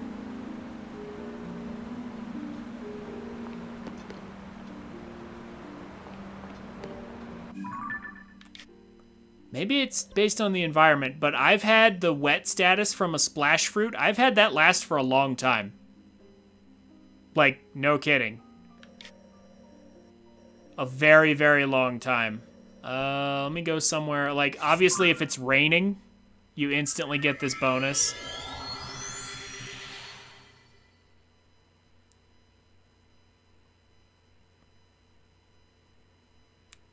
Yeah, let me go somewhere else real quick. See if it lasts longer over here, maybe. Maybe different environments have different effects.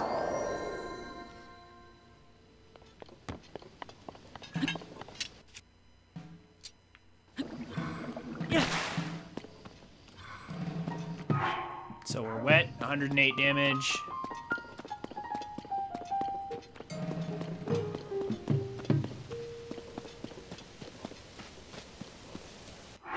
We're still wet.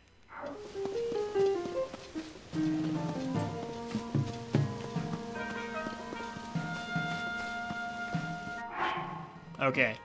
So what? That lasted about 15 seconds? 10, 15 seconds before wearing off? And I swear I've had it last longer than that. I've had it last longer than that, I swear. But like, even if it doesn't, remember, we have Zonai constructs.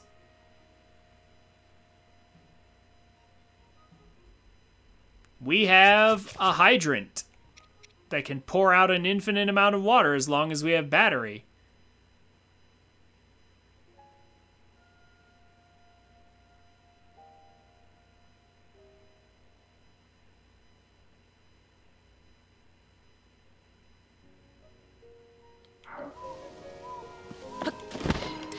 Cold weather means we stay wet longer? Yeah. Yeah, I think the environment does have an effect on, like, the splash fruit's effectiveness to keep us wet, but that's one easy way to do it.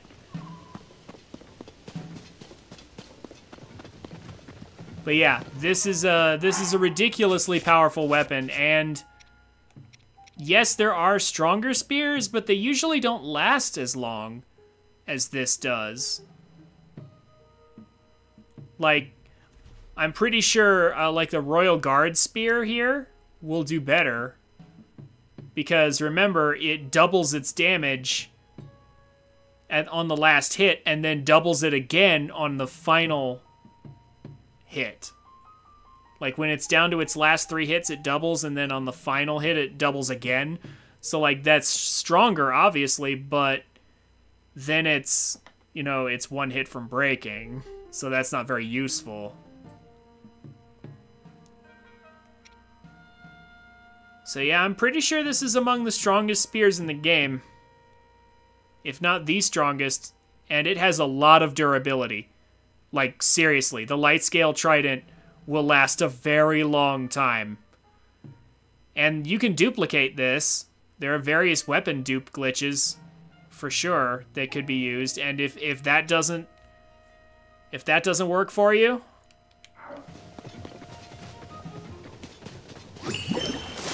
yeah, if that doesn't work for you, you can repair it by fusing it with like a shield or something that's not a legendary piece of equipment, and feed it to an Octorok, and it won't give you a bonus, but it will repair the light scale trident. If you try to feed it the light scale trident just as is, the Octorok will not repair it, but you can trick them by fusing it to like a shield or something. Some regular piece of equipment.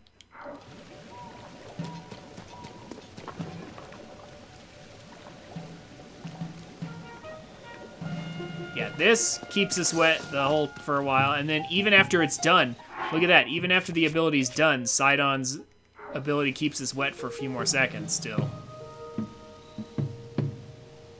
I'm watching the water droplets on Link as they're falling off. So you can see he's still dripping wet.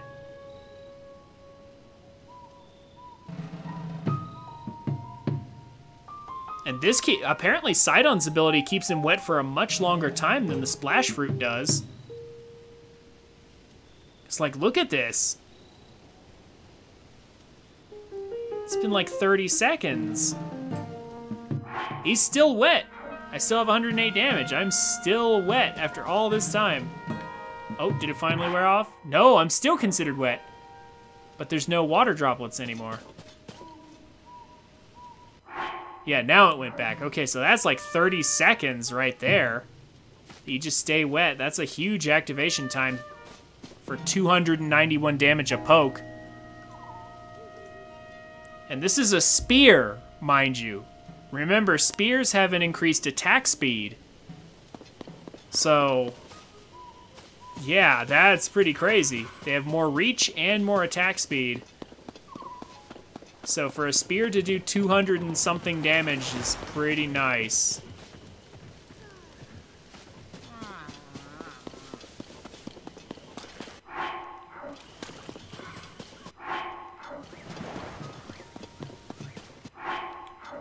That didn't last long, huh?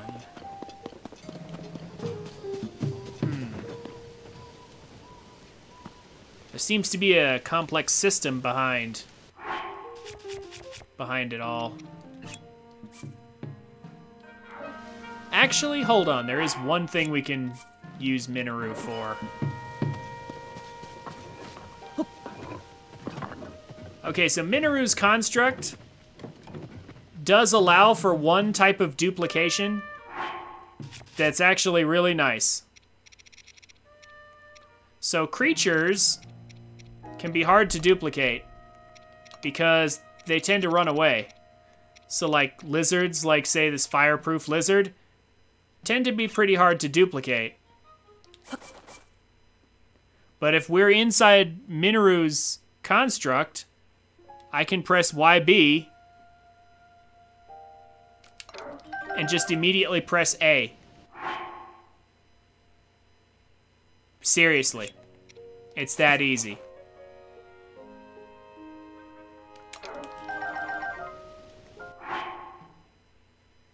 For some reason, yeah, when we're in Minoru's construct, we can't hold things. Or we're not supposed to be able to. So it holds them, drops them immediately after cloning them, and then we just mash A to pick them up.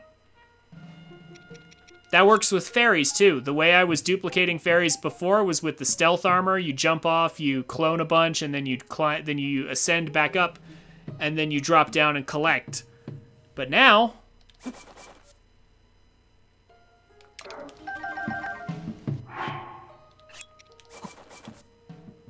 it's even easier than that. Because the fairies are dropped in collection range. They're just dropped right there in collection range. So Minoru is very helpful for cloning creatures, including fairies. Like, she just makes the fairy cloning process stupid easy. So.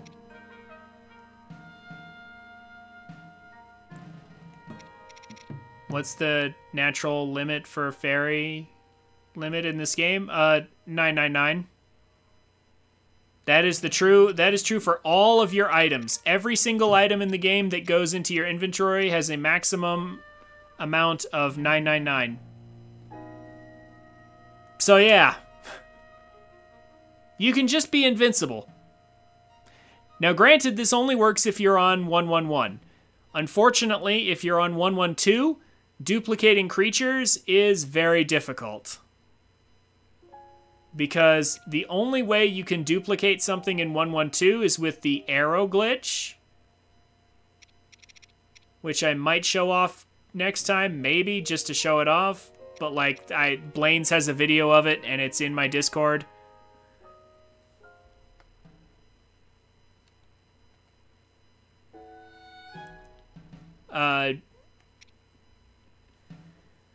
But yeah, you can only dupe things that you can attach as an arrowhead. So diamonds, for example, you can dupe by just making them an arrowhead and shooting them at this entrance right here, like this chasm entrance right here that we went down with Minoru. Like, you walk down there to, like, the transition zone between the depths and the surface, and then you, like, fuse diamonds to your arrows and then shoot them with a multi-shot bow, and it clones them. Because the arrows, like, stop in midair, and then you walk towards them, and then they just drop to the ground, and there's just a bunch of duplicated diamonds and arrows there. And that's just how it is.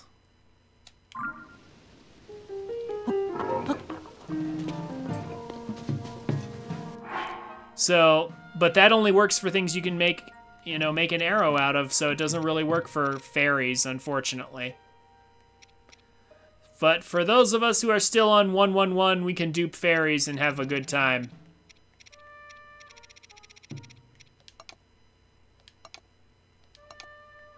Honestly, it's not a big deal. If you're on 112 and you can't dupe fairies anymore, it means you have to spend a little bit of time every time you use up, 2 to 3 fairies. You might have to go to one of these little islands right here and pick up some fairies. It's just a tiny little detour out of your way every time you lose a few fairies. It's not that big of a deal. Not really.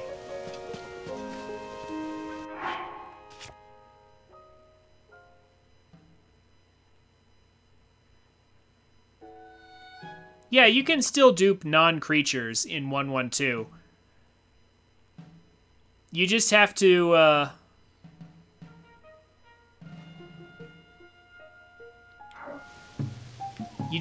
have multi-shot bows, so you have to be prepared to use up multi-shot bows, and you also have to go to this very specific location, like between the surface and the depths. You have to go into this chasm right there.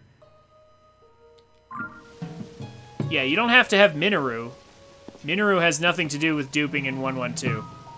But it's extra steps. It is pretty quick once you get set up, but it's still, you can only dupe certain things.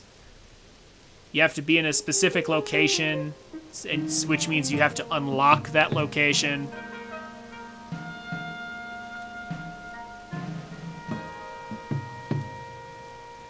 Yeah, there's a bunch of complicated extra steps you have to take.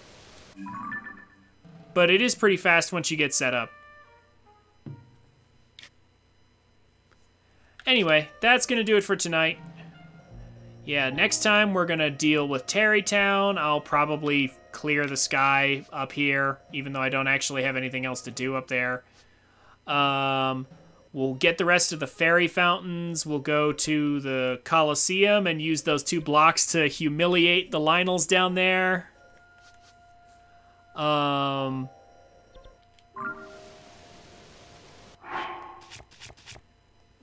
get stocked up on equipment.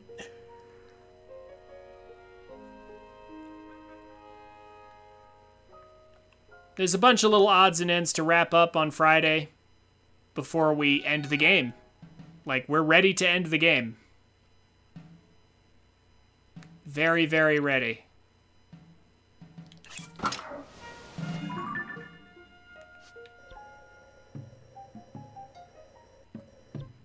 Yeah, we'll just go ahead and start with Terrytown right away next time. I'll warp straight there and save and call it a night.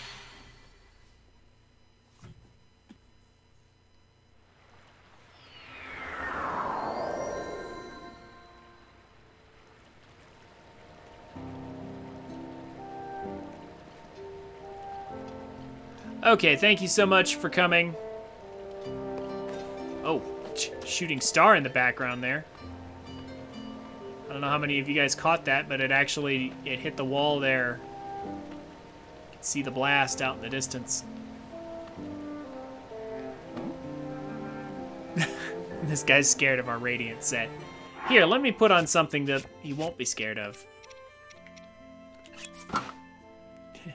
Everybody's afraid of Luchador Link. What about Majora's Mask Link? Oh, everybody seems so much more calm around that. This outfit doesn't look scary at all. Okay.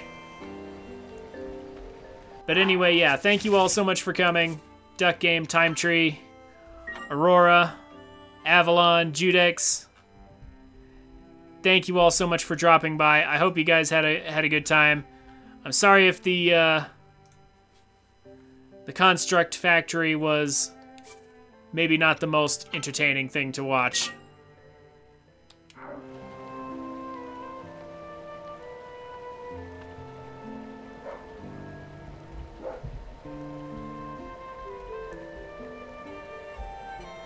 But I hope you all had a good time anyway. I know I did. Thank you so much for coming. Have a good night. I will see you on Friday.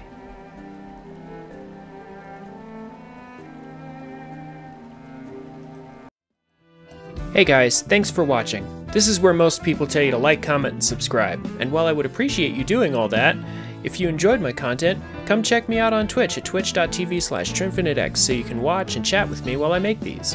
I'm a family-friendly streamer, so everybody's welcome. Throw me a follow on Twitch and Twitter so you can get notifications when I go live. Links will be down in the description. Have a wonderful day, and I look forward to meeting you.